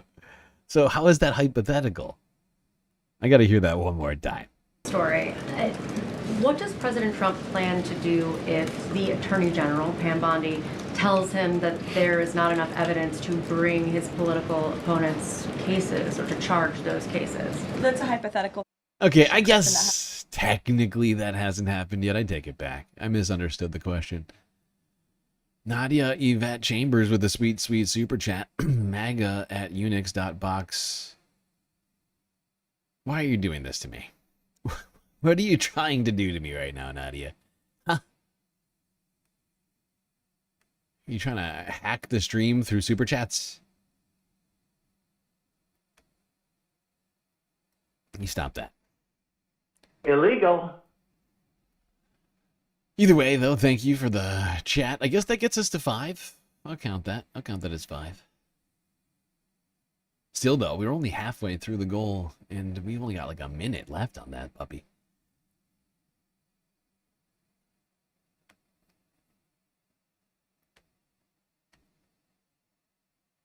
Happen at this point. But we did see one U.S. attorney not be able to find enough evidence, and now they no longer have a job. Is that something that you would consider? Look, the president stated. Right, exactly. Thank you. Thank you. See, she's doing actual journalism. Because I for a second, I forgot about what this was all over. Oh, my God. Yeah, exactly. Thank you, ma'am. Good point. I take it back. It is happening. It has happened. It's not hypothetical. I was right the first time. It was, in fact, this is already happening. It's just not happening specifically with Pam Bondi. It just happened with an attorney directly below her. Like, it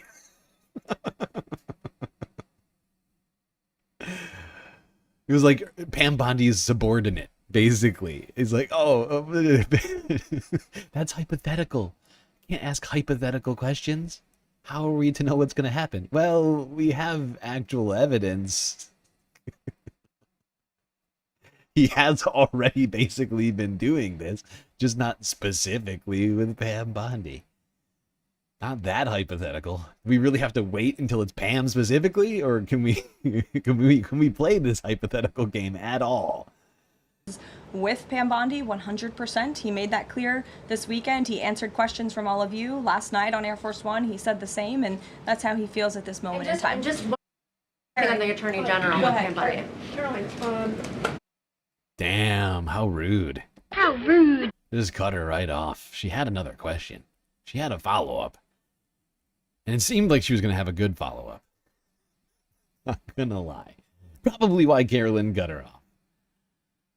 Oh, Caroline. Terrible, nasty woman. I mean, this woman is dangerous, ladies and gentlemen. It's saying that MAGA is protecting PDF files. Oh.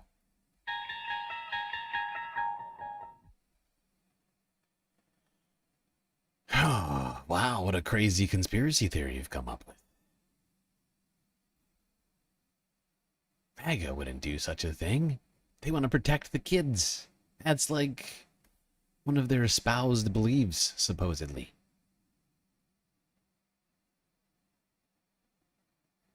Okay, I'm going to hit one more quick vid. I'm going to go to break and consider how much time, extra time I'm going to give Chad on this here stream. And that's right, I am probably going to give you a little bit longer to complete the goal, but we are in dire straits right now, people. We've only got half of the necessary super chats, which could lead to this show ending abruptly. Immediately, if not sooner. I don't think anybody wants that. I could be off base, but I'm fairly certain people would like the stream to continue. A lot of great ways, of course, for you to contribute to the stream. Let's talk about that.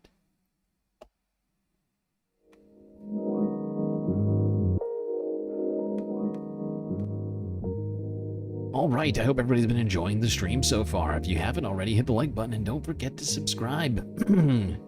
Hit the bell icon too, so that you can get the latest notifications, ensuring that you do not miss a single episode of the Spacecast. While you're at it, do also consider contributing to the Galactic News Network, as we are completely funded by individuals like you.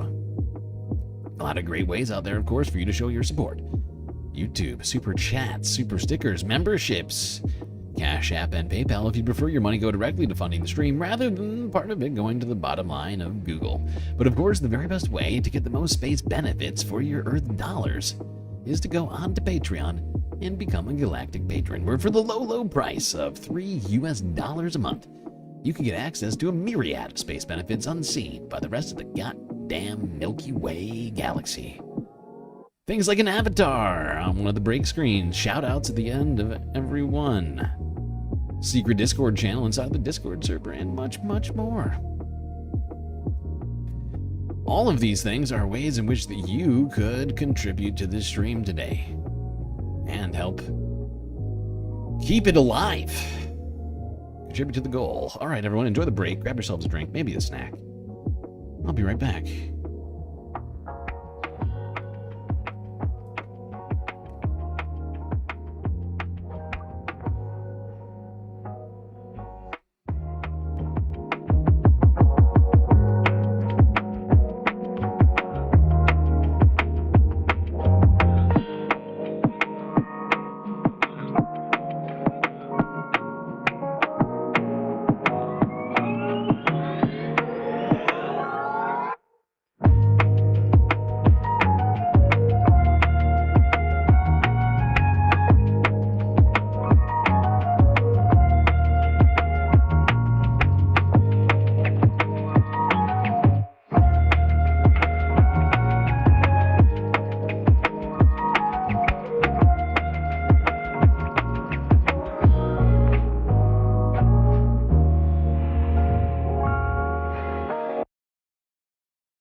Ah, okay, I'm back.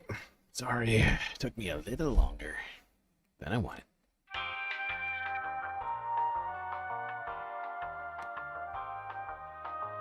Has to make food. I haven't eaten. I've been eating like all day. So I had to make myself some food. I don't have a lot of, like, you know, dry, snacky foods. Like, if I had more money, I would. Honestly. Because I would love to be snacking throughout these streams on the regular. But it's difficult, you know? It's difficult. You gotta make sacrifices, so. I mostly cook my food. You know, it's much cheaper to cook food than to buy snack food. Just a fact.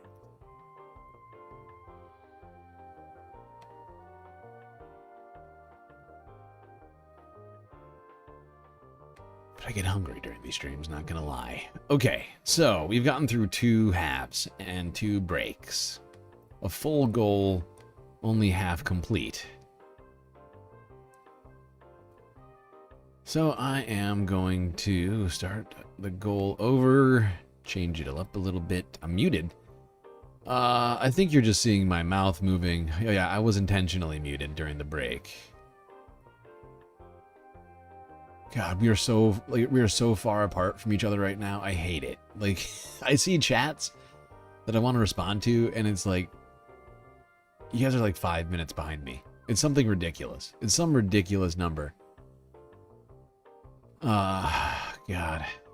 But you're so far behind me. It's because of the lag. It's because of the goddamn lag.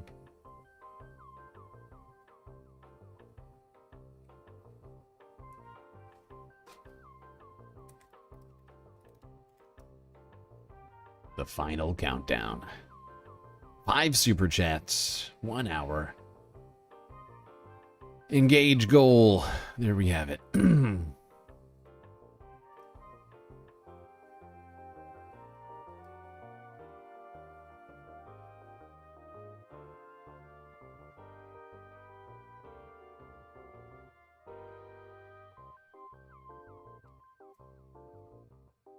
All right. All right.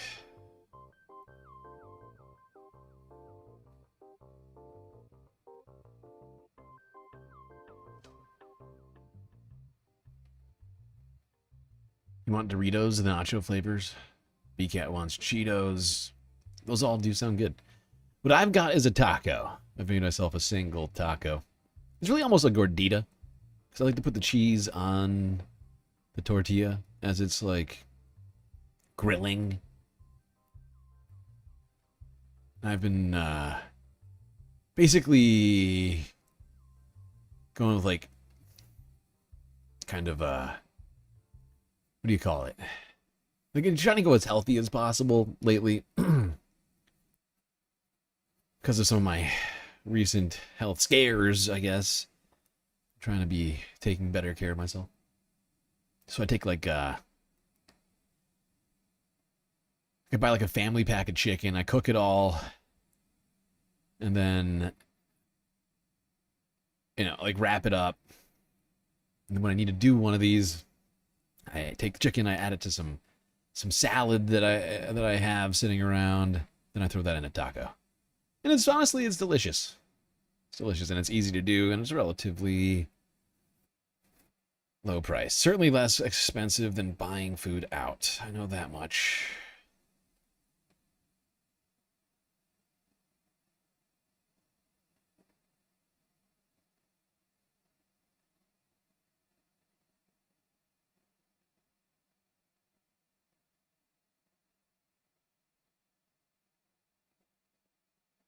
All right, what was I doing? Oh, yeah, okay, let's go here now to Senator Bernie Sanders. With all of this going on, Republicans demanding fealty, Donald Trump demanding of the Department of Justice to go after his political rivals, going after ABC to take Jimmy Kimmel off of the air. I figured we probably need to hear this message. Well, not we. Republicans, actually, need to hear this message.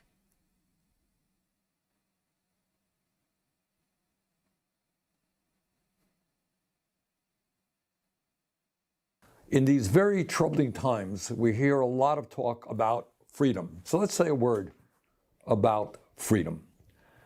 We now have a president of the United States who just the other day said, and I quote, "I have read someplace that the networks were 97% against me. I would think maybe their license should be taken away." Immediately, if not sooner. Really? Mr. President, that's not freedom. That's authoritarianism. Last I heard, under our Constitution, which you swore to uphold, the American people are allowed to criticize the president. The media is allowed to criticize the president or anybody else. We now have a Trump-appointed Federal Communications Commissioner, FCC, named Mr. Carr, who celebrated getting Jimmy Kimmel taken off the air. And then from the other done, Mr. That's not freedom, it's authoritarian societies. So let's be here about what's going on. Exactly. Republicans, if you want to talk about freedom all the time, actually embrace the concept rather than just using the fucking word as some weird, political signaling. Maybe actually stand up for it when it really counts. Otherwise, just stop using the word, because you clearly don't care about freedom.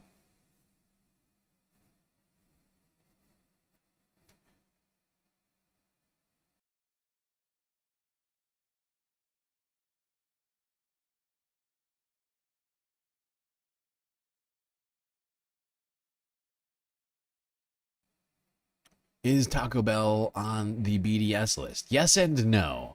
Yes, it's complicated. Some people... It's not on the official BDS list. I'll give you that much.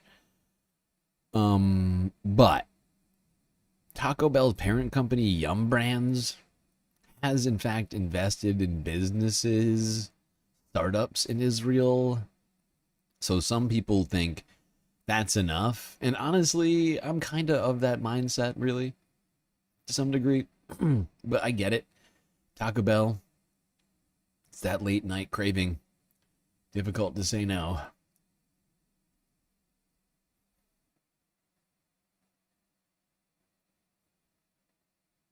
Damn, the lag is out of control. Holy shit.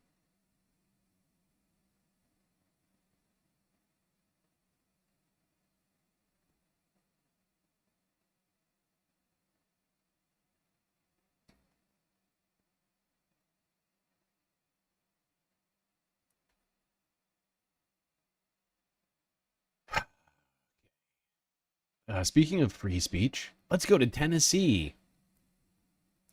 See how far right people are embracing free speech. Give me a joke.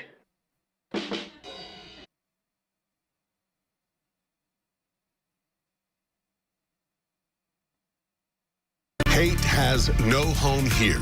Seems like a harmless message, but now in a major escalation following the Charlie Kirk assassination, a far-right pastor is calling on his critics to take down those signs.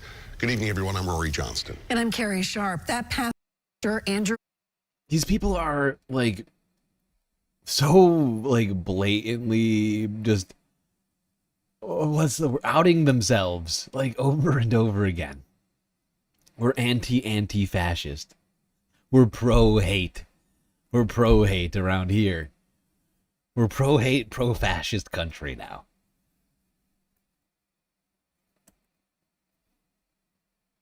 Those signs.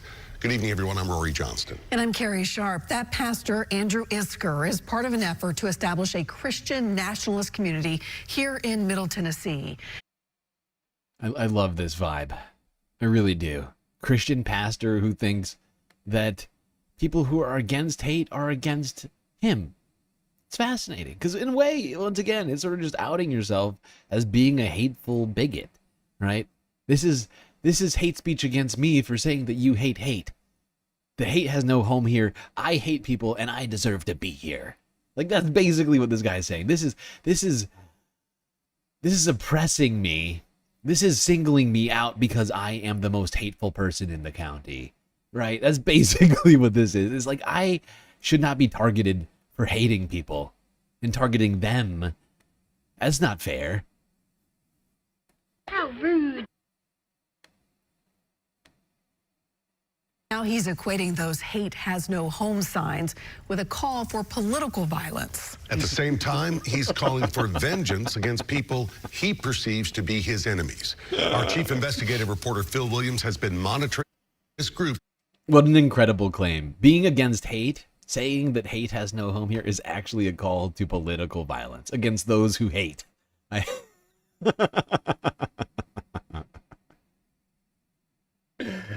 I mean, I get how he got there, but it's truly incredible. It really is, I gotta say.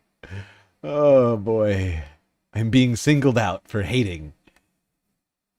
Planting roots in Jackson County, about 90 minutes northeast of Nashville. And Phil, this is really quite an escalation in the rhetoric. It is, and you can understand. Andrew Isker is understandably horrified by the assassination of Charlie Kirk. But while he's calling for the left to tone down its rhetoric, he doesn't appear to be ready to do the same.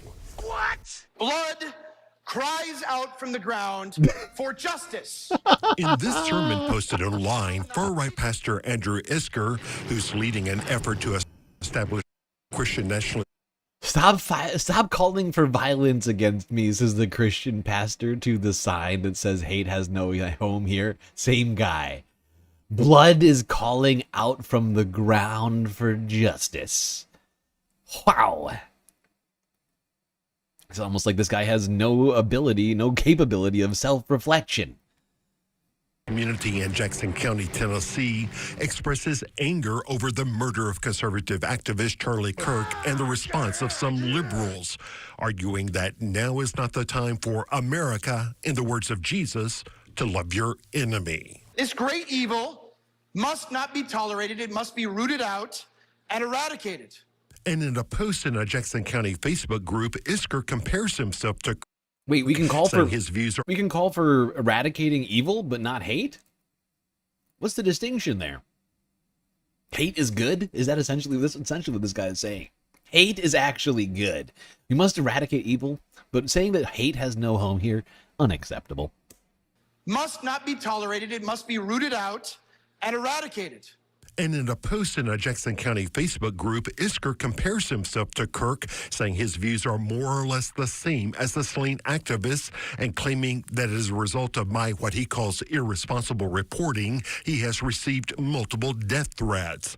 I checked with both the Jackson County Sheriff and Gainesboro Police, where Isker's office is located, and both said he had never reported any such threats to them. Still, Isker takes aim at the hate has no home in Jackson County signs that have sprung up around. This is idiotic. Pro-fascist, pro-hate Christians in the United States getting all upset. It is really a fascinating time to live in right now. Oh, we're being oppressed by all these people calling for a lack of hate. It's very rude. How rude. Shit is fucking unhinged.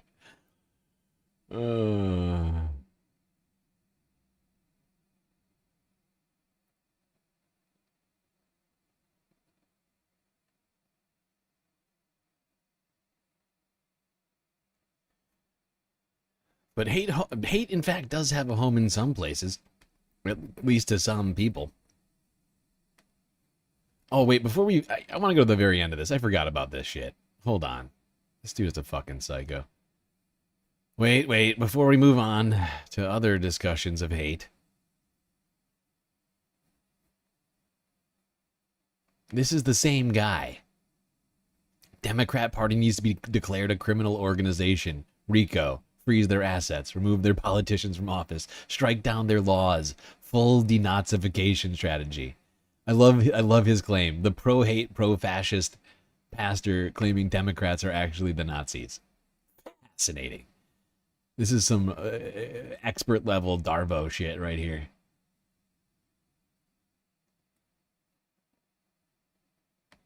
Re-education camps, this guy's calling for. And if that sounds like Isker is ready. Re-education camps. Office strike down their laws. And if that sounds like Isker is ready to abandon democracy, he doesn't seem to care. Nowhere in the Bible does it prescribe liberal democracy as God's form of government, as the ideal Oh, this guy is hilarious. form of government. As for his future here in Jackson County, Isker's words regarding those no-hate signs are ominous. Gainsboro is my home now. I am not leaving, he writes. If the hate is me and I am not leaving, no home here means the only way I don't have a home here is if someone... Oh my God. What a child. What a fucking child. That guy's a pastor. He's supposed to be somebody people look up to. He's having a fucking tantrum online. What a pathetic excuse for a human being. Incapable of... It was fascinating about this. This guy's job is to interpret literature, the Bible, and yet he is too much of a fucking moron that he's incapable of understanding a... what do you call it? Like a... Oh, God. I can't remember the name of... what's the word for this? Like... It's not a metaphor. It's not necessarily metaphorical, but it's like... It's not literal. It's a non-literal statement, right? Like, they're not saying that this guy needs to be literally forced out of town, right? They're just trying to pressure him to leave, right? There's a difference, right? They're just trying to say... Or not even necessarily... It may not even be directed at him. Honestly, it's entirely possible someone put it up because they just hate, because they have a problem with hate, generally speaking. And maybe they're just trying to be accepting to others. It may not at all be directed at this man. It's not entirely clear, but he is the one who's having a fucking fit over it, who's like melting down like a little snowflake, crying about it online. What a fucking creep.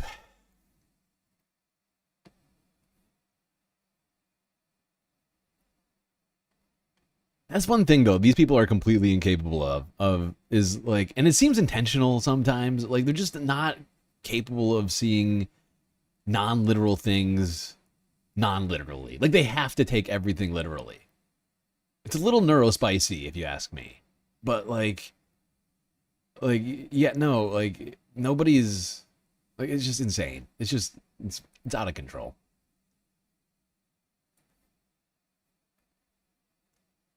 But hate is, at least for some people, welcome everywhere.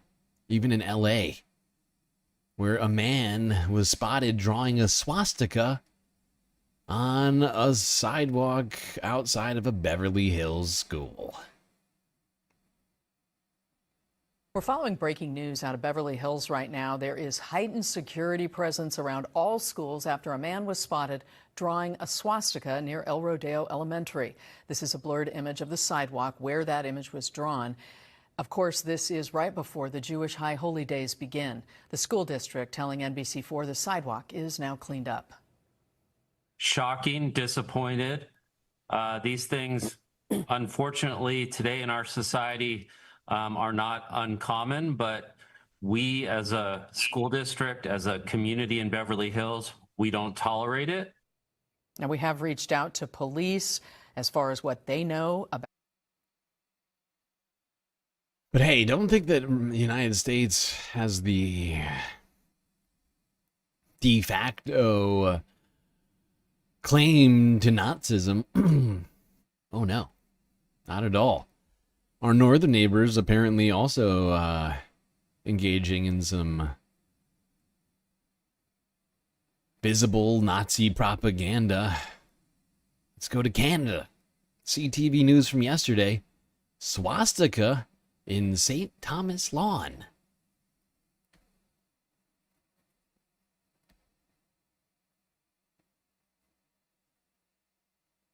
Freshly cut grass remains a day after neighbors state police had a contractor mow over a symbol aligned with hate. Acting on complaints, OPP officers attended this home on Centennial Avenue in central Elgin, just on the border with St. Thomas. At the time, a swastika had been mowed into the lawn. CTV News captured the symbol over the weekend. At least one neighbor reports it had been there for over a week. On Monday, those who lived nearby expressed outright disdain. It's disgusting, right? It's upsetting. Yeah, it shouldn't happen. We should live peacefully. Yep, people incredibly distressed in this Canadian community when one of their neighbors decided to mow a frickin' swastika into their front yard. Jesus Christ.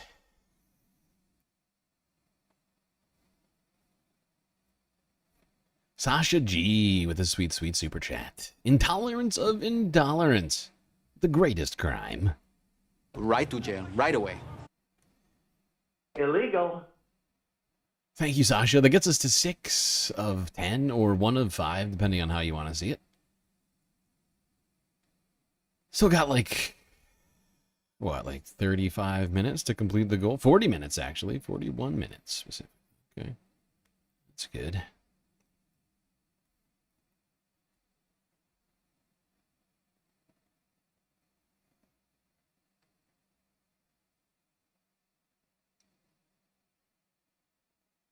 Now, let's go to a department of the federal government run by a man who's big into swastikas and other sorts of white nationalist symbolism,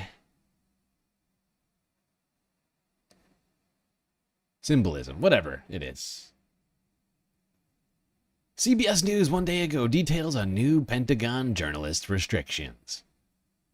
Prepare yourselves for more cracking down on the First Amendment. Journalists who cover the Pentagon now face new restrictions when it comes to reporting on the military. An internal memo distributed Friday says the newly renamed Department of War is committed to transparency and that information must be approved for public release by an appropriate authorizing official before it is released, even if it is unclassified. Back in May, the Pentagon told reporters they would be implementing restrictions to, quote, reduce leaks or unauthorized disclosures.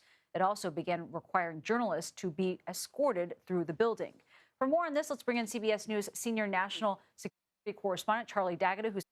All right, before D'Agata gets in here, I just want to point something out, because I think when I heard this, like when I first heard about this, at least this is entirely in my own estimation, but I believed I knew exactly why this was done, okay? And, I mean, yeah, it is certainly a crackdown on the First Amendment, but the reason for it, I think, actually has more to do with incompetence. That is my estimation on this. Just follow me here, okay? The Department of the Defense of War, whatever we're calling it now, has had quite a few issues with this already this year, right? Where, the signal chat to begin with, you got fucking Atlantic journalists getting added into group chats unintentionally. You got leaks coming out about people's firings. You had leaks coming out about Elon Musk secret meeting to hear about war plans with China. And then you add on top of it just like the general incompetence of the entire Trump administration, right? And like how like Donald Trump literally posting what was intended to be a direct message to Pam Bondi to Truth Social, like all of them coming out and just pouring their hearts out over Charlie Kirk, making it clear just how compromised they are. There's been so many times where they have probably released information that they really wish they had not done, or had happened with. I think this is just a CYA type of move, right? Like they're just trying to cover their asses. They are just so scared that some incompetent person who they have chosen to be in their jobs will say something that they don't want them to say.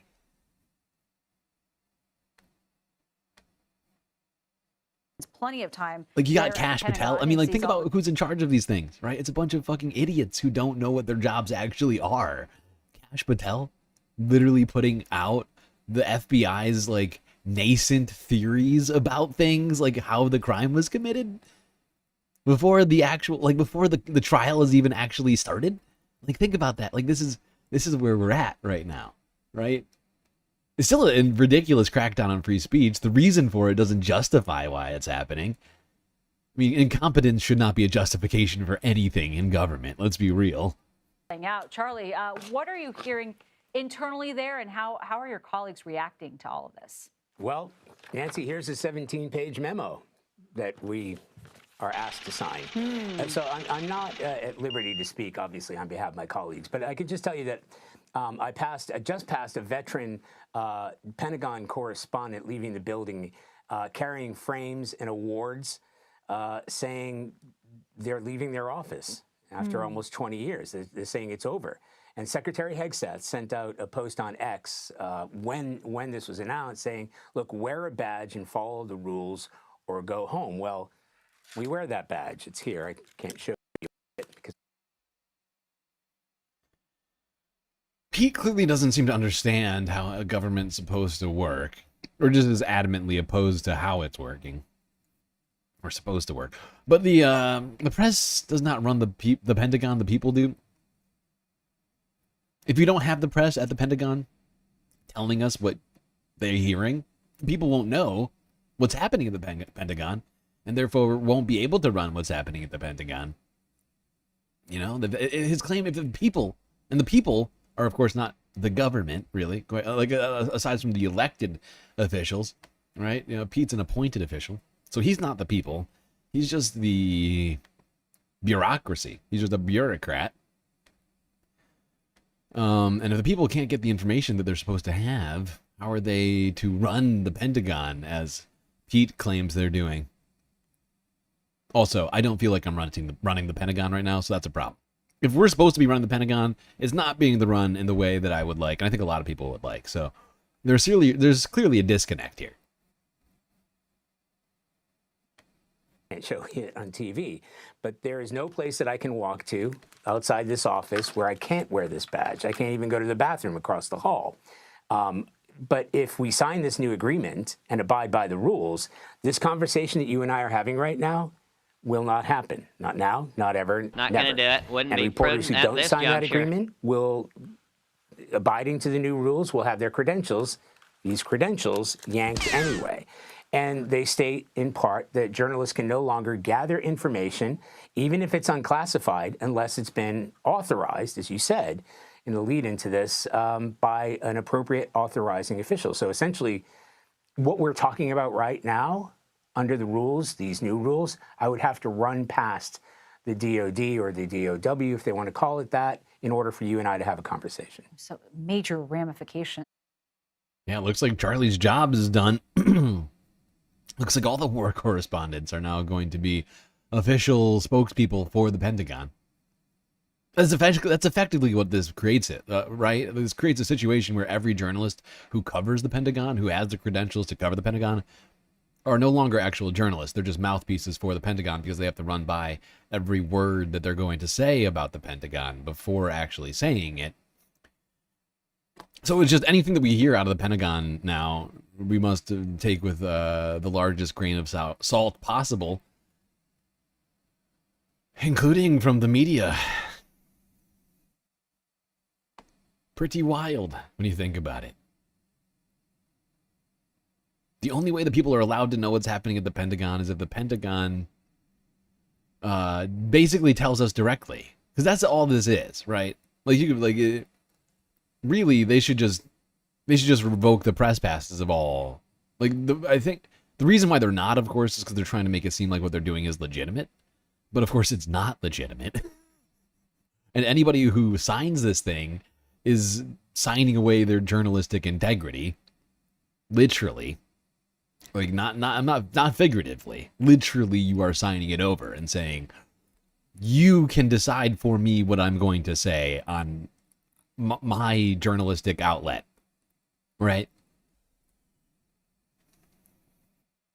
And of course, it would be more honest if they just revoked all the press passes and just, gave us briefings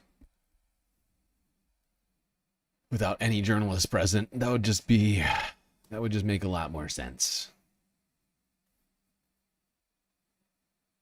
Would certainly be more honest. Okay, let's go here. Pete Hegseth.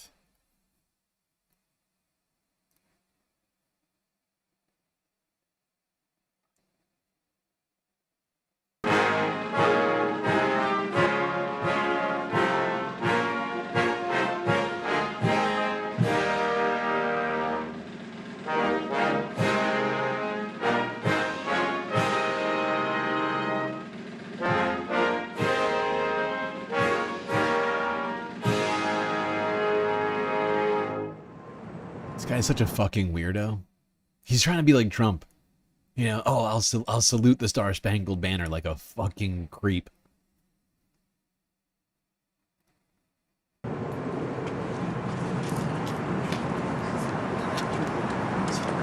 Why are you against the First Amendment, Mr. Secretary?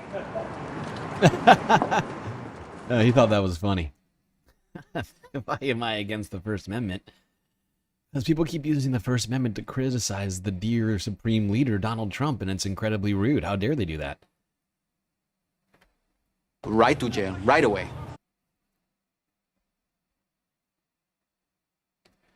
What an amazing logic pretzel this is.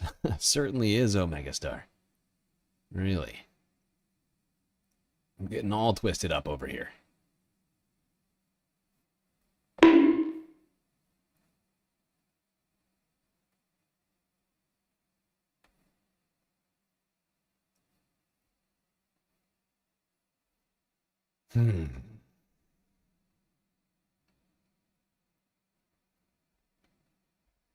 Okay, now let's go to talking about an agency which is like the military, certainly receiving a massive amount of money from the taxpayers.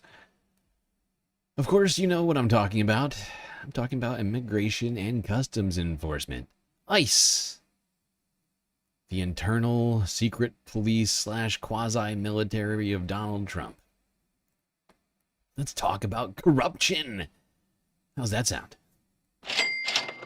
Have you heard what's going on with Tom Homan?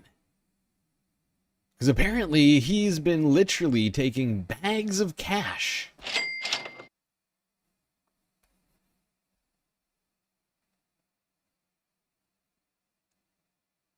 Now let's get to what I think should be a massive story. But of course, nobody will be talking about it in 24 hours, I imagine. Tom Homan, the head of ICE, I don't know what I guess he's the border czar. Last year in 2024, in September, actually almost to the day, September 20th, 2024, hidden cameras were set up by the FBI. They were actually investigating somebody bigger than Tom Homan. We don't know who this is. And a federal investigation was launched in Western Texas in the summer of 2024 after a subject in a separate investigation claimed Homan was soliciting payments in exchange for awarding contracts should Trump win the presidential election.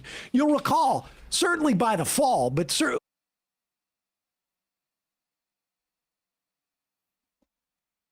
What is going on? Oh no. Did my internet just fucking cut out? What is happening?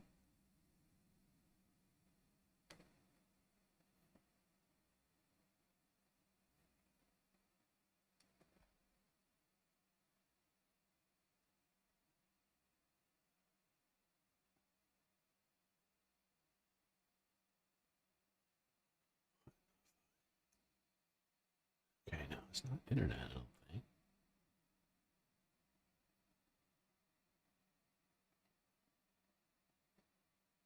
Why the fuck?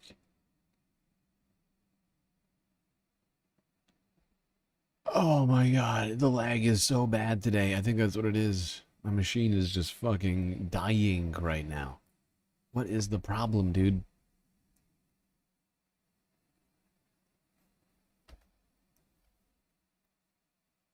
It's not even overheating. What is happening?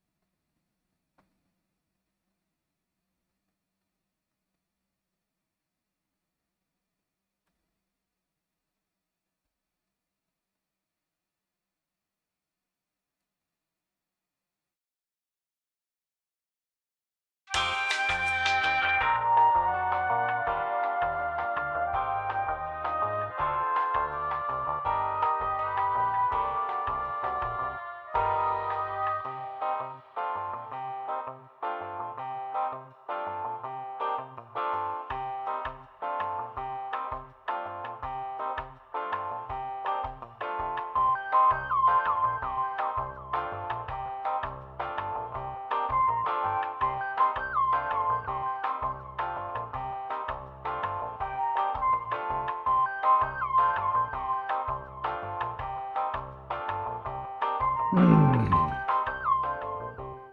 right, I guess we'll try again. Continue to try again. All good on your end? Well, that's because you're so far behind. Everyone is so far behind because we've been having so many lag problems today. Because on my end, on my viewing of the stream, it's completely frozen right now. I don't know how many minutes behind chat is. Yay, I'm gonna do my Tom Homan impression. We'll see. We'll see.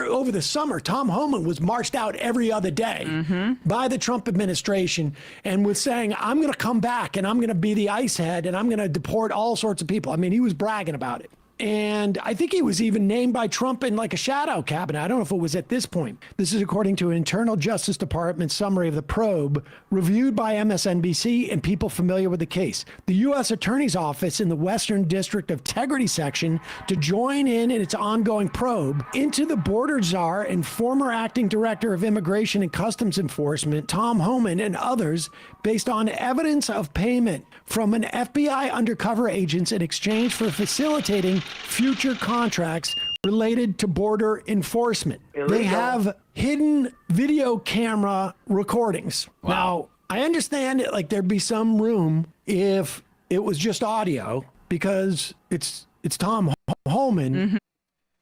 That seems incredibly illegal. Illegal. Taking bribes to give preferential treatment in determining who gets federal contracts? Oh, that's a big time crime right there.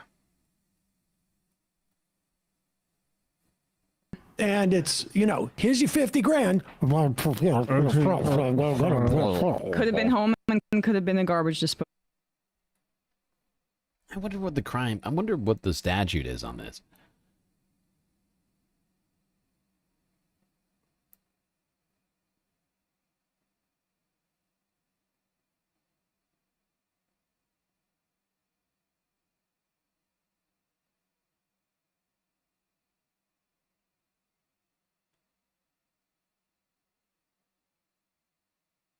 It's a serious federal crime under 18 U.S. Code 201, the Federal Bribery and Public Corruption Statute.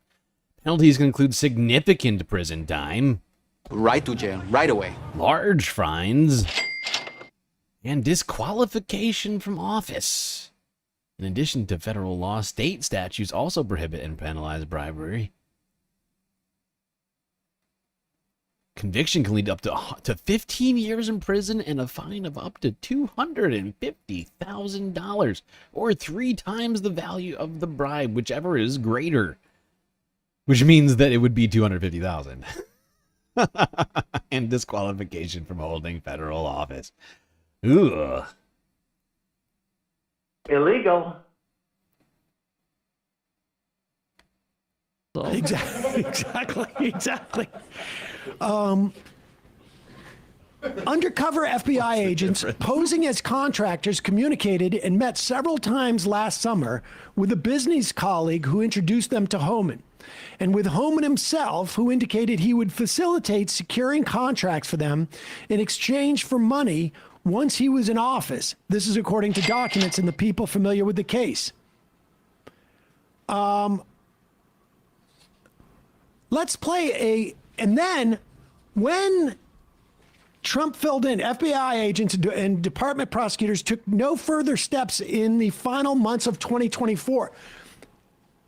What were the final months of 2024 were after Donald Trump gets elected?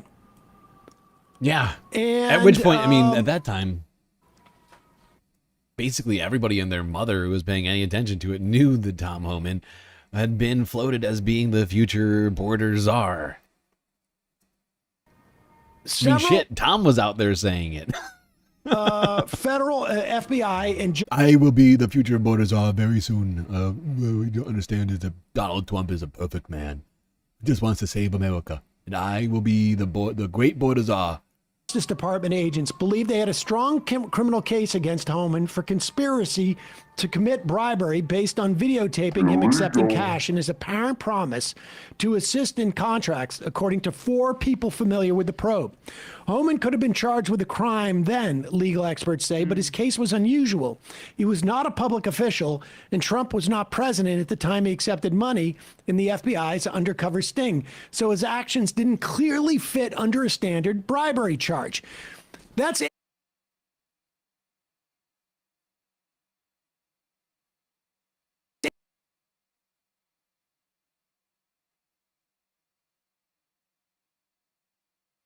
Interesting, because here is Tom Homan. Well, what's the date on this? November 11th. Okay, which would be a full week after Trump is elected, and surely people in the DOJ who knew that Trump was coming in would have at that point alerted Homan to, hey man, there's videotapes of you taking cash. If you become, if you work for Trump, you're going to help them out. So maybe you should make it clear that you're just an average dude. Choice of words. Yeah. Make it. I'm just a normal guy. I have nothing to do with the border. Just give me money for no reason whatsoever.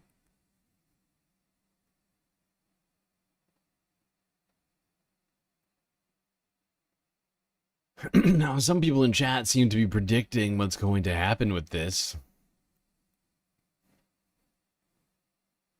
Now, this probe was conducted by the FBI, technically while Biden was still in office. And the Trump administration, shock of shocks, it's going to step up the probe. No, just kidding. Give me a joke. Nope, they're dropping it, actually. They're not even going to investigate it any further. CBS Evening News from yesterday. Trump administration confirms it has dropped probe into Tom Homan. This is ridiculous. What people don't understand is if you do a crime for Donald Trump, it's not actually a crime.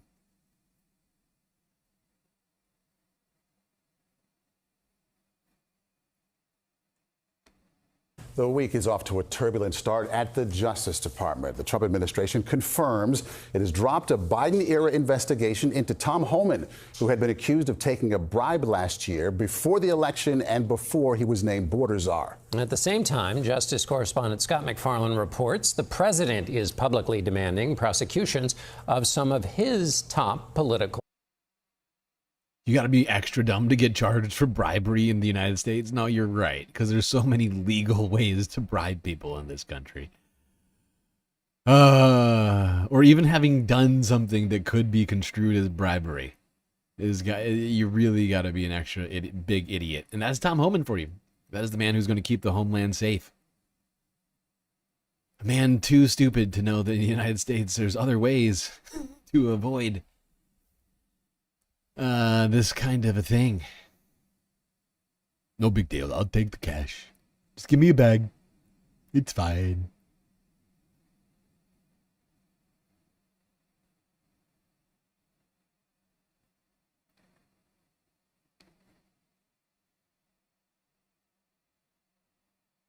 Opponents. President Trump is tightening his grip on the justice system. We have to act fast. If they're not guilty, that's fine. If they are guilty or if they should be charged, they should be charged. And we have to do it now. In a social media post. That is literally not the way the justice system works. And Donald Trump himself should certainly know that, considering he's been charged with all sorts of crimes, convicted of 34 felony counts, among other things. And you literally cannot, like, how do we, like, fucking hell. I hate the fact that we're just having to get into the minutia of how the judicial system works when I think it's fairly obvious to most people. But the president just keeps saying false things about it. It's like, look, nobody is guilty until they actually go to court. Okay?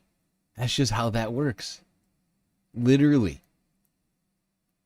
You cannot, the government cannot claim your guilt until you have actually been proven guilty in a court of law.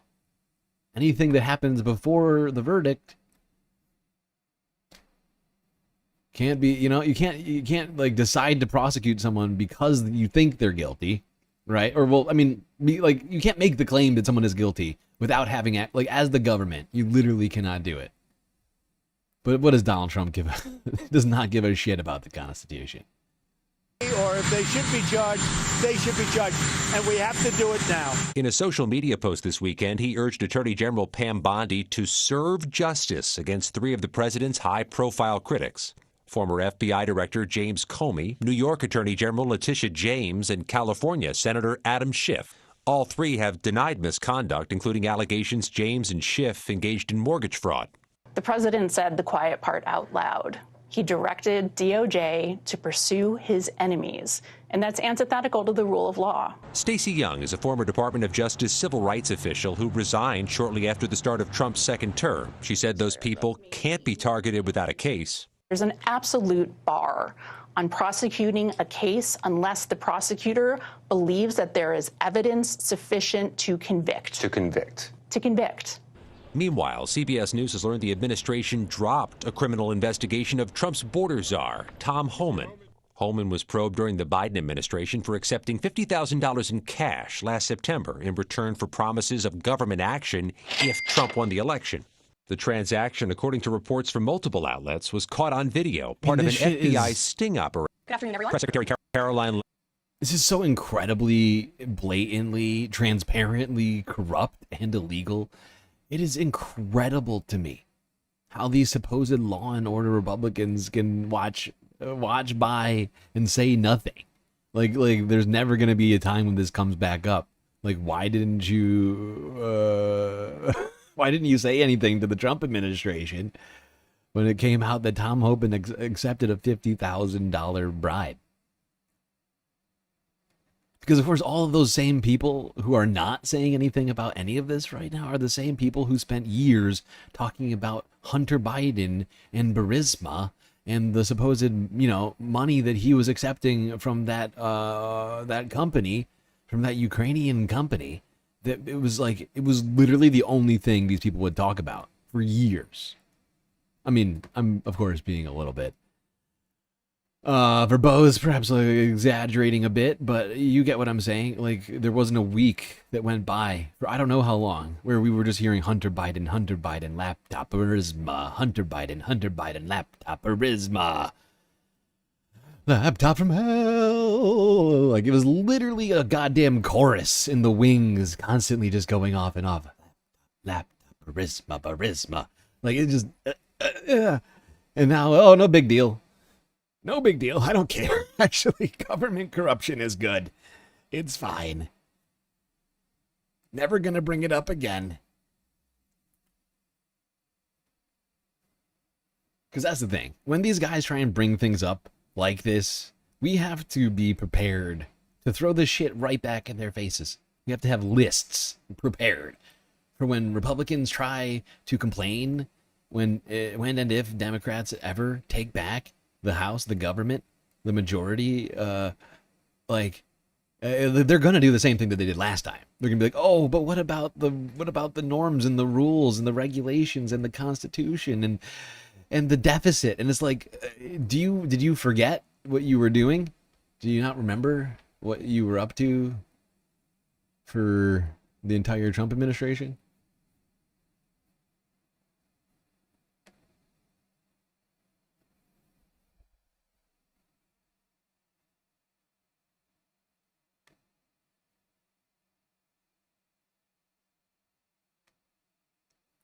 Okay, how are we doing on the goal right now? Oh, geez. We only have 11 minutes.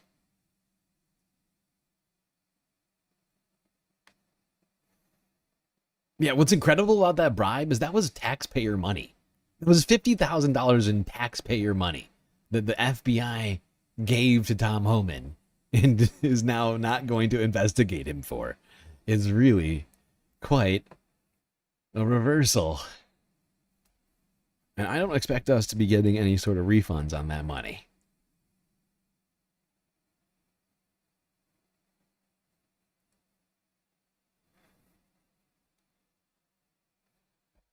Okay. Got a couple of more immigration-related stories before I switch to finishing the stream. Since it's starting to feel like we might not complete the goal. Probably, after immigration, I'm probably going to switch right over to Typhoon Regasa and then sort of wrap this thing up.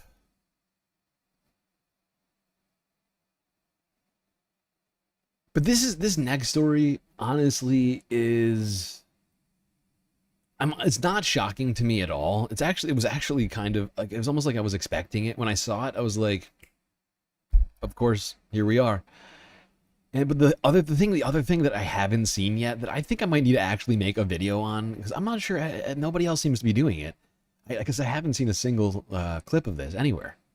But earlier, we noticed live on stream that ICE was running ads on Donald Trump's social media platform, Truth Social, which means that ICE gave Donald Trump, who knows, or not Donald Trump personally, but his company, which he has a vast stake in. I think he has the majority stake in Truth Social. Taxpayer money, which was appropriated for ICE's budget, was given to Donald Trump's social media company to run ads, which in my estimation is a massive crime. Illegal. But that's not the only place ICE has been running ads, apparently. And some of these ads that they're running right now seem to be incredibly problematic in what they are looking to accomplish. That is getting police forces across the nation to comply, work with them, among other things. Let's go here, King 5 Seattle from 23 hours ago. ICE targets Seattle police in controversial ads to ramp up recruiting efforts.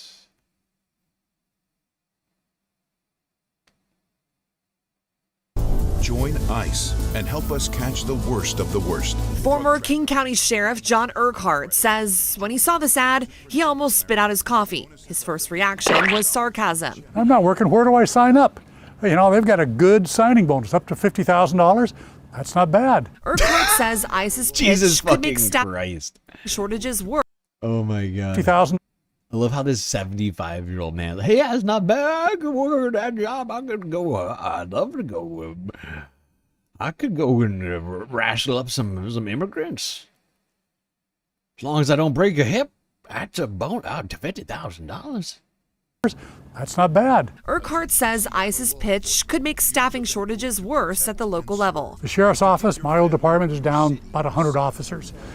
Seattle police are trying to hire 300, 400, 500 officers in the next few years. They're down as well. Almost any department in the area is not at full staffing. Last thing we need is more competition. And he's pushing back on the ad's message that federal immigration agents are the best way to fight crime. If you want to fight crime, become a community police officer. Serve in your community. Wow, I thought that Donald Trump loved the police. Now, they're trying to poach police officers for ICE recruitment while these poor police and sheriff's offices are understaffed. My God. In a way, he's defunding the police. Illegal. Also, Sasha G with a sweet super sticker. Sour Hour.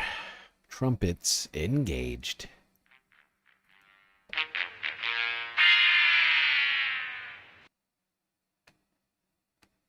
fight crime, help people. ICE is reporting strong interest, though. Over 150,000 applications submitted and roughly 18,000 job offers extended since President Trump began his second term. Washington state law bans local law enforcement from enforcing federal immigration laws unless tied to a criminal case. And SPD has previously said it only asks about immigration status when it's directly tied to a criminal case, like human trafficking. Worst thing that could happen to policing is for the immigrant community, and it doesn't matter whether they're documented or undocumented, is being afraid to contact the police because they think they're going to get deported. In Seattle. Wow, woke sheriff. Actually, undocumented immigrants should be able to call the police without concern of being picked up by ICE. Shock. Wow. Oh, Megastar. Super chat. We needs content. Sorry eyes emoji. Thank you, Megastar. I appreciate you. Oh, and then another one. I almost got distracted. ICE is bad. Okay. Indeed bad. And that, I believe, if I'm doing the math correctly on this one, that completes the goal.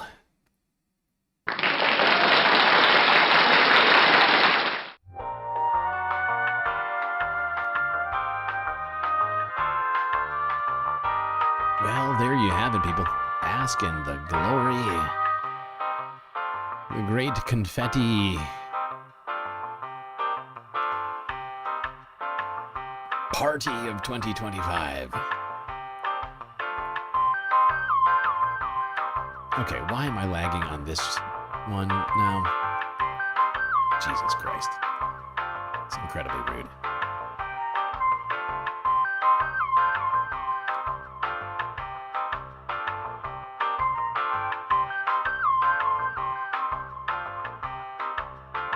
Well, everyone, I don't even know if you can see this right now. I'm hoping you can. We're lagging so bad. But this is a confetti party which you deserve greatly for all of your efforts in helping us complete the goal, which we have just done. And also ensures which we're going to get all the sweet, sweet galactic content tonight.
Okay, well, we've done it.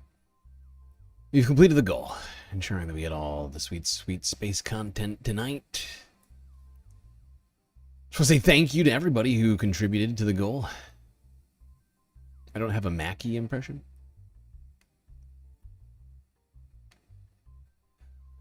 Mr. Mackey, is that who you're referring to? South Park? I'm trying to think of what he sounds like. Oh, he's just bad, okay? I think that's kind of how he sounds, I think.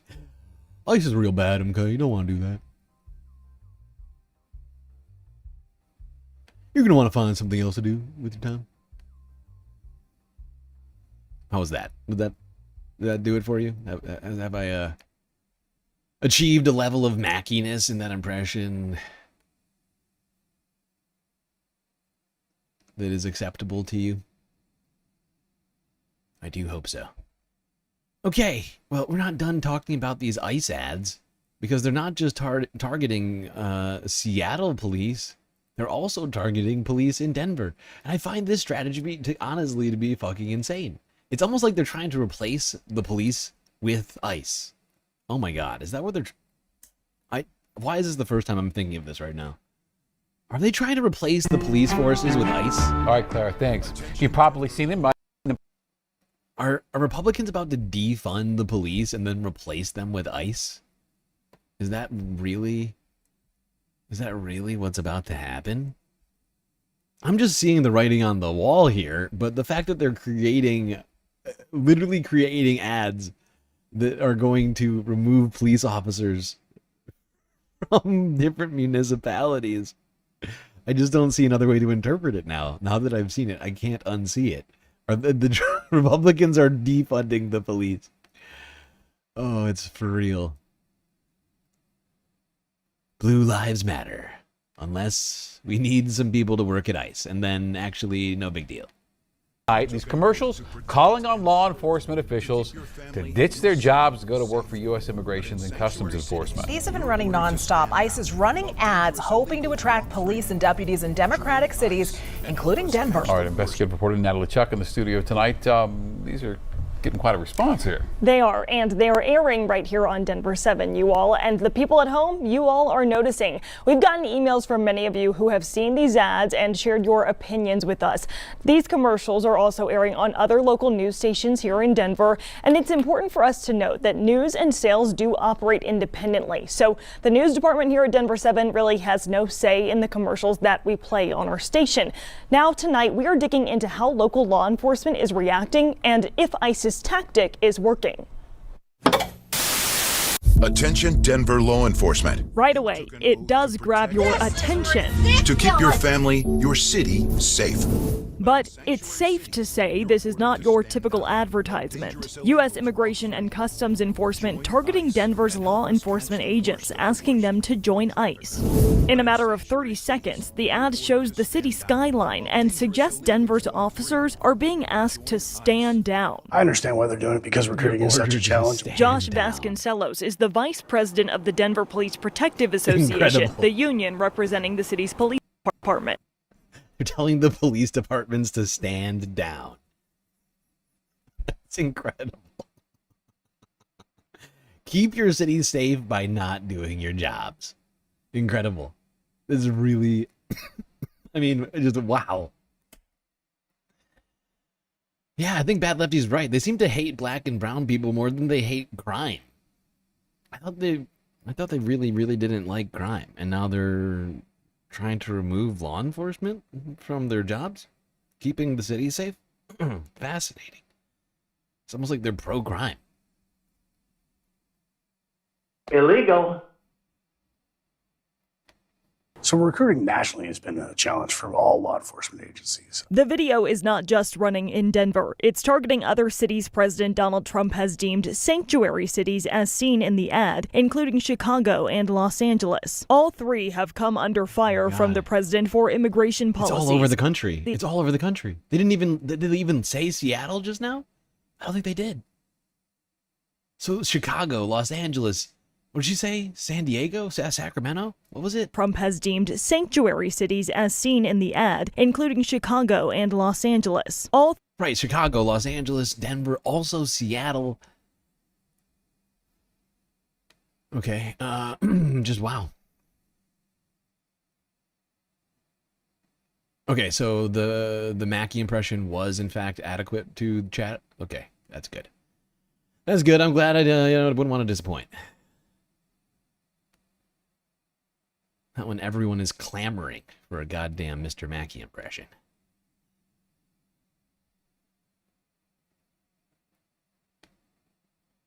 I mean, what a shift from the Trump administration.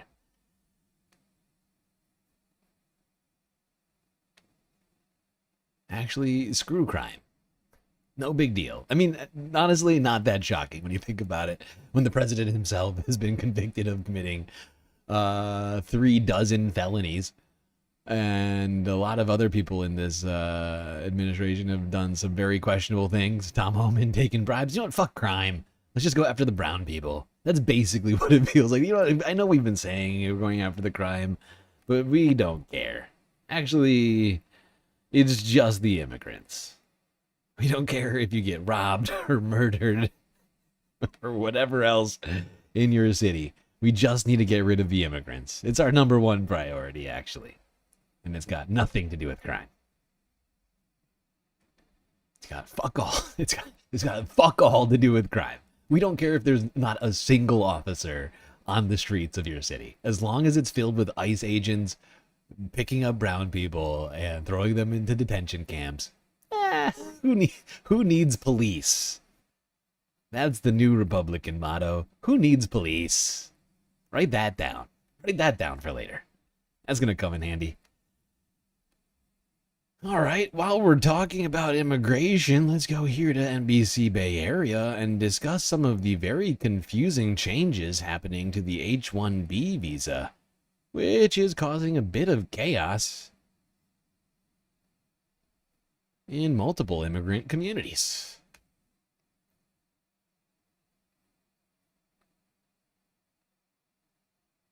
Confusion and worry-filled airports and company boardrooms over the weekend. President Trump announced new restrictions for the popular H-1B visa program. For the last 3 decades, it's allowed businesses to recruit highly skilled workers from other countries and bring them here to the U.S. Now companies will have to pay a $100,000 fee each time they apply to have a worker enroll in the program.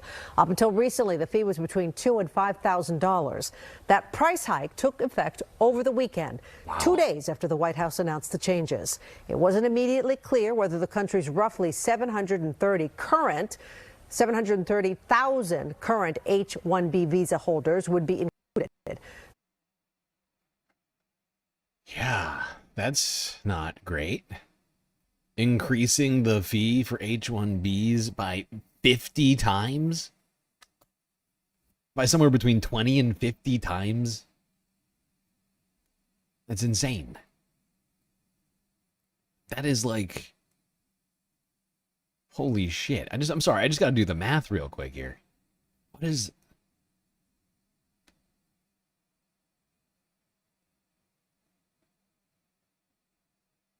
That's got to be like the hundreds of millions of dollars. Hold on.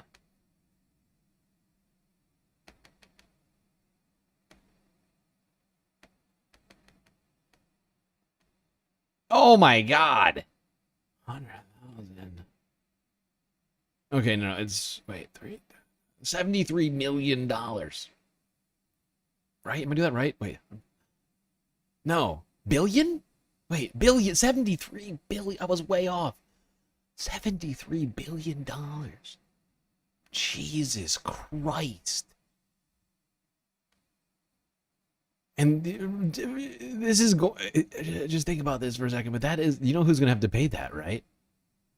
Companies. U.S. companies who are using immigrants with H-1Bs to do jobs.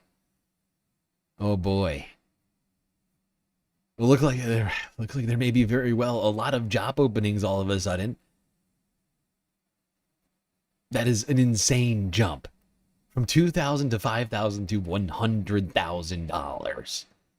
Suddenly making H-1Bs effectively, in most cases, just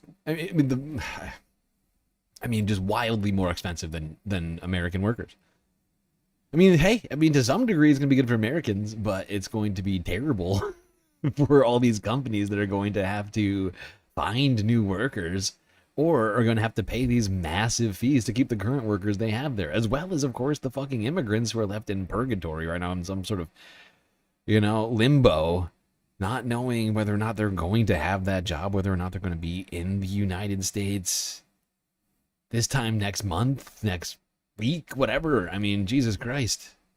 And who knows exactly what this means to some degree. Like, if this takes effect immediately and your company doesn't pay it immediately, does that mean that your immigration status is now undetermined?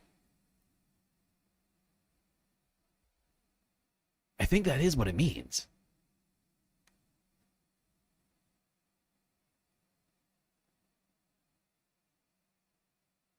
And this is going to be rough to try and replace all of these workers with Americans. Part of it has to do with the fact that Americans are very much not qualified to do some of these jobs. I mean, we have people coming out of college, not college, but we have 45% of high schoolers across the country coming out not able to do simple mathematical equations. We're talking simple. People who fail with multiplication and division. Multiplying fractions, like some of the simplest math that you can think up, they can't do it. A third of high school seniors are illiterate. And we're dismantling the Department of Education and then also simultaneously expecting companies to find 730,000 replacements in this country or fork out an extra $100,000. Not counting whatever you're paying these people. This is fucking disturbing. I wonder how many of these people are going to wind up in, people on H-1Bs are going to wind up in detention centers because they don't know that they've lost their immigration status.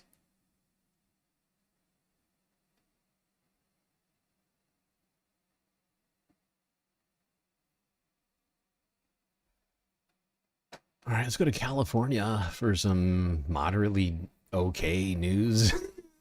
Gavin Newsom, governor of California, has signed a new law forcing federal agents to unmask.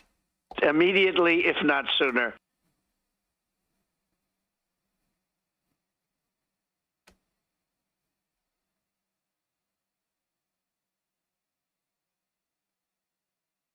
California Governor Gavin Newsom has signed a new law to force federal law enforcement officers, like ICE agents, to not wear masks when conducting arrests.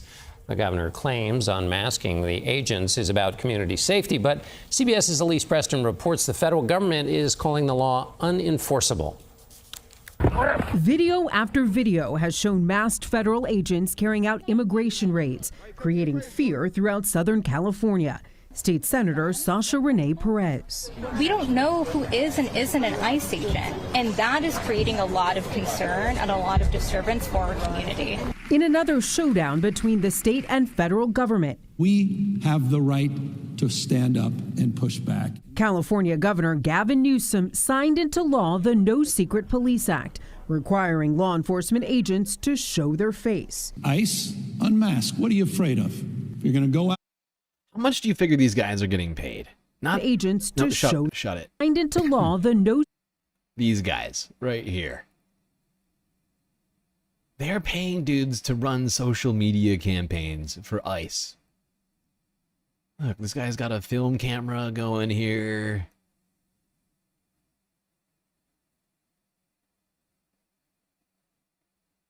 Film lens. I mean, this is actually, I think I know what lens this is. This is a super expensive lens. But yeah, I mean, like, we are literally, like, they're running social media campaigns with, they have a guy following them around making like music video style fucking like content for them. It is insane that we are paying for that. Why are we paying for ICE to create its own social media brand accounts and shit? Why is that a thing?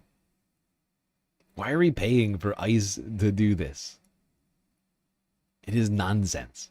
It is pure propaganda. I'll bet you this guy's getting paid 6 figures. 100%. Maybe even more. Because this is an actual technical job that takes skills to do. You know, you like knowing focal lengths and things like that. Oh my God. And it seems like every single one of these ICE parties we see running around, these gangs, every single one of them's got one of these guys walking around with a goddamn camera.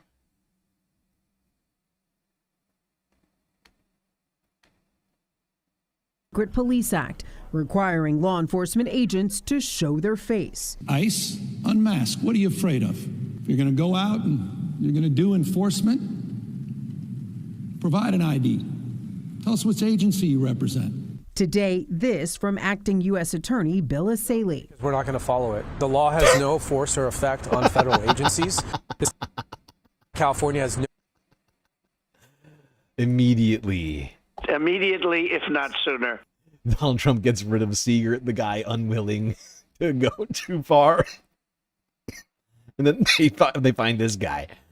And then they find this guy, this Jan Sixer with no law degree coming out and saying, we're not going to follow the law.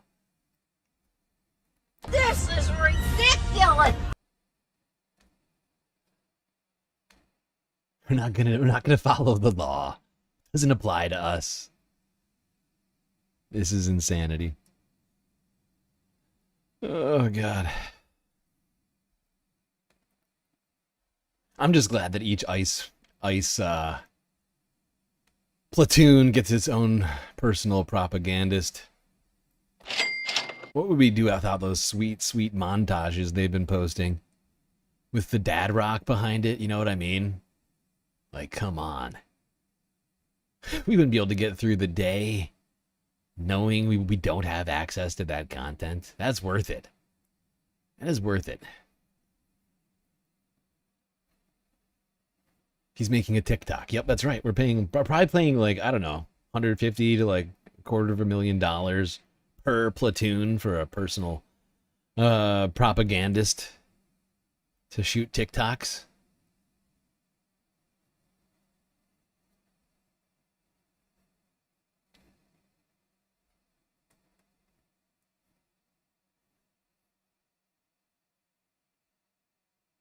All right, let's move away from immigration enforcement to law enforcement, as well as racism, amongst other things, in New York. This is perhaps maybe one of the most, I mean, it's hard to say these days, but this is probably, I mean, to me, this is one of the most disturbing fucking stories that we're going to watch today. I know it's hard because every stream is a goddamn tragedy full of atrocities. But this shit is wild for so many reasons. For so many reasons, it is fucking wild. Let's go here, CBS New York from yesterday, and see what happened to a writer for the Emmy-winning show The Bear on the Metro North train in New York. Probably just had a nice normal day on the train, didn't have any problems. Immediately, if not sooner.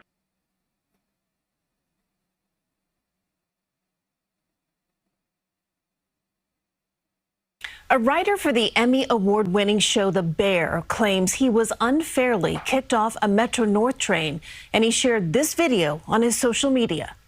You call the police to arrest the one black dude on the train. I haven't done anything illegal. Let's go. Alex O'Keefe claims a white woman on the train told him to correct how he was sitting and then complained to a conductor who called police. The incident happened Thursday on a train heading to New Haven. I would just like to point something out to everybody before we get too far into this, but go right here. If you watch the left-hand side of this video, you can see multiple seats completely open. Just watch.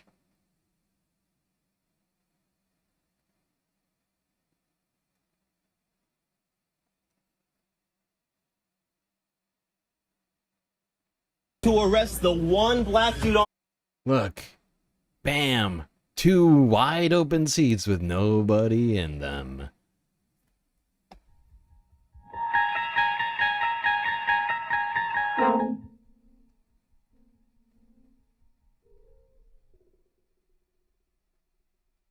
Heading to New Haven. The conductor says, correct your sitting. I said, well, how am I sitting wrong? She says, you're taking up 2 seats. I said, I'm not taking up 2 seats. And we have a completely empty train. While she's calling the police, the old woman who had originally reported my sitting posture was sitting next to 2 other ladies. And one of the ladies leaned into me and she said, you're not the minority anymore.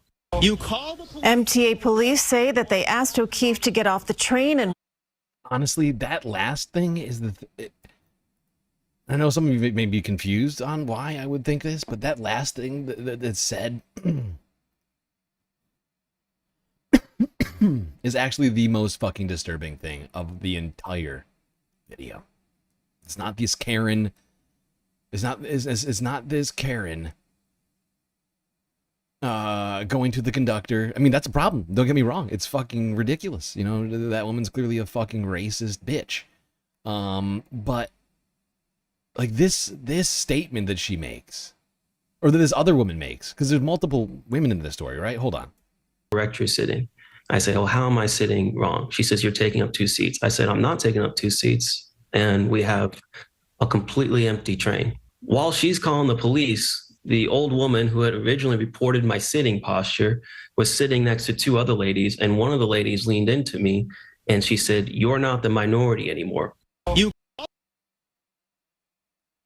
That statement is fucking insane. And that is the world that we're living in right now, where words mean fuck all. It's just, the words have no more meaning. This white woman in a group of white women who are sitting in a train car with one black man, who are clearly the majority, right? You got multiple white women in a car with one black man saying, you're not the minority. You're not the minority anymore. This is the sort of insane Stephen Miller psychotic shit.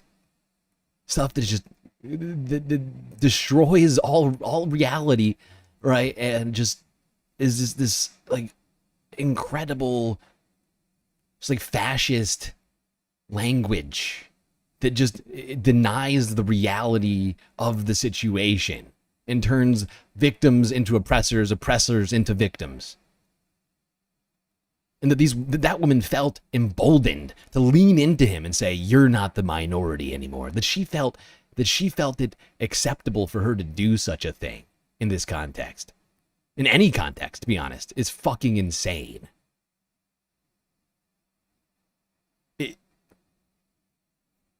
Like,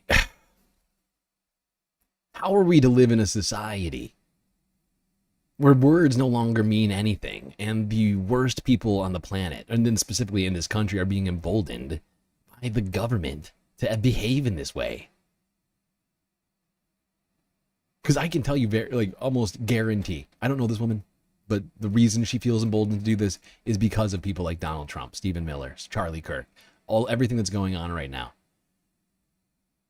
This kind of insane white nationalist, like, fantasy reality that this woman is living in is being propped up.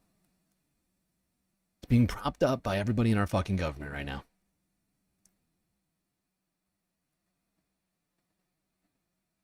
You're not the minority. I'm the minority. The woman who's literally in the majority, right?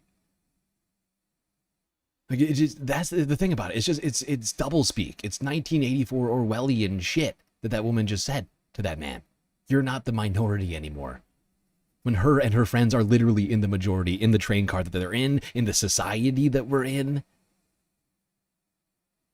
But she's playing a victim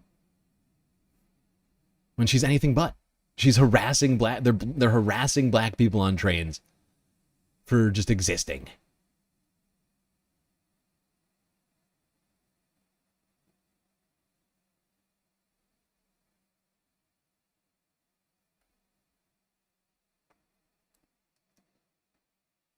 Well, while we're in New York, let's go to the UN General Assembly.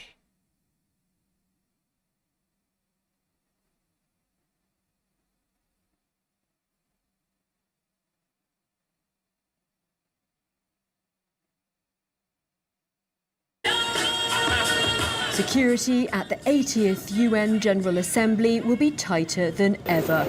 Some 200 world leaders are flying into New York City at a time when global conflicts are raging. Those tensions will be reflected here at the UN. The brave men and women of the NYPD, FDNY, and our federal partners will come together and ensure the safety of this city. In the back rooms of the UN, plans have been carefully constructed. We're in a heightened threat posture. We're paying attention to everything that's going on internationally, domestically. We have an entire protective intelligence division who monitors all those things that are happening. There we go. Heightened security at the UN General Assembly this year.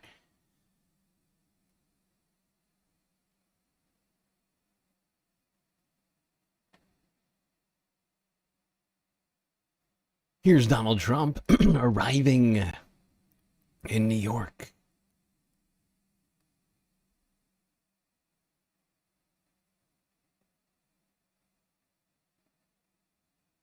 President Trump is in New York tonight. He's spending the night at Trump Tower, and tomorrow he'll address the UN General Assembly. Israel and the future of the Palestinian state, the big focus.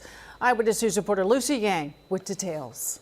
With Secret Service snipers in position, sanitation trucks creating a barrier around Trump Tower, President Trump came back to New York City Monday night. On Tuesday, he is scheduled to address the United Nations General Assembly.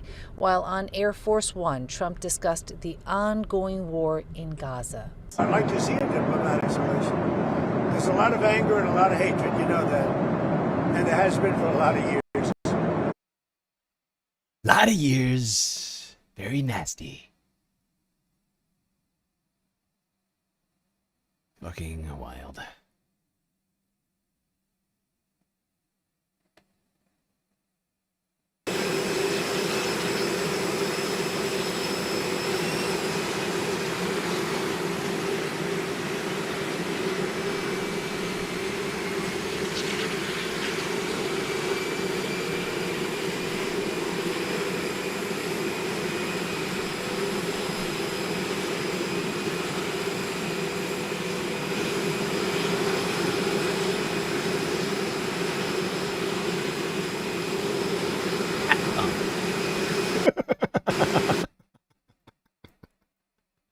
What was that?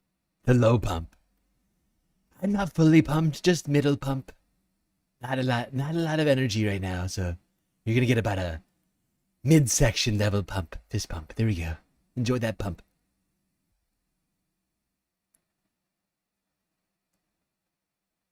All right, let's go here. Donald Trump goes off script during the UN General Assembly.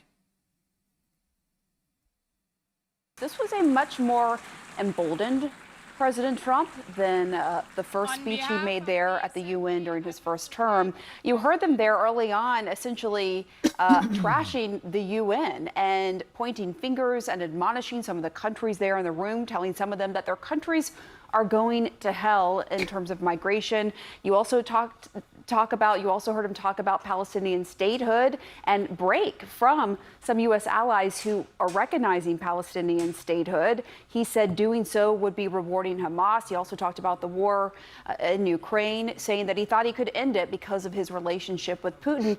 And he also is really focused on climate change, saying that climate change is a con job. Of course, the overwhelming consensus of the scientific community is that climate change is very real and primarily caused by human behavior. We're going to have Daniel Dale on a little bit later to talk about some of what President Trump said, but I want to start with our Caitlin Collins. Caitlin, what stood out with you with this speech?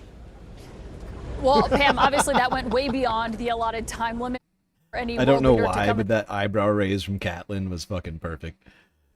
I'm going to start with our Caitlin Collins. Caitlin, what stood out with you with this speech? Well, Pam, obviously that went way beyond the allotted time limit for any world leader to come and speak at the United Nations, maybe even quadruple what the time limit typically is. And basically, what you just heard from President Trump amounted to a very forceful lecture. I don't know why Caitlin is killing me today.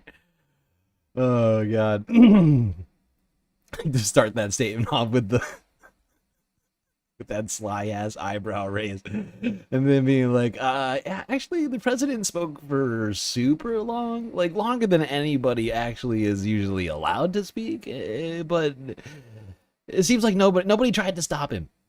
For any world leader to come and speak at the United Nations, maybe even quadruple what the time limit typically is. And basically what you just heard from President Trump amounted to a very forceful lecture to the United Nations about not just the body itself, but also how the world leaders sitting in front of him are running their own countries. That comment that you just noted there, the president said he knows what he's talking about and said a lot of their countries are going to hell in his view. And he started out that speech, Pam, it was quite clear where it was going to go, as he was saying that basically the faulty equipment as he came inside the building here at the United Nations symbolized the uselessness of the United Nations in its current form. He said the United Nations has potential. Technical difficulties show you just how useless the UN really is. That's why I'm here talking so much. Because this is a useless body. It is not living up to that potential as it is right now. Pam, two things he was talking about. A broken teleprompter, apparently. You could see the president there was reading off of a script in front of him, though he certainly went off script many times during those remarks. But also, as he came in the building, he and the First Lady were going up an escalator. We were actually standing there in the lobby during that moment, and the escalator kind of malfunctioned and stopped halfway through, and they walked the rest of the way up. But the president mentioned that only moments into his speech and was basically pointing to that to make his argument and to kind of underscore his point overall here about the United Nations, as he then went on to lecture all of these nations, whether it was on climate change, whether it was on the war in Ukraine, as he was castigating European nations for still importing Russian oil, as that is something that he basically delivered an ultimatum to NATO earlier this month, saying he's prepared to put sanctions on Russia or on countries that continue to buy this oil, but that NATO countries have to stop doing so first. And so obviously nothing surprising in those comments, I'll note, but still remarkable to hear the president come here to the United Nations. Yeah, and you know, the countries in the EU, in NATO, who are buying oil from Russia are Donald Trump's favorite Europeans. Orban, Erdogan, what's her name? Meloni, I think to some degree. I think Italy is taking some, but yeah, you know, if Donald Trump wants those countries to stop buying oil, all he's got to do is, you know, pick up the phone and say, "Hey, you stop that!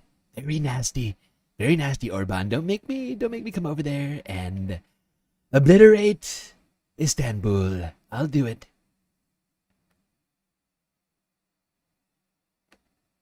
And as you noted, Pam, emboldened in his view of how they're running their countries and how he's running his. Absolutely. It was pretty stunning, actually. And we at points, Caitlin, when he was admonishing some of the countries, he mentioned Germany, for example, that the camera would pan to that world leader, and many of them were just stone-faced as the president was doing this. I think many of these world leaders were prepared for the kind of Donald Trump we saw here today. What do you think? Yeah, and he's meeting with a lot of these world leaders, I'll also note, while he's here. I mean, he's just delivering the speech, but he's got meetings with President Zelensky, with a lot of the Middle East leaders later on when it comes to the creation of a Palestinian state, as he's been rebuking Canada, France, and all of these other European nations for recognizing a Palestinian state. So this is only just the beginning, as he's going to go and meet with all of these leaders. I know you'll be covering all of that. Thank you. She reminds you of Crystal Ball. yeah, I guess Caitlin Collins does give off some Crystal vibes. I've always liked Caitlin. I don't know what it is. But ever since she turned up, people are claiming that I have a crush on Caitlin. And she's a very attractive woman. For multiple reasons, not just physically, you know.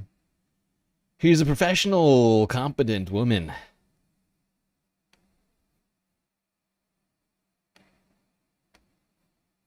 Caitlin, I want to bring in Christiana before and pick up on what Caitlin was talking about with President Trump essentially admonishing some of these countries when it comes to migration. He talked about how the UN is funding uncontrolled migration. Let's listen to specifically what. Like, I wouldn't go so far as to say I have a crush on her, but if, you know, Caitlin happened to show up and be like, "You want to go on a date?" I'd be like, "Yeah, okay, Caitlin, let's do that. Let's do that. That sounds good." And talk on the other side. It's actually creating new problems for us to solve. The best example is the #1 political issue of our time, the crisis of uncontrolled migration. It's uncontrolled. Your countries are being ruined. The United Nations is funding an assault on Western countries and their borders. What does that mean? The United Nations is funding an assault on Western nations and their borders? What does that mean? I don't understand. Is the UN trying to redraw the borders of Europe? Because I've heard absolutely nothing about that. How is that? The only person trying to redraw the borders of Europe right now is goddamn Vladimir Putin. That's literally the only person trying to change borders in Europe right now. I don't know in what way is the United Nations doing anything with borders? I think he's just saying that, I assume this is him just saying vaguely and confusingly that immigrants are ruining the Europe, I guess, and that's the UN's fault, rather than the countries like the United States, United Kingdom, France, any of them who have been involved in, I don't know, extreme displacement. I mean, we could probably throw Belgium in there and some other people too. But like in all these,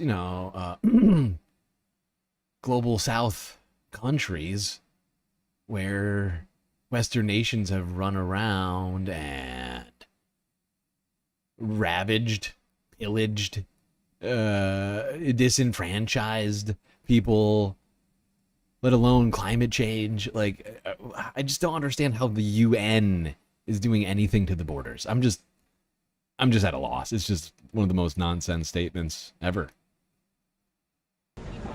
Christian, what do you make of those comments? Pamela, I differ slightly from Caitlin. I was actually really amazed by the level of vitriol that the President of the United States delivered to his allies, mostly to his allies, let's just face it. Talking about your countries will fail to the Europeans, saying that he had met President Lula for 39 nice seconds, but then banging them over the head again with the cudgel of tariffs. Don't forget, the US has a tariff or a budget surplus with Lula. If you remember, his first inaugural talked about American carnage. This was a speech about global carnage as he sees it. This, in every single instance, was used to deliver a hammer blow against almost every nation in the world. Everything, using the United Nations podium to spout conspiracy theories about green agendas. Of course he's correct about uncontrolled migration. He has identified that issue. But the way he talks about how your countries will fail, there are many European countries who've actually implemented European standards on various migrations and the rest. And I'm going to be speaking to the Prime Minister of Spain about it, as well about Palestinian statehood. I'm going to be speaking to the Foreign Minister of Brazil about what the President... Okay, let's keep this puppy moving.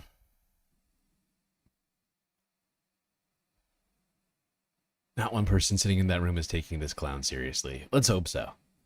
Although, the problem with that is that not taking Trump seriously is like, that's like the moment where Donald Trump actually does the thing that he's saying.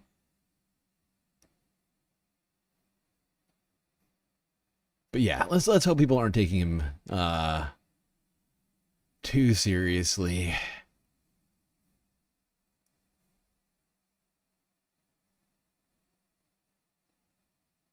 Now, of course, one man is in the United States to come to the United General Assembly, who is wanted for war crimes internationally. Illegal. Benjamin frickin' Netanyahu. We're going to get some more reaction from Israel now with our Jerusalem correspondent, Noga Tarnopolsky. Noga, now France has officially joined other countries like Britain, Canada, Australia, and many more in recognizing an official Palestinian state. What kind of new ire has this provoked from the Israeli Prime Minister? Well, it has provoked significant ire. The Israeli Prime Minister hasn't responded today, which is a holiday here. It's the Jewish New Year. But he responded previously. He accused the French President Macron of being an ally of terrorists. Yes, that's right. The jihadist government of France, where it's a crime to wear a burqa in public. Illegal. His crony, the Israeli ambassador to the United States, a political appointment of Netanyahu's, went so far as to call Keir Starmer a new Neville Chamberlain appeasing the new Nazis. So the responses from Israel have been quite severe. I mean, to some degree that's true, but it's only been true up until now. Not only now. Because, of course, he's been supporting the new Nazis in Israel this whole time. So, I mean, in a way, that's a very accurate statement, just not in what it's being directed at, of course.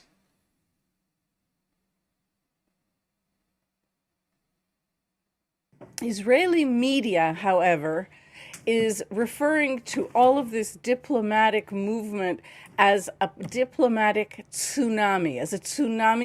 Oh, God. A tsunami.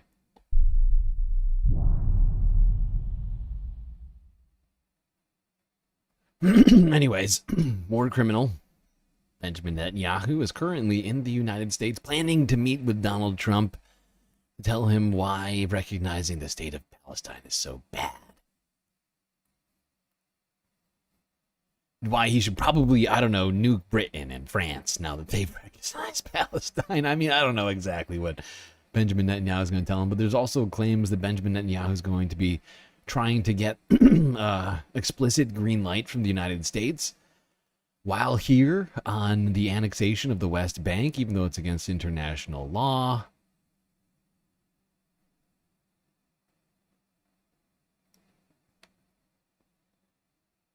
Now, if this was just happening next year, this could all be very different because, of course, if Zoran Mamdani wins the mayoral election as he's promised to do, I don't think, I'm sorry, I'm getting ahead of myself. Of course, Zoran Mamdani has promised to put Benjamin Netanyahu in jail should he step foot in New York if he is mayor. Right to jail, right away. Which I honestly sort of revel in thinking about.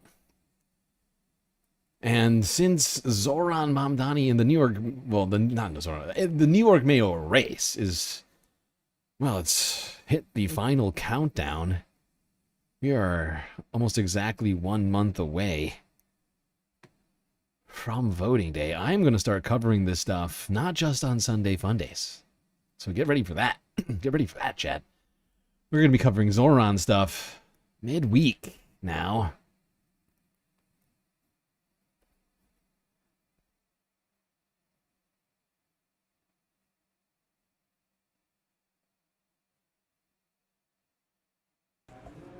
Bernie. Senator. Zoran, how are you? Zoran Mamdani. What? So many people know you as a senator, as a presidential candidate, but you were also a mayor. For 8 years. For 8 years, 4 terms. And the time when you decided to run, Ronald Reagan had just won the presidency. He had even won Vermont. And yet there you were as a Democratic Socialist deciding to run for mayor. What made you make that decision? I think Reagan was part of it. During that period, this is ancient history. You know, we were dealing with serious economic problems. We had come off of the war in Vietnam some years before. And basically, it was an attempt to involve people in the political process to revitalize American democracy. And one of the accomplishments that I am most proud of in my life is between my first and second term, we came close to doubling voter turnout. Wow. How's that? That's pretty incredible. So people had given up on the political process. Heck yeah. All right, we're not going to watch this whole thing because we watched the other stream, but I just want to remind us of the fact that Bernie seems to have really embraced Zoran Mamdani. They met again after they held the sort of held that oligarchy tour rally in Brooklyn the other week. Got together and really had a sit-down discussion. I thought that was great. And from that conversation, it seemed to me that Bernie was really, really embracing Zoran's mayoral race. I found that to be exactly what we need these days.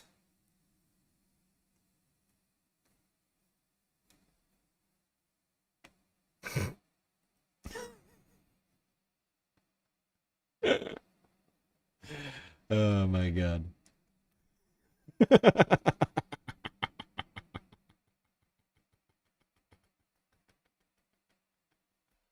Okay, that is not her name, but this is genuinely hilarious to me.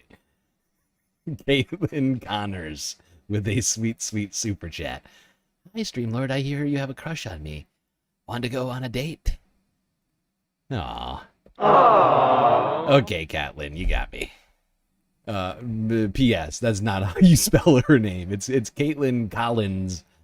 I think it's with a C. It's Caitlan. I think. I could be wrong. Either way, hilarious. I don't know who this is, but really good job. It took you like, I don't know, it took you like no time to put that together. Really, I mean, is I got to give you one of these.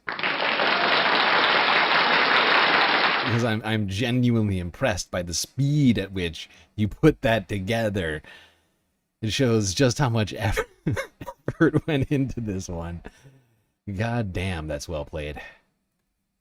Great job. Whoever you are. Okay, let's go here. Now, of course, it's Rosh Hashanah right now. High holidays. Zoran Mamdani posted a Rosh Hashanah vid yesterday. Shana Tova, New York.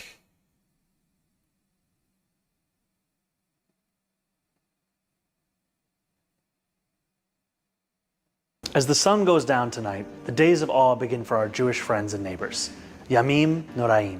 The High Holy Days begin with Rosh Hashanah, when the Jewish calendar turns to the year 5786. That number alone speaks of the endurance of this faith over millennia, its resilience despite wave after wave of persecution. As we celebrate Rosh Hashanah, the sounds of the shofar will echo across every corner of our city. From Brighton Beach to Williamsburg to Riverdale, families will gather to dip apples into honey. Yom Kippur will soon follow. On this holiest of days, Jewish New Yorkers will pause to reflect, to atone, and do the hard work of looking inwards. It is a tradition we could all do well to emulate, to build a city that feels sweet and learns from what did not work in the past, where we are not afraid to admit our failings and to grow accordingly, and where, above all, every New Yorker is safe and cherished by the city they love. Shana Tova, New York. Have a sweet New Year. Zoran Mamdani. Well, there you go. Big day. Big day. Big day for Jews in New York and across the world.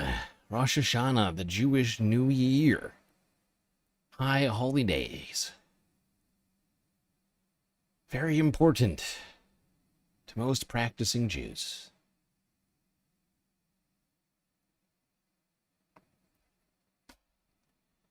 And here we were told that all Jews should immediately leave New York City. But instead, it's very strange, a sort of dichotomy there. You know, you had all sorts of people, Bill Ackman saying that, you know, all Jewish people must leave, we must do another exodus, you know, get out of New York before the no-go zones come. And Zoran Mamdani wishing everybody happy Rosh Hashanah. It's a strange dichotomy, but this is where we're at, people. This is where we're at.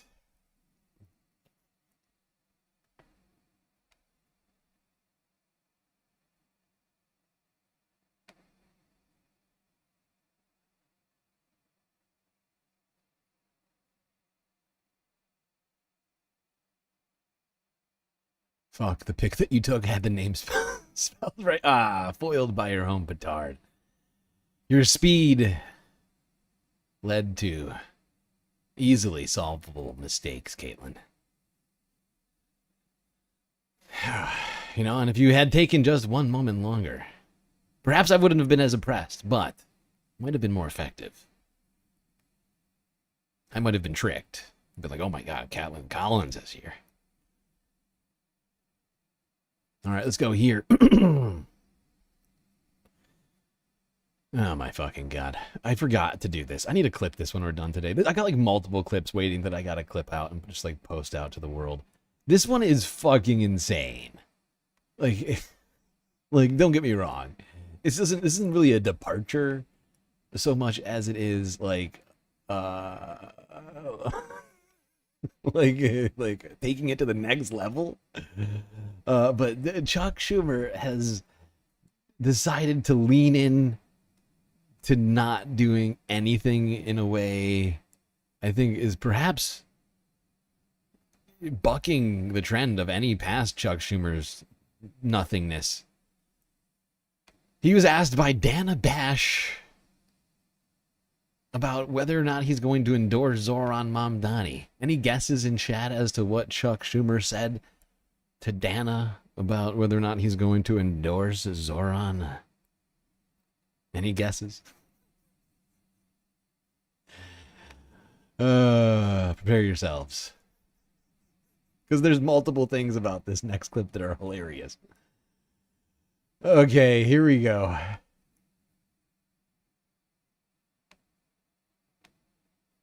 Okay, before I let you go, speaking of candidates, you've been asked numerous times if you will endorse Zoran Mamdani for New York City mayor. You always say Zoran you're going to continue Mamdani. to talk. There are two key questions here that you haven't answered. One is, will you ever endorse him? And two, what do you need from him to get your endorsement? Okay, well, first of all, you know, I know him. We've had a good relationship in the past, and we have. Oh my god, the way he starts this off is fucking hilarious. Okay, now hold on, Dana. I have already told you. First of all, you know, I know him. We've had a good relationship in the past, and we had. Dana, I know him, okay? And we were very, very close, some might say, depending on how you want to, you know, flesh that out.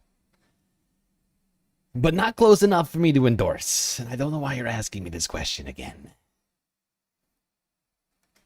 Uh-oh, what's going on with my internet? Play.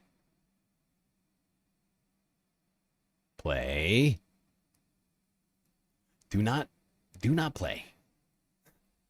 Don't even play. Do not play. 2 weeks ago. There we go. Very long meeting with a lot of serious questions, and all I can tell you is I'm going to continue talking to him. What's the holdup? The fact that Dana Bash, of all people, is the one to push back on Chuck Schumer not endorsing Zoran. Oh, there's something about this that is just so sweet. It's just so incredible. Oh, God. It's worse than Adam Friedland beating up Richie Torres. It's like Chuck didn't expect this from Dana. He's Dana, what are you, an anti-Semite now? What is going on?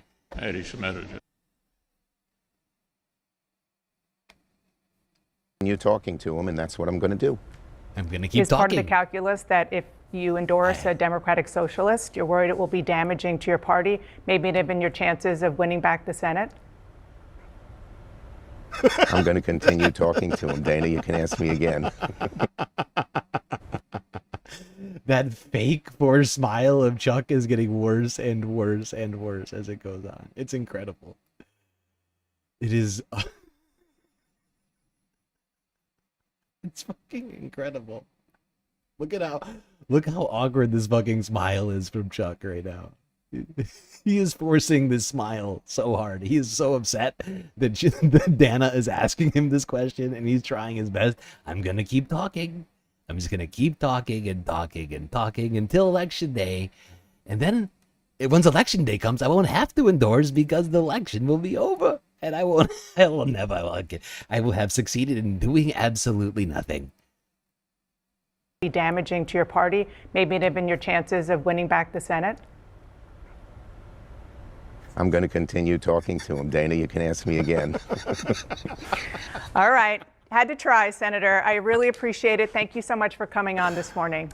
Nice to see you. Hey, Dana, and a happy Rosh Hashanah to you. Thank you. You My too. wife has just cooked. She's just cooked a 5-generation brisket recipe, and the kitchen smells great. All right. Well, we can have a brisket off next time I see you. Thank you. Okay.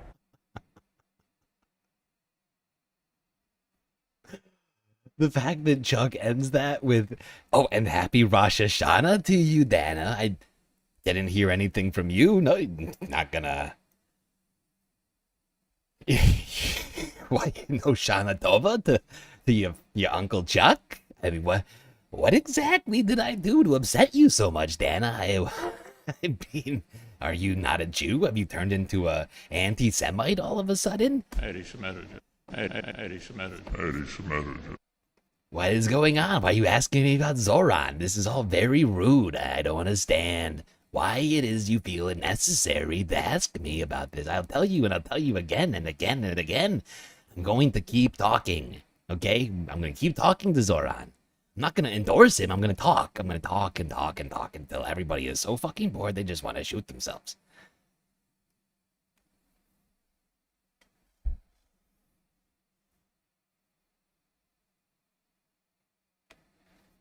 Oh, God. Am I the only person that felt like him bringing up Rosh Hashanah at the end of that was intentionally, like intended to, like, shame Dana? Or am I the only one that picked up on that?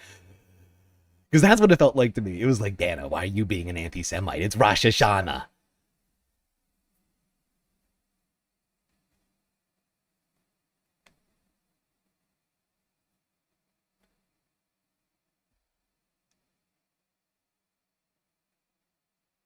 Okay, Jesus Christ. I'm sorry. I need a moment to climb down for my Chuck Schumer impression. Okay, everything's fine. We don't have weak, feckless leadership in charge of the Democratic Party. Everything's fine. I don't know what you're talking about. Oh, God damn it. Oh, God damn it. It's 6 hours in. We gotta take another galactic intermission. Boy, oh boy, I almost went on to more content. And I've just realized that we have to take a break. Don't worry, though. We'll, of course, be right back after these brief space messages.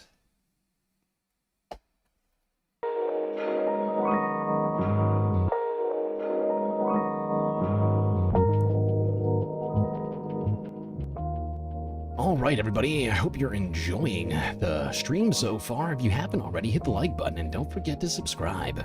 Hit that bell icon, too, so that you can get the latest notifications from GNN, ensuring that you do not miss a single stream. While you're at it, do also consider contributing to the Galactic News Network, as we are completely funded by individuals like you. Thankfully, we have a myriad of ways for you to show your support. YouTube, Super Chat, Super Stickers, memberships, Cash App, and PayPal if you prefer your money go directly to supporting the stream rather than the bottom line of Google. But of course, the very best way to get the most space benefits is to go onto Patreon and become a Galactic Patron, where for the low, low price of $3 US a month, you can get access to a damn wonderland of space benefits unseen by the rest of the goddamn Milky Way galaxy.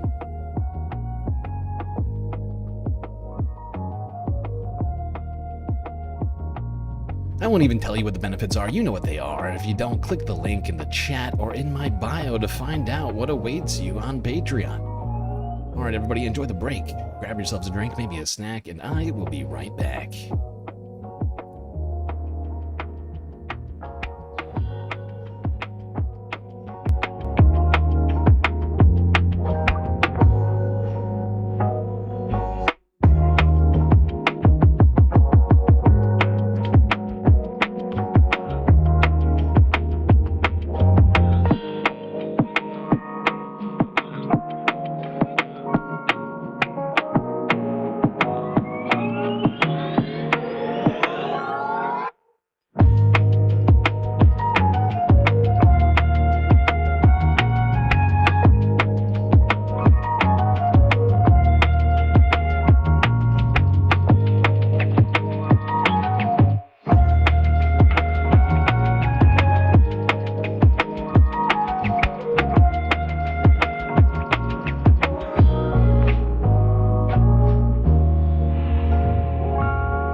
All right, everybody. We're back. It is time for us to get to the fourth half of the stream. Immediately, if not sooner. So, you're going to want to get back in your seats. Otherwise, you might miss the beginning of that fourth half.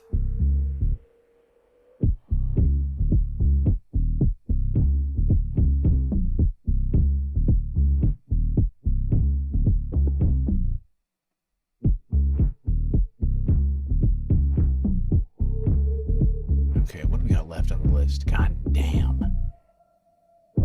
God damn, we got a long list. It's only Tuesday. It is ridiculous. How has this much stuff happened in 2 days?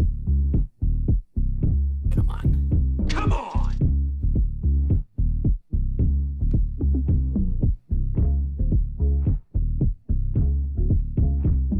Okay. Back to the space station. We left off talking about Democrats, specifically Zoran Mamdani, and Chuck Schumer's inability to find a way to endorse Zoran. Probably because he's being held hostage by the Baileys. Let's go here now. Talk about why Democrats can't seem to stop losing. Awful, awful, awful. Weak, weak, weak. With the Majority Report.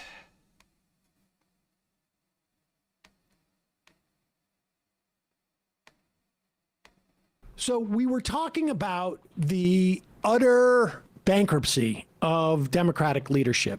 And we know that Joe Biden was a big Matt Iglesias fan.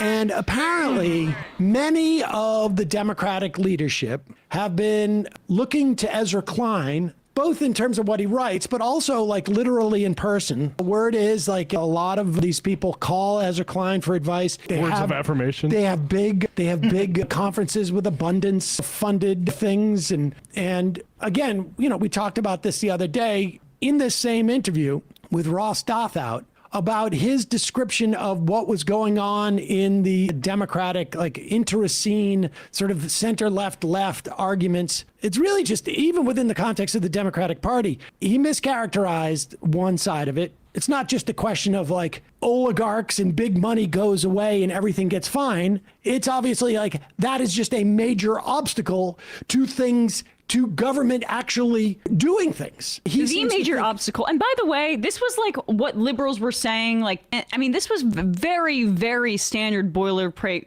liberal conversation here. The fact that he's redirecting it away from that in this time period is sus, to say the least. And listen, when he's going to go and describe about doing something different, now let me tell you, there has not been, and I've been following this only for about 21 years professionally, but I've been following politics probably for closer to 40 years, rather intently. There has never, ever, ever, in those 40 years, been a time where the left controlled what candidates are nurtured, recruited, promoted within the.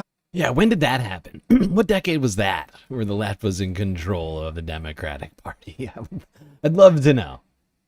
Candidates are nurtured, recruited, promoted within the context of primaries, or frankly, in any state. There's never been a time, there may have been times where like, you know, the grassroots overcame the establishment or Democratic leadership, but there has never been a time where the left chose candidates, particularly in red states. It's just, I'm sorry, we don't have the equivalent of what happened with the Tea Party, where the Tea Party had these like sort of far out, like, you know, Christine O'Donnell, like whatever her name is, like, I'm not a witch candidate, and it went down in flames. When you look at the biggest failures of Democratic challengers to Republicans, if you look up in Maine for the past 2 cycles, those candidates were not picked by the left. They were down the road, moderate, Democratic, DCCC or Senate picks. If you look at like, I don't know, Texas, or you look at like wherever you want to look, it is not the left that is picking these candidates. But in Ezra Klein's world, it is. And we have to change that. And we have to change it back to the way that it already is. We saw this in Kentucky. I mean, on and on. Like, here, let's listen. Political violence of that kind. We must change the Democratic Party to how it already is immediately. Immediately, Oh, if God. not sooner. This is something with much haste. We cannot wait a second longer to turn the Democratic Party into what it already is. Is fundamentally immoral and catastrophically ineffective. Also, I don't find this to be a hard line to hold. No, I don't. Like, why is, and this really has nothing to do with politics, but like, why is Ezra's, like, most of his hair, like, on his head, gray, but then, like, the front of his beard is black? What's up with that? What's going on there? Catastrophically ineffective. I don't find this to be a hard line to hold. No, I don't imagine that you do. And the stakes of politics are almost always incredibly high. I think they happen to be higher now, and I do think a lot of what is happening in terms of the structure of the system itself is dangerous. I think that All right, pause it for a hour is second. late. Pause it for a second. Now, what he's setting up here is he's pivoting from talk of the political violence into, like, we are living in an extraordinary time. The threat of losing the midterm elections, the danger posed by it, is extraordinary. And so we must take extraordinary steps. And you're not going to believe it, but his extraordinary steps are almost identical to the steps that we've been taking. And we would agree on that premise. Oh, that this the is premise. existential. And this is why what he's saying here has to be vociferously opposed and rooted out of the Democratic Party root and stem, because he is proposing the same repackaged dog shit that has lost us these elections and gotten us to this point. Vichy capitulation.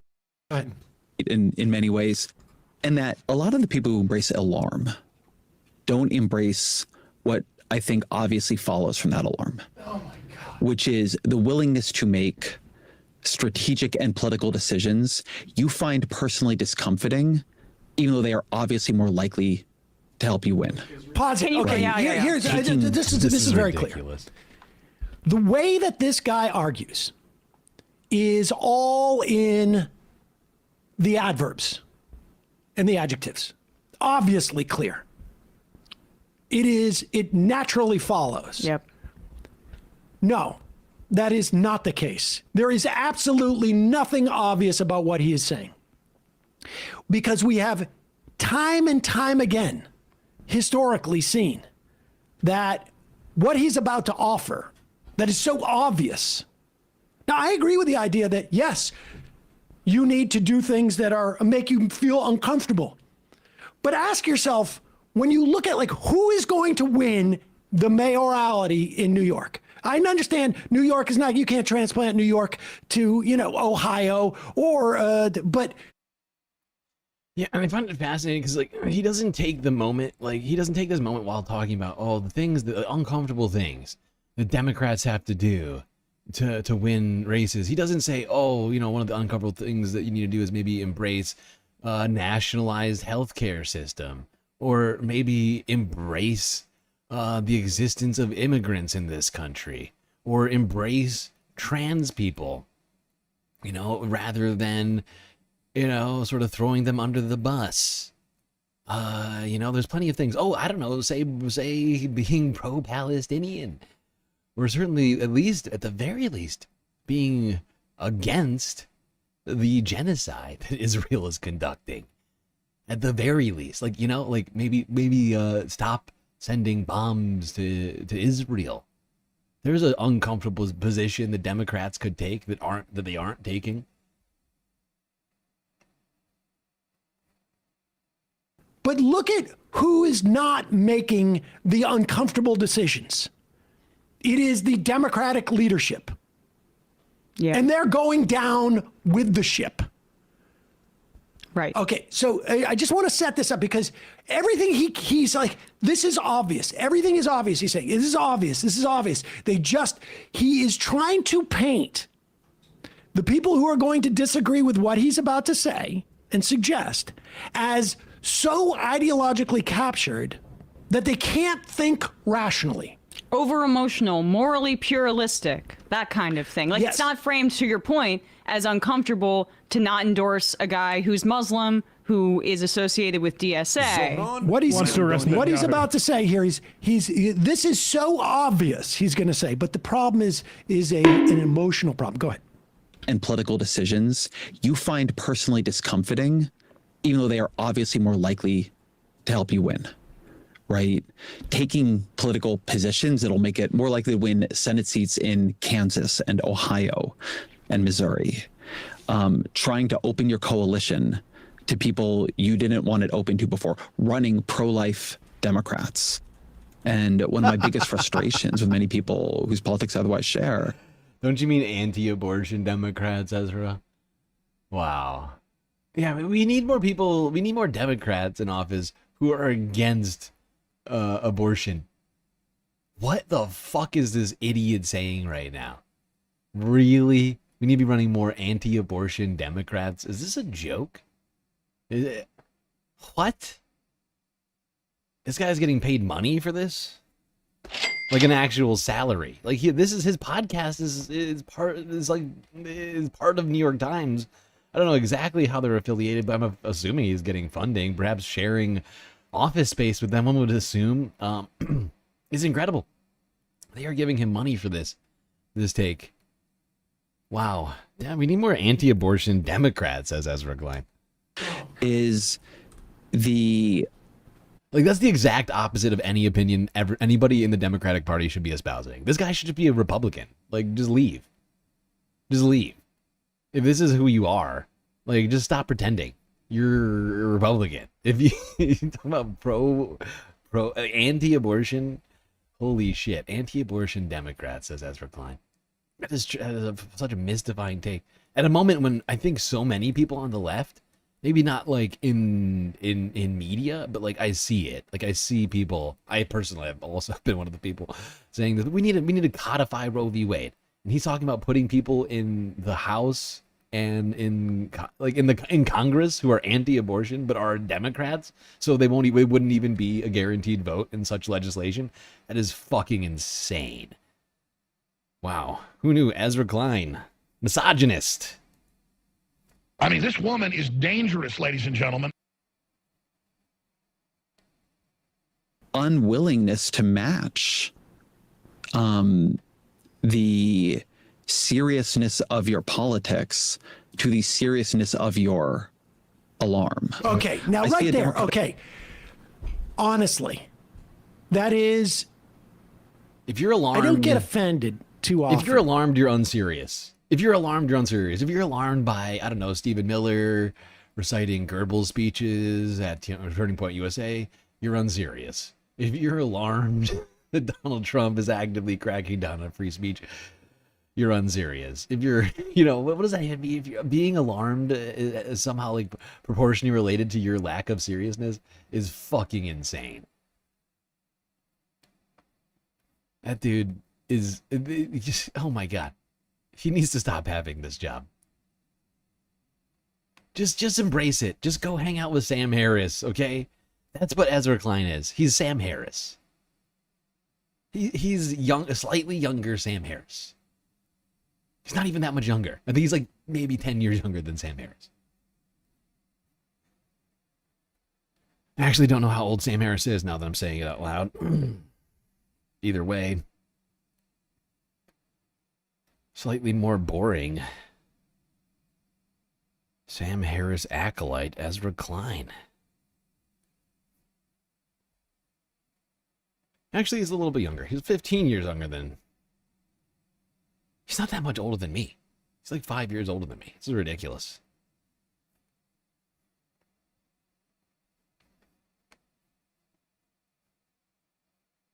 Oh my God. It's one of the fucking dumbest things I've ever heard.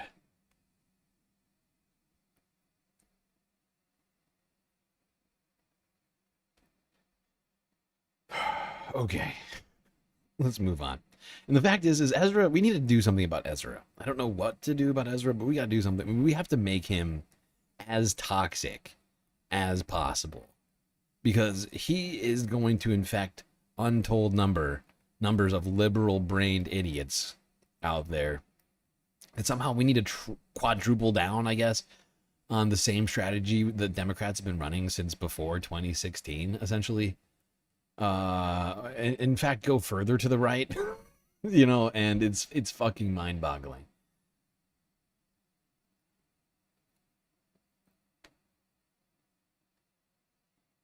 Because the fact is, that book sold a bunch of copies. People read it, okay? And I'm fairly certain that some untold percentage of those people are actually believing what Ezra Klein's saying, rather than thinking this guy is full of shit. I mean, he's got the veneer of credibility, you know? Worked for the New York Times. It's just so frustrating. Now, you know what doesn't have a veneer of credibility? The HHS department.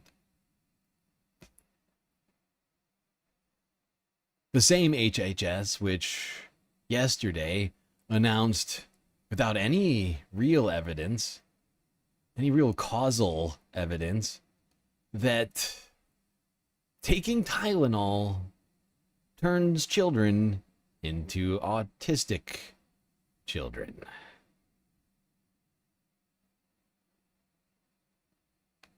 A questionable warning and, frankly, directive from President Trump just moments ago, as well as his top health officials from the White House.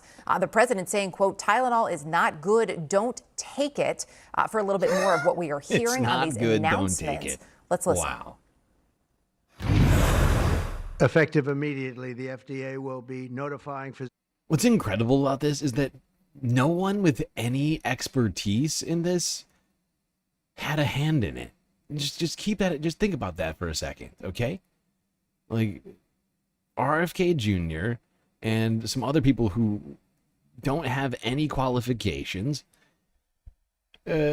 decided together without asking for any input from researchers or doing any research themselves, have come out to tell us that taking Tylenol, it will cause autism. Right? And if there were just a couple of guys on the street, wouldn't be such a problem. But you have the president and the Health and Human Services Administrator, two guys with no background in science, coming out to tell the entire country that you shouldn't take acetaminophen. It's so, I mean, like, for instance, like in a different context, right? Like, if you did this and somebody, like with a different thing, right? Like, like switch it from autism to cancer or I'm trying to think. Something like that, okay? Just think about what would happen if you gave medical advice to someone that you were not qualified to do, claimed to have the legitimacy to do so, like saying you're a doctor, which you're not, right? And then that person does the thing that you told them to do, and then has negative effects, negative harmful health effects happen. You would be held liable potentially in a court of law. Not even potentially. I mean, you might go to jail. If it came to that was in fact the case, you could go to jail for that. Okay? And that is in many ways what is happening right now, except the people that are doing it are the people who are supposed to be most qualified, specifically RFK, the man who's at the head of the Health and Human Services. But no, like, there's not going to be, none of these guys are going to go to jail for this. And it is almost definitely going to cause problems for somebody, for people, right? Because allowing a fever to go on while you're pregnant, like, could, I mean, almost definitely be more consequential than taking a Tylenol to solve the fever. I'm sorry, I'm rambling. The FDA will be notifying physicians that the use of well, let's see how we say that. Acetaminophen. Let's see how we say that. How Oh, that's a long word. A lot of syllables in this one. That's like at least 6 or 7 syllables. Said, well, I said, let's see how we say that. The FDA will be notifying physicians that the use of let's see how we say it. This is the thing about this. The man who is making the announcement literally can't even say the name of the drug. The incredibly like common drug that literally everyone in the country has taken at one or another time. He can't even say the word. It's incredible. The level of incompetence is it's mind-boggling. How do you say that? Oh, thank you. Acetaminophen, thank you. I knew that. Don't correct me. I know. The use of let's see how we say that. Acetaminophen. There we go. Okay? I got it. Which is basically commonly known as Tylenol. During pregnancy can be associated with a very increased risk of autism. A very increase of is that it? You know, what is that? Is the people say,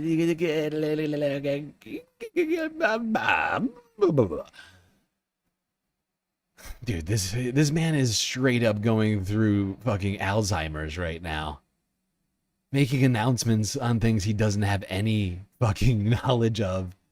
Being it's just I cannot believe this. By 2028, I'm fairly certain all of the United States is just gonna be on fire. Like nothing's gonna work. Like you won't be able to get water. There'll be no internet. We'll all just be sort of like roaming the streets, hoping for like a Starlink satellite to go overhead so that we can get a couple of bars.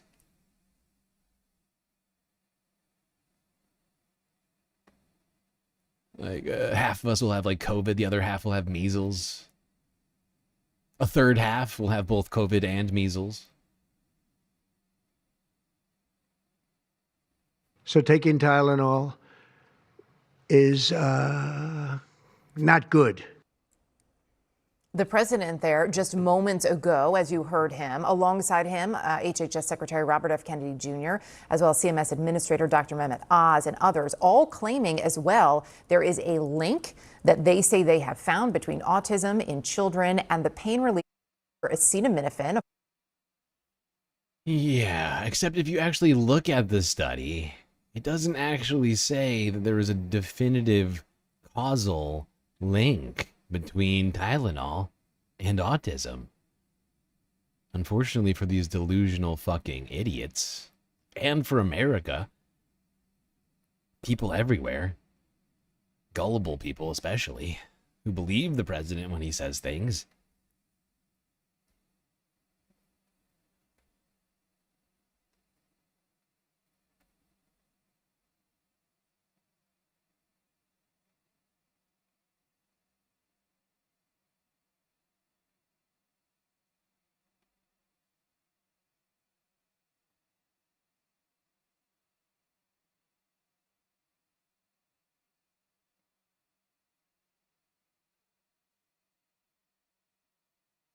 Where is this one?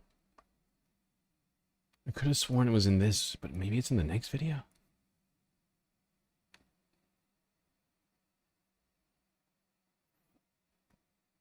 So taking Tylenol is not good. U.S. President Donald Trump said on Monday there was a link between the use of Tylenol and the development of autism during pregnancy, a claim which many doctors dispute. He did not present evidence for the claim. First, effective immediately, the FDA will be notifying physicians that the use of I don't know how you say that word.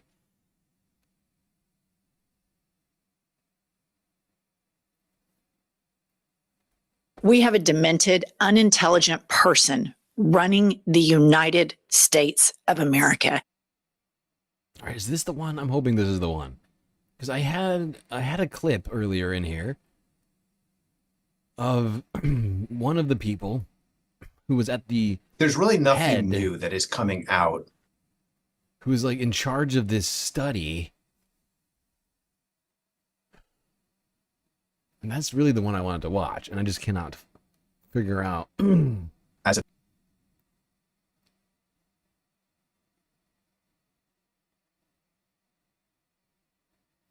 Whatever, I'll let this one play. there's really nothing new that is coming out as of this new announcement. So most of the time when we make decisions and we make clinical decisions and we change our guidance and guidelines, it comes because there's new data that would support a change in policy. The data that exists today is the same data that existed a few months ago. And really, there's no new studies that have suggested anything to the contrary. So taking Tylenol is Okay, I think this next video is where they talk to somebody who was directly involved in the study, which they are trying to use as justification for this claim.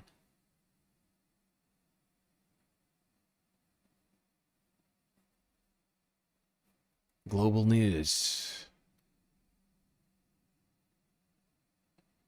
Thank you, Mr. President. Defying studies and science, the U.S. Health Secretary pointed the finger at acetaminophen, the active ingredient in Tylenol, in his quest to find the source of rising autism rates, suggesting a link to use in early pregnancy. if you can't tough it out, if you can't do it,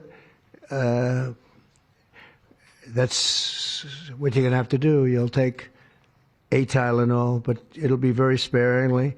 Health Secretary Robert F. Kennedy Jr. has spent months vowing to find the cause of autism after a career spent incorrectly blaming childhood vaccines. We promise transparency as we uncover the potential causes and treatments, and we will notify the public regularly of our progress. These new claims aren't backed by research. They are the start of a broad review of anything that could cause autism. Tylenol will soon carry a warning label in the U.S. In a statement, the maker of Tylenol told Global News there is no credible evidence linking acetaminophen to autism.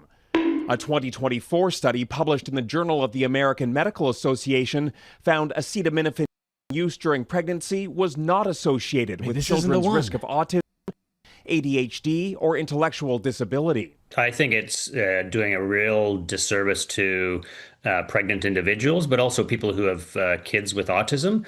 Doctors see something much more worrying, misinformation.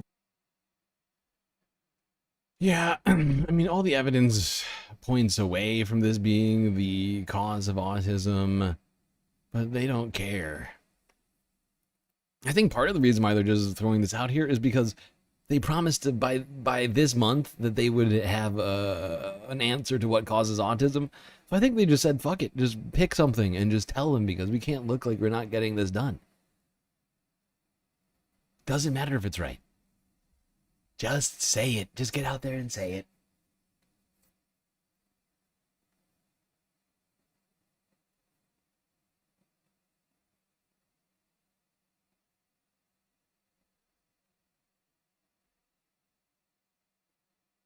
Man, woman, camera, TV.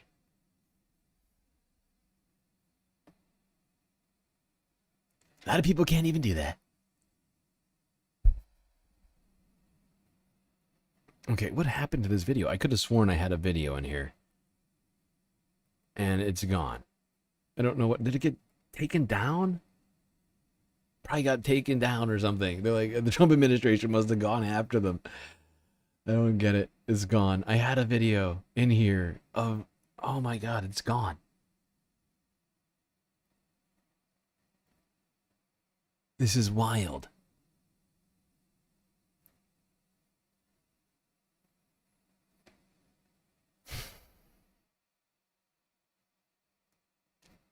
Well, I had a video that I watched earlier today, and unfortunately, I cannot find it. It's gone. Of a woman who was directly involved. I think she was at the head of this study, who basically, in a video, in an interview, I think it was with CNN, said that the way that they were interpreting the study was patently incorrect and misguided. I am paraphrasing. And You know, they were misinterpreting. Perhaps, I don't think she said it, but in my estimation, perhaps maliciously, in a way that just did not represent the actual findings in the study. The study did not actually find any causal links. And this is literally the woman who was in charge of the study saying this, you know, that is not causal, and that a lot more research needed to be done to determine if this was in fact an actual contributor to autism in any way, shape, or form. And due to the incredible prevalence of Tylenol used by all Americans, generally speaking, especially in medical scenarios, that is one of those things that it would take a great deal of time and effort to actually remove the what do you call it? Like the oh my god, my brain just freaking broke.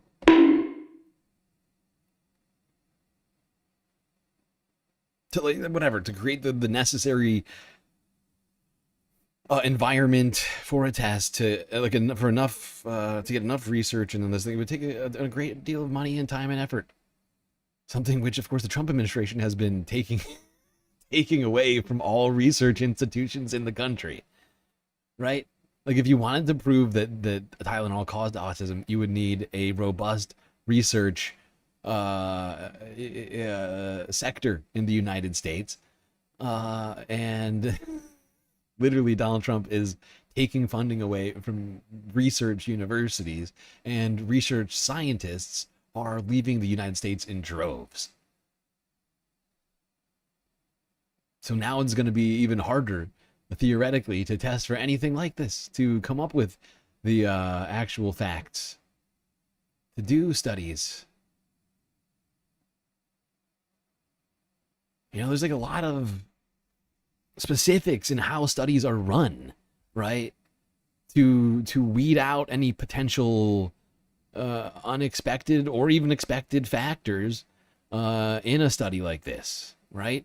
You'd have to know everyone's genetic history, all this other stuff, you know, what medications they're on, what kind of environmental factors of each and every like test, like study, like participant, right?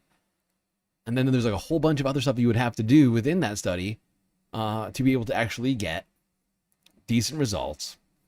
And then to actually verify that study, you would have to have people all across the world be able to have to go in, look at your study, and be able to recreate it with another group of people, right? That's just how fucking science is done. But these guys don't understand that even in the slightest.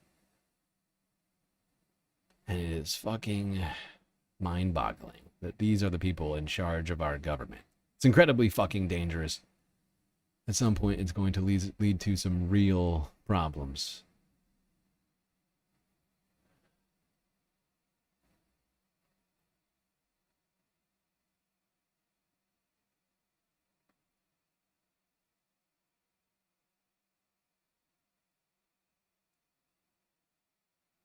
Jesus Christ. Why is my browser doing this? This is fucking me over so bad. It's making it take so much longer.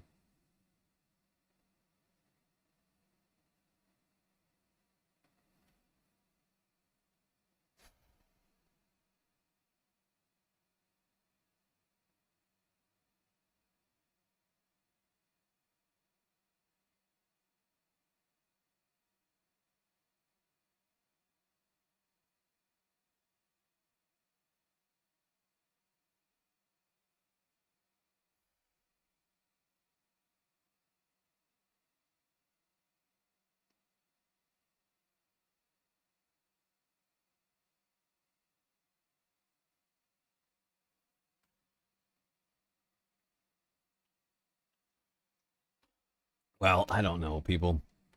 My computer is doing some fucked up stuff today. Honestly, do not know what to do about it. It's really slowing me down. Makes it so much harder to do my job when this happens.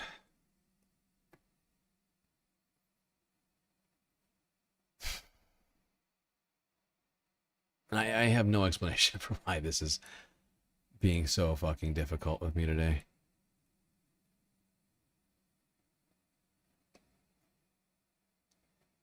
I'm just going to restart my browser. Hopefully that solves this.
Okay, chat, we seem to have run into something of an unexpected problem. Now my browser is just completely decided to stop working. Oh my god, this is pissing me off so much. We still got so much stuff to get through, and I don't even want to say it.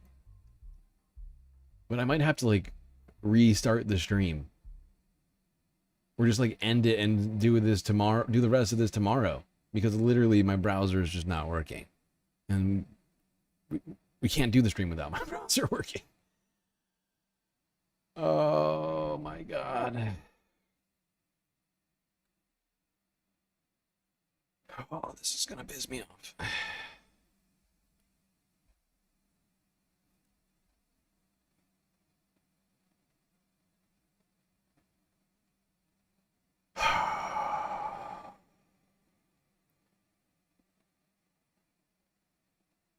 Dude, ending the stream right now would just be fucked up. We completed the goal 2 hours ago. Now we're gonna end it already. That's not right. Oh, please work.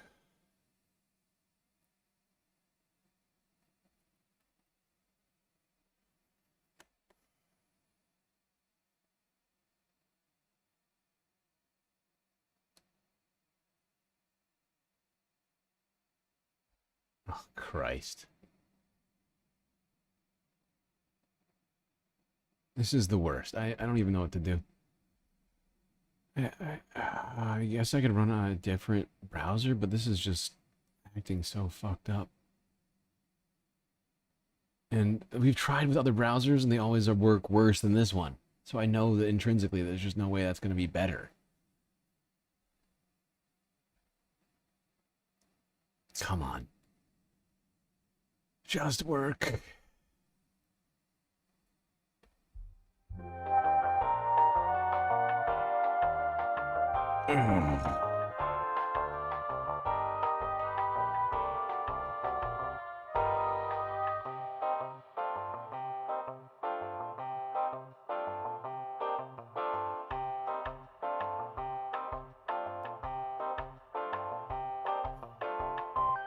Jesus Christ. It's just frozen. This is ridiculous.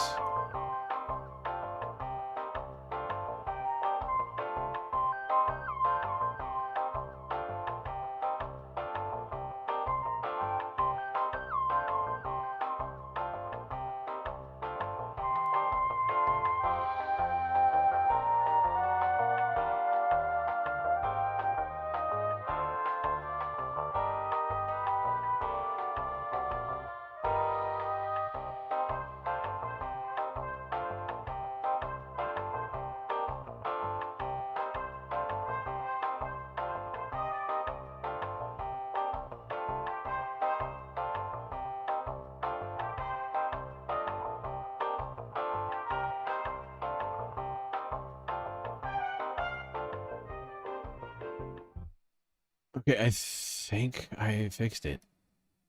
Let's go to CNN and talk about health in a slightly different way, involving a technological thing that is causing even more potential misinformation and disinformation to flood the internets. AI.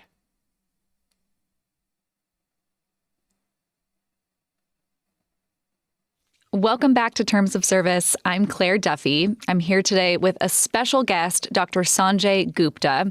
He really needs no introduction, but we'll give him one. He's a practicing neurosurgeon, a best-selling author, and CNN's chief medical correspondent. His reporting has included debunking medical myths and disinformation online. And he also has a great podcast at CNN called Chasing Life, where he helps people to understand how to live happier and healthier lives. Sanjay was also recently the unwitting subject of an AI disinformation campaign, which we'll get into. And we're going to talk about how and why medical misinformation spreads online and how people can find good information to help make important decisions. When your browser stops working, you just have to restart the browser? Yeah. Well, I'm assuming that we have slightly different technological situations. I am running, let's think, 1, 2, 3, 4, 5, 6, 7, 8, 9 different programs right now. Let me think. 1, 2, 3, 6. Yeah, like 9 different programs right now. And the fact is like every time I start this stream, like I have to open up everything in a very particular order. If anything gets fucked up, it will lag. Right, and it will, like, a bunch of shit happens, and if, like, I've noticed in the past this happens, too, like, I close a window, I'll have to reopen it, and that'll somehow cause it to lag, and I don't know why. Like, it's just something about all of this, that maybe it's just the fact there's just layers and layers of things all happening at once. I really wish I knew for sure, but, it's a little bit more complex than just restarting the browser or whatever else when it comes to the stream.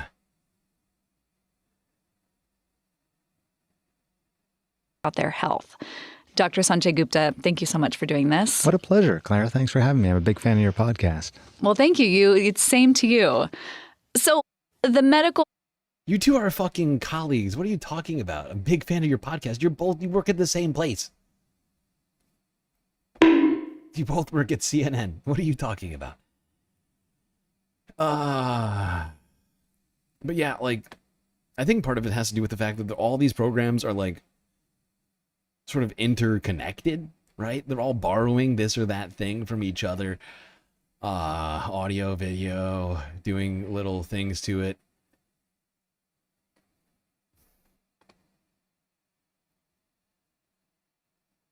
Does Best Buy still have the Geek Squad that comes to your house? I think they do. They wouldn't be able to solve this, I'm fairly certain, but yeah, they do exist. I find that when I go into places like Best Buy, I wind up knowing more about the product that I'm looking to buy than the people that are there. Misinformation. And that's not a brag. That's not intended to be a brag. That's just something that literally has happened the last, I don't know, 3 or 4 times I've gone to Best Buy. In the last, whatever, Jesus Christ. When's the last time I was even in a Best Buy? Like 2 years ago? An issue really hit home for you recently. You became the subject of an AI deepfake along with our colleague Anderson Cooper that was trying to basically sell a fake product. Will you just tell us what happened here and how you found out about it? Yeah, you know, the way that I found out about it was I started getting emails, some of them initially from people that I knew, some of them who were friends of my parents, mostly people who were a little bit older, I would say at least in their 60s and 70s, and they were starting to ask me if these were legitimate products. That was basically it. So I, would ask them to send me whatever it was that they were seeing, and started to see, significant number of these videos where it was very much looked like me, very much sounded like me, and I was selling products. Now, it happened to me for years for various products, like more than a decade, where I've had these fake ads. I think what was sort of different this time around was just the quality of these ads. In the past, I think it was really, if you spent a half a beat sort of thinking about it, you realize that wasn't me, and it wasn't, sometimes there wasn't even pictures or sound. But this was really quite stunning. And, again, it was my either friends or friends of my parents. So people that I knew and who knew me. So they know me personally, and yet they were still sort of duped by this. And that's, I think, what really got my attention. Yeah, that is disturbing. And I listened to this whole thing. It gets even worse. It gets even worse. Apparently, Sanjay Gupta's former medical professor, right? A man you would assume has the qualifications to be able to discern between real and fake medical information. Apparently, he bought this product and then found out when talking to Sanjay about it that he had been duped as well. But that's the thing. You put someone like Sanjay Gupta, a man with, all of the credibility of a doctor, right? And you just, the fact is this kind of thing has been going on for a long time. People taking Sanjay's other doctors' photos, using them for scams. But what is new in this age is AI. The ability and the fact that people like Sanjay, media doctors, if you will, have a great deal of their voice and likeness on the internet. And therefore, all the AI people got to do is download or scrape a bunch of, Sanjay videos online. Tell the program what it is that they want once they've created an adequate Sanjay Gupta model, right? And then just go to town and just start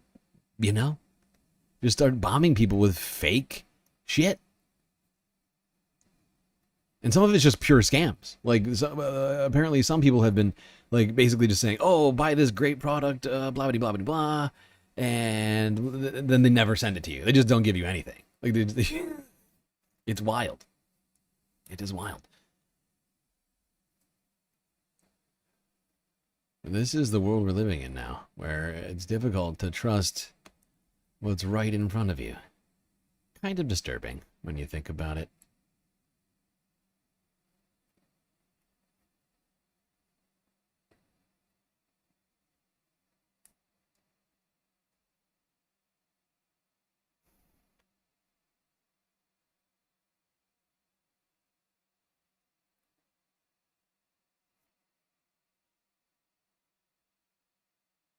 Okay, so some people in chat have also seen fake AI ads of celebrities trying to sell them things. It's problematic. You know, I think, you know, younger people are probably better at deciphering this stuff. But, you know, there's got to be like,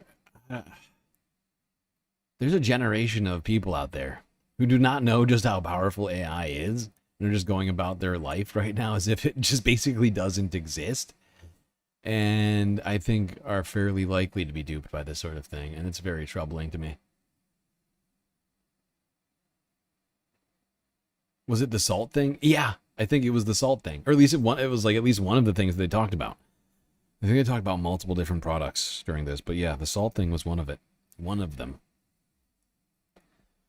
I just can't watch this whole video. Like, I'm so far behind right now because of all the fucking software problems we've been having today. I've gotten through not nearly as much as I would have liked to. Oh, God.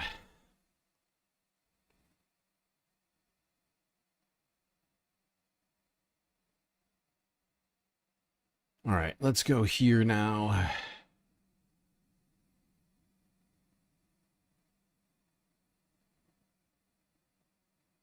Do some business stories.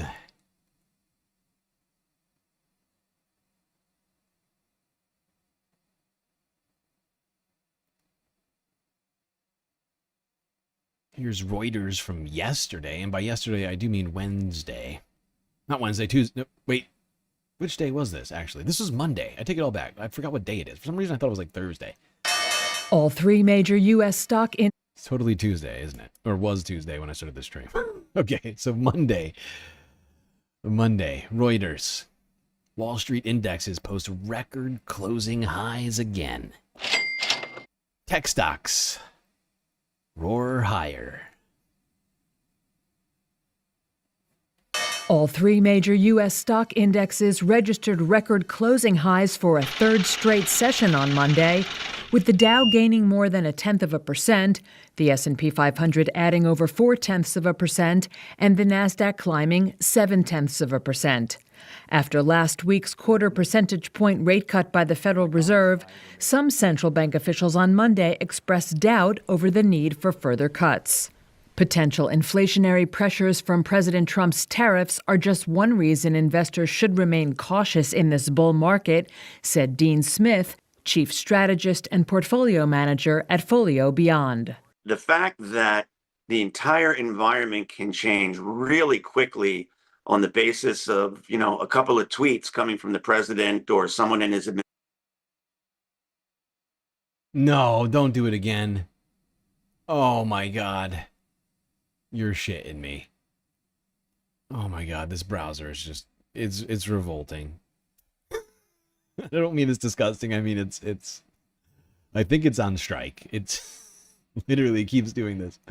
Get through one video and then it immediately does this. All right, I am super sorry, chat. I can't do this. This is just not, this is not tenable. We cannot continue to have these kinds of tech problems. Continue to try and do this stream. I think I'm gonna have to end it, and I fucking hate that. Or you know what? I won't fully end it. I'm gonna do like record setting, like after hour stream or something. Just because I genuinely feel like an asshole for ending the stream, even though it's really, I mean, it looks terrible right now, and I think I have a reasonable. I think my desire is reasonable in this particular case. I do feel like I'm letting everybody down. It's really the technology. It's the equipment that's letting everybody down right now. I don't feel like there's anything I did to cause this to happen. I just don't want to keep like dragging you all through this very painful trudge through technology issues. Makes me fucking sad, because also we have a shit ton of stuff to talk about. Also, I don't know if you heard, but there is literally the biggest storm on the planet right now, which is just obliterating the southeast of Asia right now, and I was really, really hoping that we would be able to cover that. And I guess I'll have to cover it. I'll have to try and end this, and maybe I'll just do an extra stream today on Wednesday. I was planning on taking today off. I'll just do another stream today. Fuck it. Fuck it.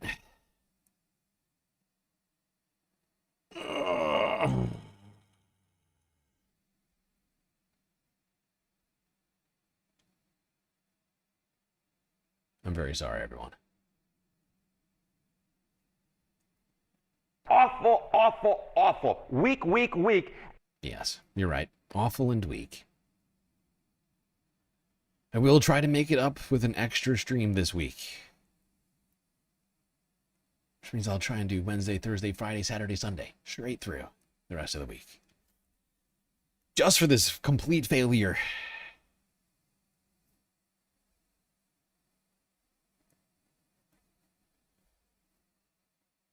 This goddamn failure of epic galactic proportions.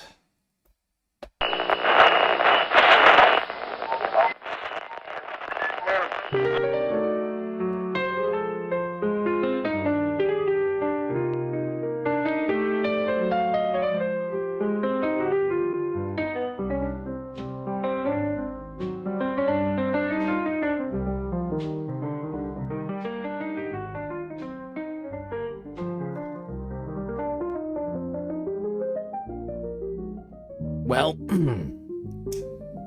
we've kind of gotten through another stream. I'm not sure I can claim that. But thankfully, we had each other to get through what it is that we've gotten through here today. That's going to be it for me. Till I see you next, you stay classy, Galactic Stream Nation.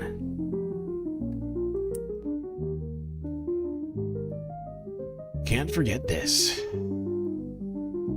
These are your galactic patrons. Gabby, Goth Dogs, Aaron W, Schmegley, PB, Midi, Afroponics, Narwhal by Nature, Interplanet Janet, Godcat, Robot Cat, Disco Wolf, Callie Braiding, Sammy, Geodragon, The Anti-Corporatist, Obsessive Audio, Moanoop, Nadia, Choki, Skelts, Selena, Mrs. Jen, Omegastar, Sasha G, Pitchforks Dragon, Vincent Morales, and Donald James X. But wait, there is more. Oh good, this is lagging too. That's helpful. Evan from Portland, Lovely Pariah, Mish, Becky, D. Cypher, Icebreaker, Columbia Rican, New York, Will in Detroit, Sisyphean Task, BC, Free Palestine, Hermit Horologist, HBX, and Carl Gaslightocracy. That's right, all these people here have helped produce the show, which your eyes and ears just got done enjoying. You can too, for just a few dollars a month on Patreon. Alright everybody, I'm very sorry, but as you can see, the stream is falling apart. The Patreon videos are broken too. Everything is dying over here. Okay. Don't worry, we're gonna do an extra long super secret.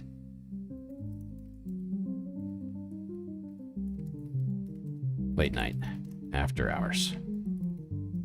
Galactic Chill Stream.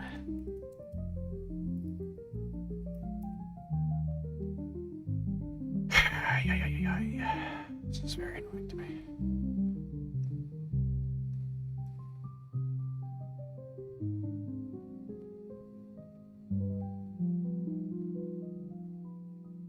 And also, I think it's only fair that next stream, today's stream, the Wednesday hump day stream that I am now committing myself to doing, I think we're going to do a reduced content goal due to the fact that we completed the content goal for this stream, but didn't finish all the content. Oh, God. All right. Little galactic after stream action.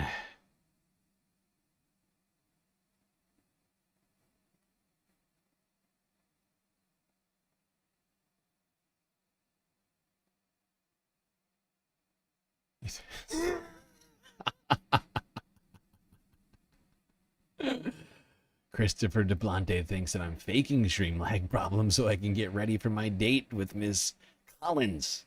That would be that'd be incredibly unethical, I gotta say. And I certainly would not engage in something like that. If Catelyn wants to go on dates, she's going to have to work around the goddamn Galactic Stream schedule, okay? We're both reporters of a degree. I mean, she's probably more of a serious reporter than I am, but, you know, if she had to go to, you know, the UN General Assembly, I would understand, you know, and I think that, you know, for the sake of equity in our fictitious relationship, Catelyn, it would behoove her to understand the galactic schedule. Just saying, just gonna, you know, just gonna bring that one up. You know, if this is going to be an equitable relationship, we must respect each other's schedules and needs.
One day, we won't have any technical problems. I like to think that sometime in the future, perhaps near future, we'll have enough galactic cash to be able to put together a computer build that will never have any technological problems. And it won't struggle with giving us all the content. Hopefully. Fingers crossed.